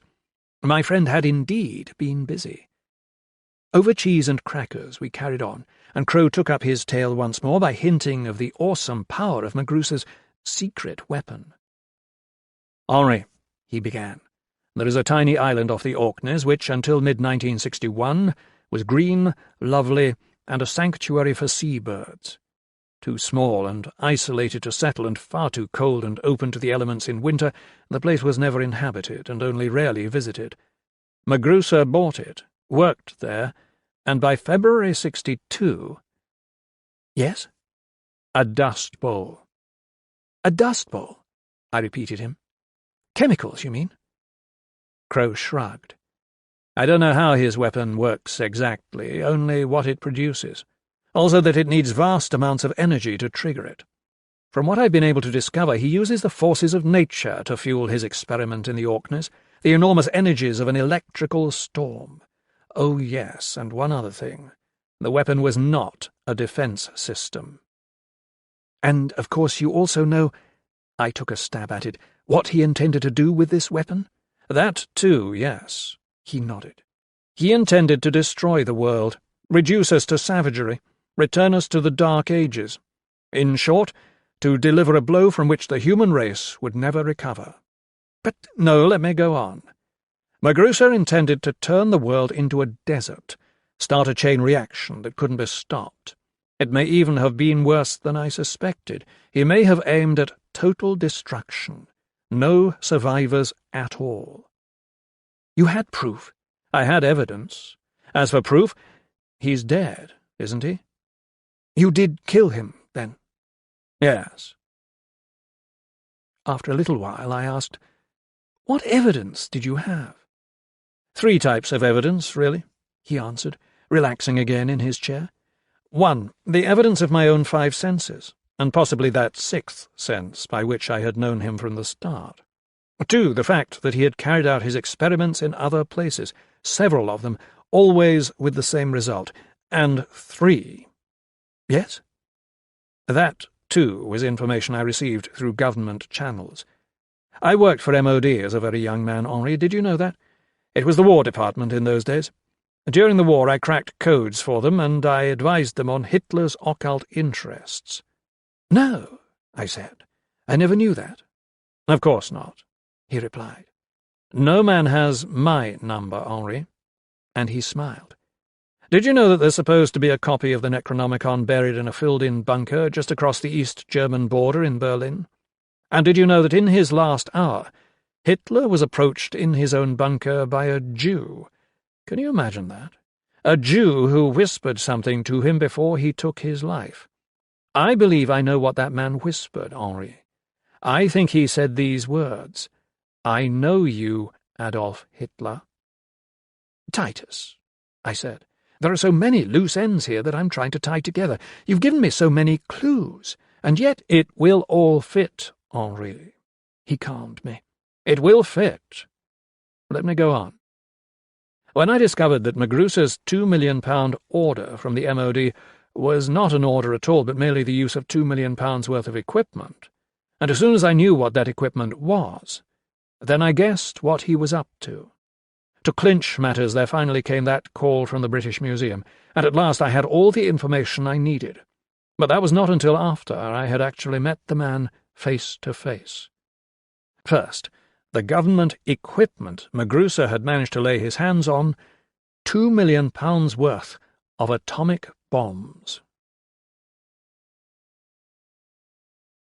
4. "What?" I was utterly astonished. "You're joking!"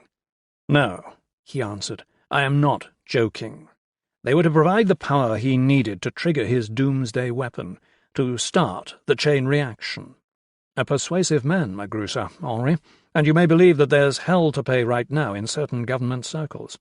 I have let it be known, anonymously, of course, just exactly what he was about and the Holocaust the world so narrowly escaped. 7 countries, Henri, and 7 atomic bombs. 7 simultaneous detonations powering his own far more dreadful weapon, forging the links in a chain reaction which would spread right across the world. But how? When was this to happen? I stammered. Today, he answered. At 10 o'clock in the morning, a little more than 5 hours from now. The bombs were already in position in his plants, waiting for the appointed time.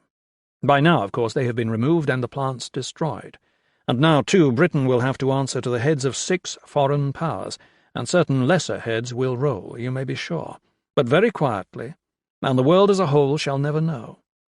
But what was his purpose? I asked. Was he a madman? He shook his head. A madman? No. Though he was born of human flesh, he was not even a man, not completely. Or perhaps he was more than a man, a force, a power. A week ago I attended a party at the home of my friend in the MOD. Magrusa was to be there, which was why I had to be there, and I may tell you that took a bit of arranging. And all very discreetly, mind you, for I could not let any other person know of my suspicions. Who would have believed me anyway? At the party, eventually I cornered Magrusa, as strange a specimen as ever you saw, and to come face to face with him was to confirm my quarry's identity. I now knew beyond any question of doubt that indeed he was the greatest peril the world has ever faced. If I sound melodramatic, Henri, it can't be helped. And yet, to look at him, any other man might have felt pity. As I have said, he was an albino, with hair white as snow and flesh to match, so that his only high points seemed to lie in pallid pulses beating in his throat and forehead. He was tall and spindly, and his head was large, but not overly so, though his cranium did display a height and width which at one and the same time hinted of imbecility and genius. His eyes were large, close together, pink, and their pupils were scarlet. I have known women, a perverse group at best, who would call him attractive, and certain men who might envy him his money, power, and position. As for myself, I found him repulsive. But of course my prejudice was born of knowing the truth. He did not wish to be there, that much was plain, for he had that same trapped look about him which came through so strongly in his photograph. He was afraid, Henri, afraid of being stopped, for of course he knew that someone, somewhere, had recognized him. What he did not yet know was that I was that someone. Oh, he was nervous, this Magrusa. Only the fact that he was to receive his answer that night, the go-ahead from the ministry, had brought him out of hiding. And he did receive that go-ahead, following which I cornered him, as I have said. "Wait," I begged him. "You said he knew that someone had recognized him. How did he know?" "He knew At the same moment I knew, Henri, at the very instant when those spinning winds of his sprang up in my garden. But I had destroyed them, and fortunately before he could discover my identity. Oh, you may be sure he had tried to trace me, but I had been protected by the barriers I had placed about Blown House. Now, however, I too was out in the open. "But I still can't see how the British government could be tricked into giving him a handful of atomic bombs," I pressed. "Are we all in the hands of lunatics?" Crow shook his head. "You should know by now," he said, "that the British give nothing for nothing. What the government stood to gain was far greater than a measly £2 million. Magrusa had promised to deliver a power screen, Henri, a dome of force covering the entire land, to be switched on and off at will, making the British Isles totally invulnerable." "And we believed him?" "Oh, there had been demonstrations, all faked, and it had been known for a long time that he was experimenting with a national defence system. And remember, my friend, that Magrusa had never once stepped out of line. He was the very model of a citizen, a man totally above suspicion, who supported every welfare and charity you could name. Why, I believe that on occasion he had even funded the government itself. But for all this, he had not the means of powering his damnable weapons, and now you begin to see something of the brilliance of the man, something of his fiendishness. But to get back to what I was saying, I finally cornered him. We were about to be introduced. I even stuck out my hand for him to shake, and at that very moment a window blew in, and the storm which had been blowing up for over an hour rushed into the room. Rushing winds, Henri, and 50 ladies and gentlemen spilling their drinks and hanging onto their hats, and a whirling dervish of a thing that sucked up invitation cards and flowers from vases and paper napkins and flew between Magrusa and myself like one of hell's own devils. How his pink eyes narrowed and glared at me then, and in another moment he had stepped quickly out of my reach. By the time order was restored, Magrusa was gone. He had rushed out of the house to be driven away, probably back to his plant outside Oxford. Well, I too left in something of a hurry, but not before my friend had promised not to tell Magrusa who I was. Later Magrusa did indeed call him, only to be fobbed off with the answer that I must have been a gate crasher. And so I was safe from him. For the moment. When I arrived home, my telephone was ringing, and at first I was of a mind not to pick it up. But it was the information I had been waiting for, a quotation from the mad Arab himself, Abdul al-Hazred. Here Crow paused to get up, go to his desk, rummage about for a second or two, and return with a scrap of paper. He seated himself once more and said, "Listen to this, Henri. Many and multiform are ye dim horrors of earth, infesting her ways from ye very prime. They sleep beneath ye unturned stone, they rise with ye tree from its root, they move beneath ye sea, and in subterranean places they dwell in ye inmost adita. Some there are long known to man, and others as yet unknown, abiding ye terrible latter days of their revealing. One such is an evil born of a curse, for ye greatest old one, before he went him down into his place to be sealed therein and sunken under ye sea, uttered a cry which rang out to ye very corners of ye all, and he cursed this world then and forever. And his curse was this, that whosoever inhabit this world which was become his prison, there should breed amongst them and of their flesh great traitors who would ever seek to destroy them, and so leave ye world cleared off for ye day of his return. And when they heard this great curse, them that held him thrust him down where he could do no more harm. And because they were good, they sought to eradicate ye harm he had willed, but could not do so. Thus they worked a counter-spell, which was this, that there would always be ones to know the evil ones when they arose and waxed strong, thus protecting ye innocents from his great curse. And this also did they arrange, that in their fashion ye evil ones would reveal themselves, and that any man with understanding might readily dispose of such a one, by seizing him and saying unto him, I know you, and by revealing his number. And in the end it was as simple as that, Henri. Late as the evening had grown, still I set about to strengthen those psychic or magical protections I had built about Blown House. Also, I placed about my own person certain charms for self-protection when I was abroad and outside the safety of these stout walls, all of which took me until the early hours of the morning. That day, that very day, Sturm Magrusa would be collecting his deadly detonators, the triggers for his devilish device, and in my mind's eye I pictured a vehicle pulling up at some innocuous-seeming but well-guarded and lethally supplied establishment, and the driver showing a pass, and documents being signed in triple triplicate, and the subsequent very careful loading of 7 heavy crates. And there would be a pair of executive jets waiting on the private runway inside Magrusa's Oxford plant, and these would take 6 of the atomic bombs off to their various destinations around the globe. And so it can be seen that my time was running down. Tired as I was, worn down by worry and work, still I must press on and find the solution to the threat. "But surely you had the solution," I cut in. "It was right there in that passage from Al-Hazred." "I had the means to destroy him, Henri, yes, but I did not have the means of delivery. The only thing I could be sure of was that he was still in this country, at his centre of operations. But how to get near him, now that he knew me?" "He knew you?" Crow sighed. "My face, certainly, for we had now met, or almost, and if I knew my quarry, by now he might also have discovered my name and particulars. Oh yes, Henri, for just as I have my means, be sure Magrusa had his. Well, obviously I could not stay at Blown House, not after I realized how desperate the man must be to find me. I must go elsewhere, and quickly. And I did go, that very night. I drove up to Oxford. To Oxford? Yes, into the very lion's den, as it were. In the morning I found a suitable hotel and garaged my car, and a little later I telephoned Magrusa. Just like that?" Again I was astonished. "You telephoned him?" "No, not just like that at all," he answered. "First I ordered and waited for the arrival of a taxi. I dared not use my Mercedes for fear that by now he knew both the car and its number." He smiled tiredly at me. "You are beginning to see just how important numbers really are, eh, Henri?" I nodded. "But please go on. You said you phoned him?" "I tried the plant first and got the switchboard and was told that Mr. Magrusa was at home and could not be disturbed.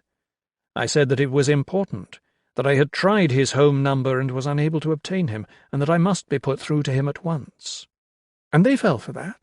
Had you really tried his home number?" "No, it's not listed, and to physically go near his estate would be sheer lunacy, for surely the place would be heavily guarded." "But then they must have seen through your ruse," I argued. "If his number was ex-directory, how could you possibly tell them that you knew it?" Again Crow smiled. "If I was the fellow I pretended to be, I would know it," he answered. I gasped. "Your friend from the ministry, you used his name?" "Of course," said Crow. "And now we see again the importance of names, eh, my friend? Well, I was put through, and eventually Magrusa spoke to me. But I knew that it was him before ever he said a word. The very sound of his breathing came to me like exhalations from a tomb. 'This is Magrusa,' he said, his voice full of suspicion. 'Who is speaking?' 'Oh, I think you know me, Sturm Magrusa,' I answered, 'even as I know you.' 5. There was a sharp intake of breath. Then, "Mr. Titus Crow," he said, "you are a most resourceful man. Where are you?" "On my way to see you, Magrusa," I answered. "And when may I expect you?" "Sooner than you think. I have your number." At that he gasped again and slammed the phone down. And now I would discover whether or not my preliminary investigation stood me in good stead. Now, too, I faced the most danger-fraught moments of the entire business. "Henri, if you had been Magrusa, what would you do?" "Me? Why, I'd stay put, surrounded by guards, and they'd have orders to shoot you on sight as a dangerous intruder." "And what if I should come with more armed men than you? And would your guards, if they were ordinary chaps, obey that sort of order in the first place? How could you be sure to avoid any encounter with me?" I frowned and considered it. "I'd put distance between us, get out of the country, and—" "Exactly," Crow said. "Get out of the country." I saw his meaning. "The private airstrip inside his plant?" "Of course," Crow nodded.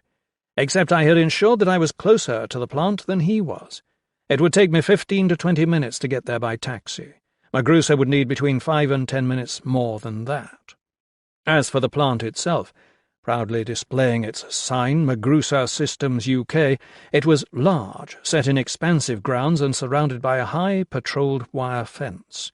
The only entrance was from the main road and boasted an electrically operated barrier and a small guardroom sort of building to house the security man. All this I saw as I paid my taxi fare and approached the barrier. As I suspected, the guard came out to meet me, demanding to know my name and business. He was not armed, that I could see, but he was big and heavy. I told him I was MOD and that I had to see Mr. Magrusa. "Sorry, sir," he answered. "There must be a bit of a flap on. I've just had orders to let no one in, not even pass holders. Anyway, Mr. Magrusa's at home." "No, he's not," I told him. "He's on his way here right now, and I'm to meet him at the gate." "I suppose they'll be all right then, sir," he answered, "just as long as you don't want to go in." I walked over to the guardroom with him. While we were talking, I kept covert watch on the open doors of a hangar, spied between buildings and installations. Even as I watched, a light aircraft taxied into the open and mechanics began running to and fro, readying it for flight. I was also watching the road, plainly visible from the guardroom window, and at last was rewarded by the sight of Magrusa's car, speeding into view a quarter-mile away. Then I produced my handgun. "What?" I cried. "If all else failed, you planned to shoot him?" "Not at all. Oh, I might have tried it, I suppose, but I doubt if a bullet could have killed him. No, the gun had another purpose to serve, namely the control of any merely human adversary." "Such as the security man?" "Correct. I quickly relieved him of his uniform jacket and hat, gagged him, and locked him in a small back room. Then, to make absolutely certain, I drove the butt of my weapon through the barrier's control panel, effectively ruining it. By this time Magrusa's car was turning off the road into the entrance, and of course it stopped at the lowered barrier. There was Magrusa, sitting on my side and in the front passenger seat, and in the back a pair of large young men who were plainly bodyguards. I pulled my hat down over my eyes, went out of the guardroom and up to the car, and as I had prayed, Magrusa himself wound down his window. He stuck out his hand, made imperative, flapping motions, said, "Fool, I wish to be in, get the barrier." But at that moment I grabbed and held on to his arm, lowered my face to his, and said, "Sturm Magrusa, I know you, and I know your number." "What? What?" he whispered, and his eyes went wide in terror as he recognized me. Then I told him his number, and as his bodyguards leapt from the car and dragged me away from him, he waved them back. "Leave him be," he said, "for it's too late now." And he favoured me with such a look as I shall never forget. Slowly he got out of the car, leaning heavily upon the door facing me. "That is only half my number," he said, "but sufficient to destroy me. Do you know the rest of it?" And I told him the rest of it. What little colour he had drained completely from him, and it was as if a light had gone out behind his eyes. He would have collapsed if his men hadn't caught and supported him, seating him back in the car. And all the time his eyes were on my face, his pink and scarlet eyes, which had started to bleed. "A very resourceful man," he croaked then, "and so little time." To his driver he said, "Take me home." Even as they drove away, I saw him slump down in his seat, saw his head fall on one side. He did not recover. After a long moment I asked, "And you got away from that place?" I could think of nothing else to say, and my mouth had gone very dry. "Who was to stop me?" Crow replied. "Yes, I got away, and returned here. Now you know it all." "I know it," I answered, wetting my lips, "but I still don't understand it. Not yet. You must tell me how you—" "No, Henri." He stretched and yawned mightily. "The rest is for you to find out. You know his name, and you have the means to discover his number. The rest should be fairly simple. As for me, I shall sleep for 2 hours. Then we shall take a drive in my car for 1 hour, following which we shall pay, as it were, our last respects to Sturm Magrusa V. Crow was as good as his word. He slept, awakened, breakfasted, and drove, while I did nothing but rack my brains and pore over the problem he had set me. And by the time we approached our destination, I believed I had most of the answers. Standing on the pavement outside the gardens of a quiet country crematorium between London and Oxford, we gazed in through spiked iron railings across plots and headstones at the pleasant-seeming, tall-chimneyed building which was the House of Repose.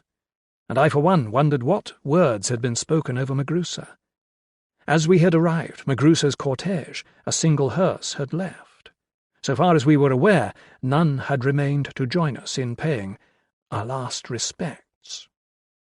Now, while we waited, I told Crow, "I think I have the answers." Tilting his head on one side in that old-fashioned way of his, he said, "Go on." "First, his name," I began. "Sturm Magrusa V. The name Sturm reveals something of the nature of his familiar winds, the dust devils you've mentioned as watching over his interests. Am I right?" Crow nodded. "I have already allowed you that, yes," he said. "His full name stumped me for a little while, however," I admitted, "for it has only 13 letters. Then I remembered the V, symbolic for the figure 5. That makes 18, a double 9. Now, you said Hitler had been a veritable angel of death with his 99999, which would seem to make Magrusa the very essence of death itself." "Oh? How so?" "His birth and death dates," I reminded. "The 1st of April 1921 and the 4th of March 1964. They too add up to 45, which, if you include the number of his name, gives Magrusa 9999999. 7 nines. And I gave myself a mental pat on the back. After a little while, Crow said, "Are you finished?" And from the tone of his voice, I knew there was a great deal I had overlooked. 6. I sighed and admitted, "I can't see what else they could be." "Look," Crow said, causing me to start. I followed his pointing finger to where a black-robed figure had stepped out onto the patio of the House of Repose. The bright wintry sun caught his white collar and made it a burning band about his neck. At chest height he carried a bowl, and began to march out through the garden with measured tread. I fancied I could hear the quiet murmur of his voice carrying on the still air, his words a chant or prayer. "Magrusa's mortal remains," said Crow, and he automatically doffed his hat. Bareheaded, I simply stood and watched. "Well," I said after a moment or two, "where did my calculations go astray?" Crow shrugged. "You missed several important points, that's all. Magrusa was a black magician of sorts, wouldn't you say? With his demonic purpose on earth, and his familiar winds, as you call them. We may rightly suppose so. Indeed, the Persian word magu, or magus, means magician. Now then, if you remove magus from his name, what are you left with?" "Why," I quickly worked it out, "with R-E-R. Oh, yes, and with V." "Let us rearrange them and say we are left with R-E-V and R," said Crow, and he repeated, R-E-V and R. "Now then, as you yourself pointed out, there are 13 letters in the man's name. Very well, let us look at—" "Rev 13, I cut him off. "And the family Bible you had on your desk. But wait, you ignored the other R." Crow stared at me in silence for a moment. "Not at all," he finally said. "For R is the 18th letter of the alphabet, and thus Magrusa, when he changed his name by deed poll, revealed himself." Now I understood, and now I gasped in awe at this man I presumed to call friend, the vast intellect which was Titus Crow. For clear in my mind I could read it all in the 18th verse of the 13th chapter of the Book of Revelations. Crow saw knowledge written in my dumbfounded face and nodded. "His birth date, Henri, adds up to 18. 666, the number of the beast." "And his 10 factories in 7 countries," I gasped. "The 10 horns upon his 7 heads. And the beast in Revelations rose up out of the sea." "Those things too," Crow grimly nodded. "And his death date, 999. Again his nod, and when he saw that I was finished, "But most monstrous and frightening of all, my friend, his very name, which if you read it in reverse order—" "What?" I stammered. but in another moment my mind reeled and my mouth fell open. "Resurgam!" "Indeed," and he gave his curt nod. "I shall rise again." Beyond the spiked iron railings, the priest gave a sharp little cry and dropped the bowl, which shattered and spilled its contents. Spiralling winds, coming from nowhere, took up the ashes and bore them away. The Black recalled. "Do you remember Gedney?" Geoffrey Arnold asked of his companion Ben Gifford, as they stood on the weed-grown gravel drive before a shattered, tumbled pile of masonry whose outlines roughly suggested a once imposing, sprawling dwelling. A cold November wind blew about the two men, tugging at their overcoats, and an equally chilly moon was just beginning to rise over the near-distant London skyline. "Remember him?" Gifford answered after a moment. "How could I forget him? Isn't that why we chose to meet here tonight? To remember him? Well, I certainly do. I remember fearing him mightily, but not as much as I feared this chap." And he nodded his head toward the nettle and weed-sprouting ruin. "Titus Crow?" said Arnold. "Yes, well, we've all had reason to fear him in our time, but more so after Gedney. Actually, it was Crow who kept me underground all those years, keeping a low profile, as it were. When I picked up the reins from Gedney, became chairman of the society, so to speak, donned the robes of office, it seemed prudent to be even more careful. Let's face it, we hadn't really been aware that such as Crow existed. But at the same time, it has to be admitted that old Gedney really stuck his neck out. And Crow, well, he was probably one of the world's finest headsmen. Our mutual enemy, Gifford nodded, and yet here we pay him homage. He turned down the corners of his mouth and still somehow summoned a sardonic grin. "Or is it that we've come to make sure he is in fact dead, eh?" "Dead," Arnold answered, and shrugged. "I suppose he is. But they never did find his body. Neither his nor de Marigny's." "Oh, I think it's safe to say he's dead," Gifford nodded. "Anyway, he's 8 years gone. Disappeared. And that's good enough for me. They took him, and when they take you, well, you stay taken." "They? The CCD, you mean? The Cthulhu Cycle deities? Well, that's what we've all suspected, but—" "Fact," Gifford cut him short. "Crow was one of their worst enemies, too, you know." Arnold shuddered, entirely from the chill night air, and buttoned the top button of his coat just under his chin. Gifford took out and lighted a cigarette, the flame of his lighter flickeringly illuminating his own and Arnold's faces where they stood in what had once been the garden of Blown House, residence of the white wizard Titus Crow. Arnold was small, thin-faced, his pale skin paper-thin and his ears large and flat to his head. He seemed made of candle wax, but his eyes were bright with an unearthly mischief, a malicious evil. Gifford was huge, bigger than Arnold remembered him from 8 years earlier, tall and overweight. His heavy jowls were pock-marked in a face lined, roughened, and made coarse by a life of unnatural excesses. "Let's walk," the smaller man finally said. "Let's see, one last time, if we can't somehow resolve our differences, come to an agreement. I mean, when all's said and done, we do both serve the same master." They turned away from the ruined house, whose stone chimney stack, alone intact, poked at the sky like a skeleton finger. Beyond the garden, both lost in their own thoughts, they followed a path across the heath. Arnold's mind had returned again to that morning 8 years ago when, greatly daring, he had come to Leonard's Walk Heath and passed himself off as a friend and colleague of Crow, actually assisting the police in their search of the ruins. For on the previous night, Blown House had suffered a ferocious assault, a localized freak storm of unprecedented fury which had quite literally torn the place to pieces. Of Titus Crow and his friend Henri Laurent de Marigny, no slightest trace, but of the occultist's books and papers remains aplenty. And these were the main reason Geoffrey Arnold was there, the magnet which had lured him to Blown House. He had managed to steal certain documents and secrete them away with him.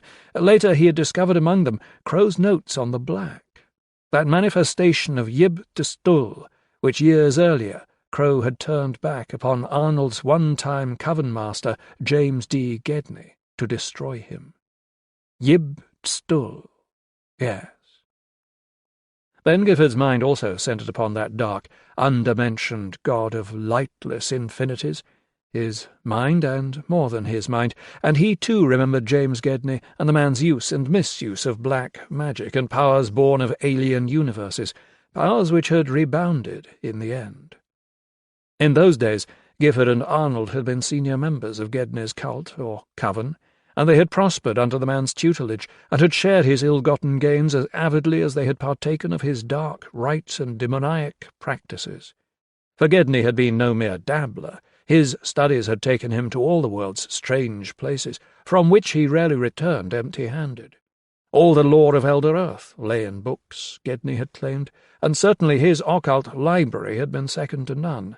But his power sprang from the way in which he understood and used those books. It was as if, in James Gedney, a power had been born to penetrate even the blackest veils of myth and mysticism, an ability to take the merest fragments of time-lost lore and weave them into working spells and enchantments, a masterly erudition in matters of linguistics and cryptography which would unlock for him even the most carefully hidden charm or secret of the old mages, those wizards and necromancers long passed into dust, whose legacy lay in Gedney's decades-assembled library. And uppermost in Gedney's itinerary of research and study had been the pantheon of Cthulhu, and the star-spawned Old Ones, lords and masters of this earth in its prime, before the advent of mere man and before the dinosaurs themselves. For in those ages before memory, Cthulhu and his spawn had come down from strange stars to a largely inchoate, semi-plastic earth, and built their cities here, and they had been the greatest magicians of all. Their magic, according to Gedney, had been simply the inconceivable science of alien abysses, the knowledge of dark dimensions beyond the powers of men even to perceive, and yet something of their weird science had found its way down all the eons. That would seem, on the surface, purely impossible, but Gedney had an answer for that, too. The CCD were not dead, he had claimed. Men must not forget Alhazred's conjectural couplet, "That is not dead which can forever lie, and with strange eons even death may die." And Te'aft's much less cryptic fragment, where weirdly angled ramparts loom, gaunt sentinels whose shadows gloom upon an undead hell-beast's tomb, and gods and mortals fear to tread, where gateways to forbidden spheres and times are closed, but monstrous fears await the passing of strange years, when that will wake which is not dead. In which the reference was surely to Cthulhu himself, dreaming but undead in his house in R'lyeh, ocean buried in vast and pressured vaults of the mighty Pacific. Something had happened in those eon-hidden prehistoric times, some intervention perhaps of nature, perhaps of alien races more powerful yet, whose results had been a suppression or sundering of the CCD, and they had either fled or been banished into exile from a world already budding with life of its own. The regions in which the gods of the cycle had interred themselves or had been prisoned, they could never really die, had been varied as the forms they themselves had taken. Cthulhu was locked in sunken R'lyeh, Hastur in the star-distant deeps of Hali, Ithaqua, the Windwalker, confined to icy Arctic wastes, where, in 5-year cycles to this very day, he is still known to make monstrous incursions, and so on. Yet others of the cycle had been dealt with more harshly.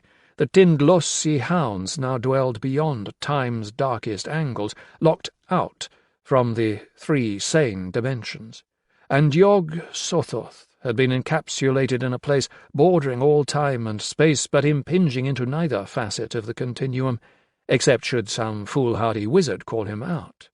And Yib Distul, too, he also had his place. But if these gods or demons of the conjectural Cthulhu mythology were largely inaccessible to men, certain manifestations of them were not. Masters of telepathy, the CCD had long discovered the vulnerable minds of men and insinuated themselves into the dreams of men. On occasion such dreamers would be rewarded, granted powers over lesser mortals, or even elevated to the priesthood of the CCD. In ancient times, even as now, they would become great wizards and warlocks, and James Gedney had been one such, who had collected all the works of wizards gone before and learned them, or as much of them as he might. Titus Crow had been another, but where Gedney's magic had been black, Crow's had been white. Looking back, now, Gifford could see that it had been inevitable that the two must clash. Clash they had, and darkness had lost to light, and for a little while the world had been a cleaner place. "Do you remember how it all came to a head?" Gifford asked. "Crow and Gedney, I mean." The moon was fully up now, its disk silvering distant spires, turning the path to a night-white ribbon winding its way across the heath, and the path itself had grown narrower, warning that perhaps the two had chosen the wrong route, which might well peter out into tangles of gorse and briar. But they made no effort to turn back. "I remember," said Arnold. "Gedney had discovered a way to call an avatar of Yib-Tstul up from hell. The Black, he called it. Putrid black blood of Yib-Tstul, which would settle upon the victim like black snow, thicker and thicker, suffocating, destroying, and leaving not only a lifeless but a soulless shell behind. For the demon was a soul-eater, a vampire of psyche, of id." He shuddered, and this time not alone from the chill of the night air, and his eyes were hooded where they glowed for a moment upon the other's dark silhouette where it strolled beside him, and in his mind he repeated certain strange words or sounds, a conjuration, ensuring that he had the rune right. "Your memory serves you well," said Gifford. "He'd found a way to call the Black, all right. And he'd used it. I saw Simmons die that way, and I knew there had been others before him, people who'd crossed Gedney, and, of course, the Black was a perfect murder weapon." Arnold nodded in the moonlight. Yes, it was. And to himself, "And will be again." "Do you recall the actual machinery of the thing?" Gifford asked. "Careful," something warned Arnold. "Careful." He shrugged. "Something of it, not much." "Oh, come now," Gifford chided. 8 years as leader of your coven, and far more powerful now than Gedney ever was, and you'd tell me you never bothered to look into the thing. Ha!" And to himself, "Ah, no, friend Arnold, you'll have to do better than that. Squirm, my treacherous little worm, squirm." "Something of it," Arnold snapped. "It involves a cart inscribed with Ptetholite runes. That was the lure, the scent by which the Black would track its victim, Gedney's sacrifice. The card was passed to the victim, and then... Then Gedney would say the words of the invocation." Gifford finished it for him. "And the Black would come, appearing out of nowhere. Black snowflakes settling on the sacrifice, smothering, drowning, sucking out life and soul." Arnold nodded. "Yes," he said, "yes." They had come to the end of the path, a bank that descended to a broad moonlit expanse of water rippled by the light wind. "Ha!" Gifford grunted. "A lake. Well, we'll just have to retrace our steps, that's all. A waste of time. But still it allowed us a little privacy and gave us the chance to talk. A lot has happened, after all, since I went off to America to start a coven there, and you stayed here to carry on." They turned back. "A lot, yes," Arnold agreed. "And as you say, I am far more powerful now than ever Gedney was. But what of you? I've heard that you too have had your successes." "Oh, you know well enough that I've prospered," Gifford answered. "My coven is strong. Stronger, I suspect, than yours. But then again, I am its leader." He quickly held up a hand to ward off protests. "That was not said to slight you, Arnold. But facts speak for themselves. It wasn't idle chance that took me abroad. I went because of what I knew I'd find there. Oh, we divided Gedney's knowledge, you and I, his books, but I knew of others, and more than mere books. There are survivals, even now, in old New England, Arnold. if a man knows where to seek them out.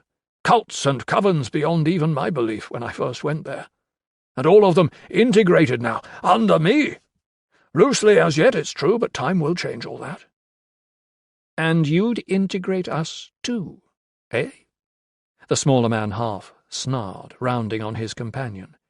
And you even had the nerve to come here and tell me it to my face. Well, your American influence can't help you here in England, Gifford. You were a fool to come alone.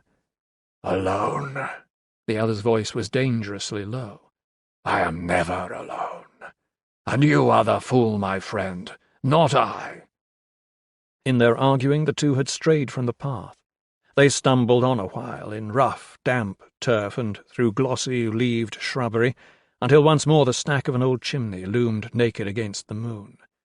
And now that they had their bearings once more, both men reached a simultaneous decision, that it must end here and now. "Here," said Arnold. "Right here is where Gedney died. He gave Crow one of his cards, called the Black, and loosed it upon the man." "Oh, Crow had set up certain protections about his house," Gifford continued the tale, "but they were useless against this. In the end he had to resort to a little devilishness of his own." "Aye, a clever man, Crow," said Arnold.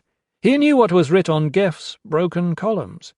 The Tethelites had known and used Yibstul's black blood, and they'd furnished the clue too." "Indeed," Gifford mocked. "And now it appears you know far more than you pretended, eh?"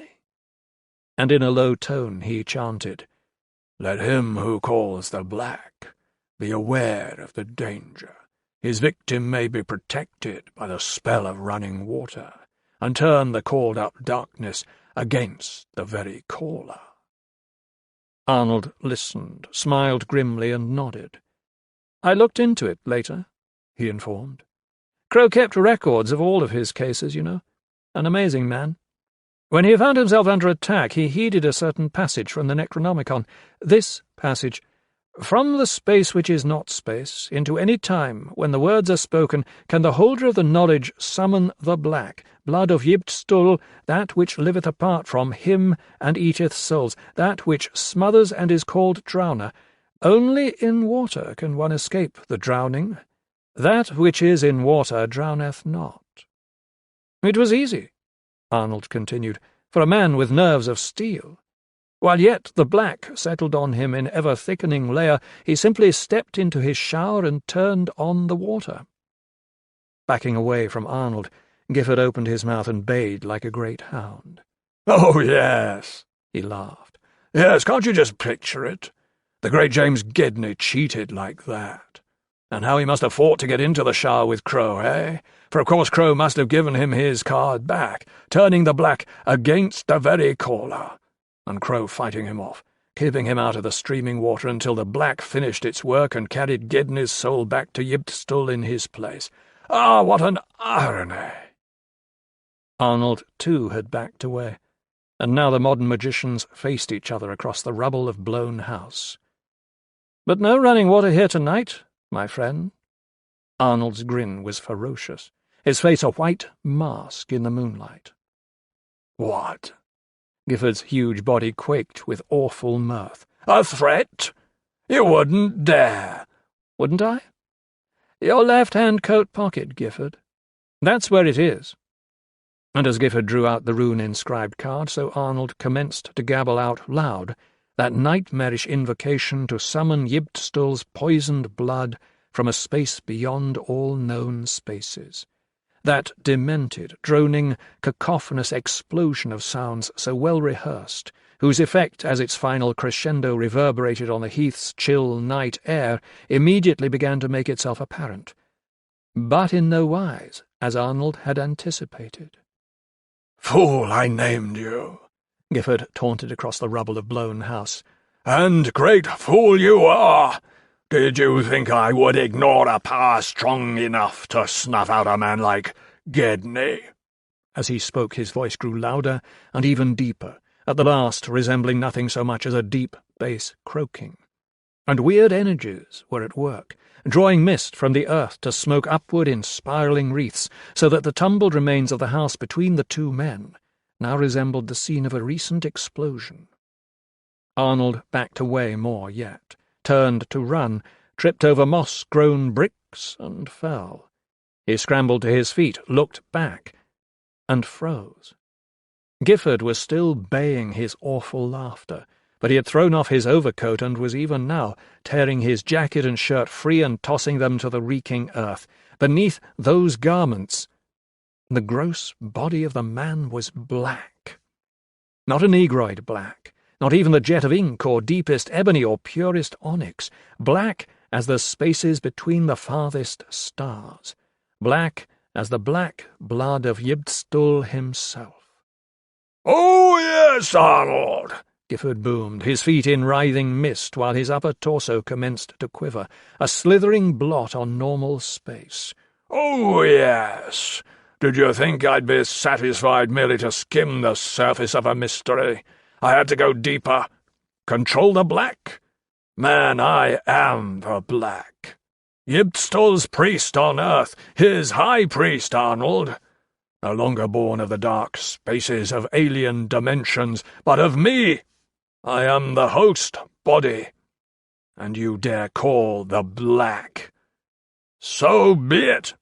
And he tore in pieces the rune-written card and pointed at the other across the smoking ruins. It seemed then that darkness peeled from Gifford, that his upper body erupted in a myriad fragments of night which hovered for a moment like a swarm of midnight bees, then split into two streams which moved in concert around the outlines of the ruin. Geoffrey Arnold saw this, and had time, even in his extreme of utter terror, to wonder at it. But time only for that. In the next moment, converging, those great pythons of alien matter reared up, swept upon him, and layered him like lacquer where he stood and screamed. Quickly he turned black, as the stuff thickened on him, and his shrill screams were soon shut off, as the horror closed over his face. Then he danced, a terrible dance of agony, and finally fell, a bloated blot, to the mist-tortured earth. For long seconds he jerked, writhed and twisted, and at last lay still. Benjamin Gifford had watched all of this, and yet, for all that he was a devotee of evil, had gained little pleasure from it. Wizard and necromancer though he was, still he knew that there were far greater sources of evil, and for great evil there is always great good. The balance is ever maintained. Now Gifford stopped laughing, his mouth slowly closing, the short hairs rising at the back of his neck. He sniffed like a hound at some suspicious odour. He sensed that things were far from right. He questioned what had happened, or rather, the way it had happened, and he grew afraid. His body, naked now and slenderer far than when the black shrouded him, shivered in the spiralling mists.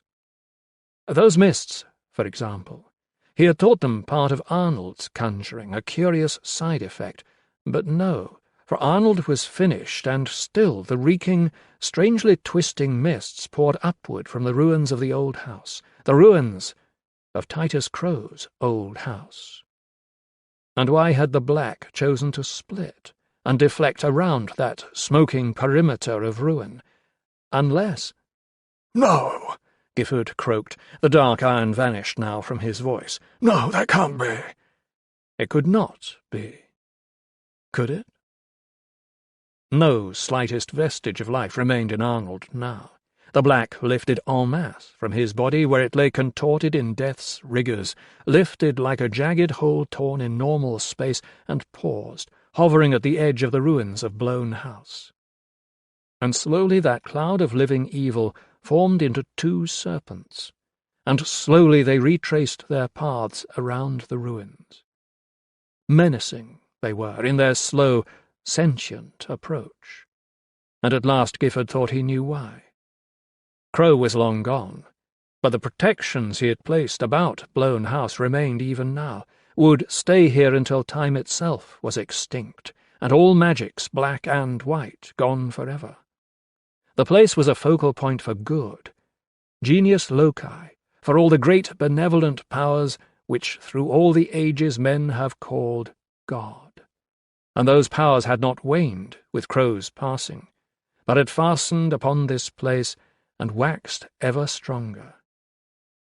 To have called the black here, now, in this place, was a blasphemy, and the caller had paid in full, but to have brought the black here, to have worn it like a mantle, to have been Yibtstul's priest, that were greater blasphemy far. This place was sacrosanct, and it would remain that way. "No!" Gifford croaked one last time, an instant before the black fell upon him. Priest no more, he was born under. When the mists ceased their strange spiralling, the ruins of Blown House lay as before, silvered under a cleansing moon, except that now there were corpses in the night, pitiful shapes crumpled under the moon, where morning would find them chill as the earth where they lay. But the earth would have a soul.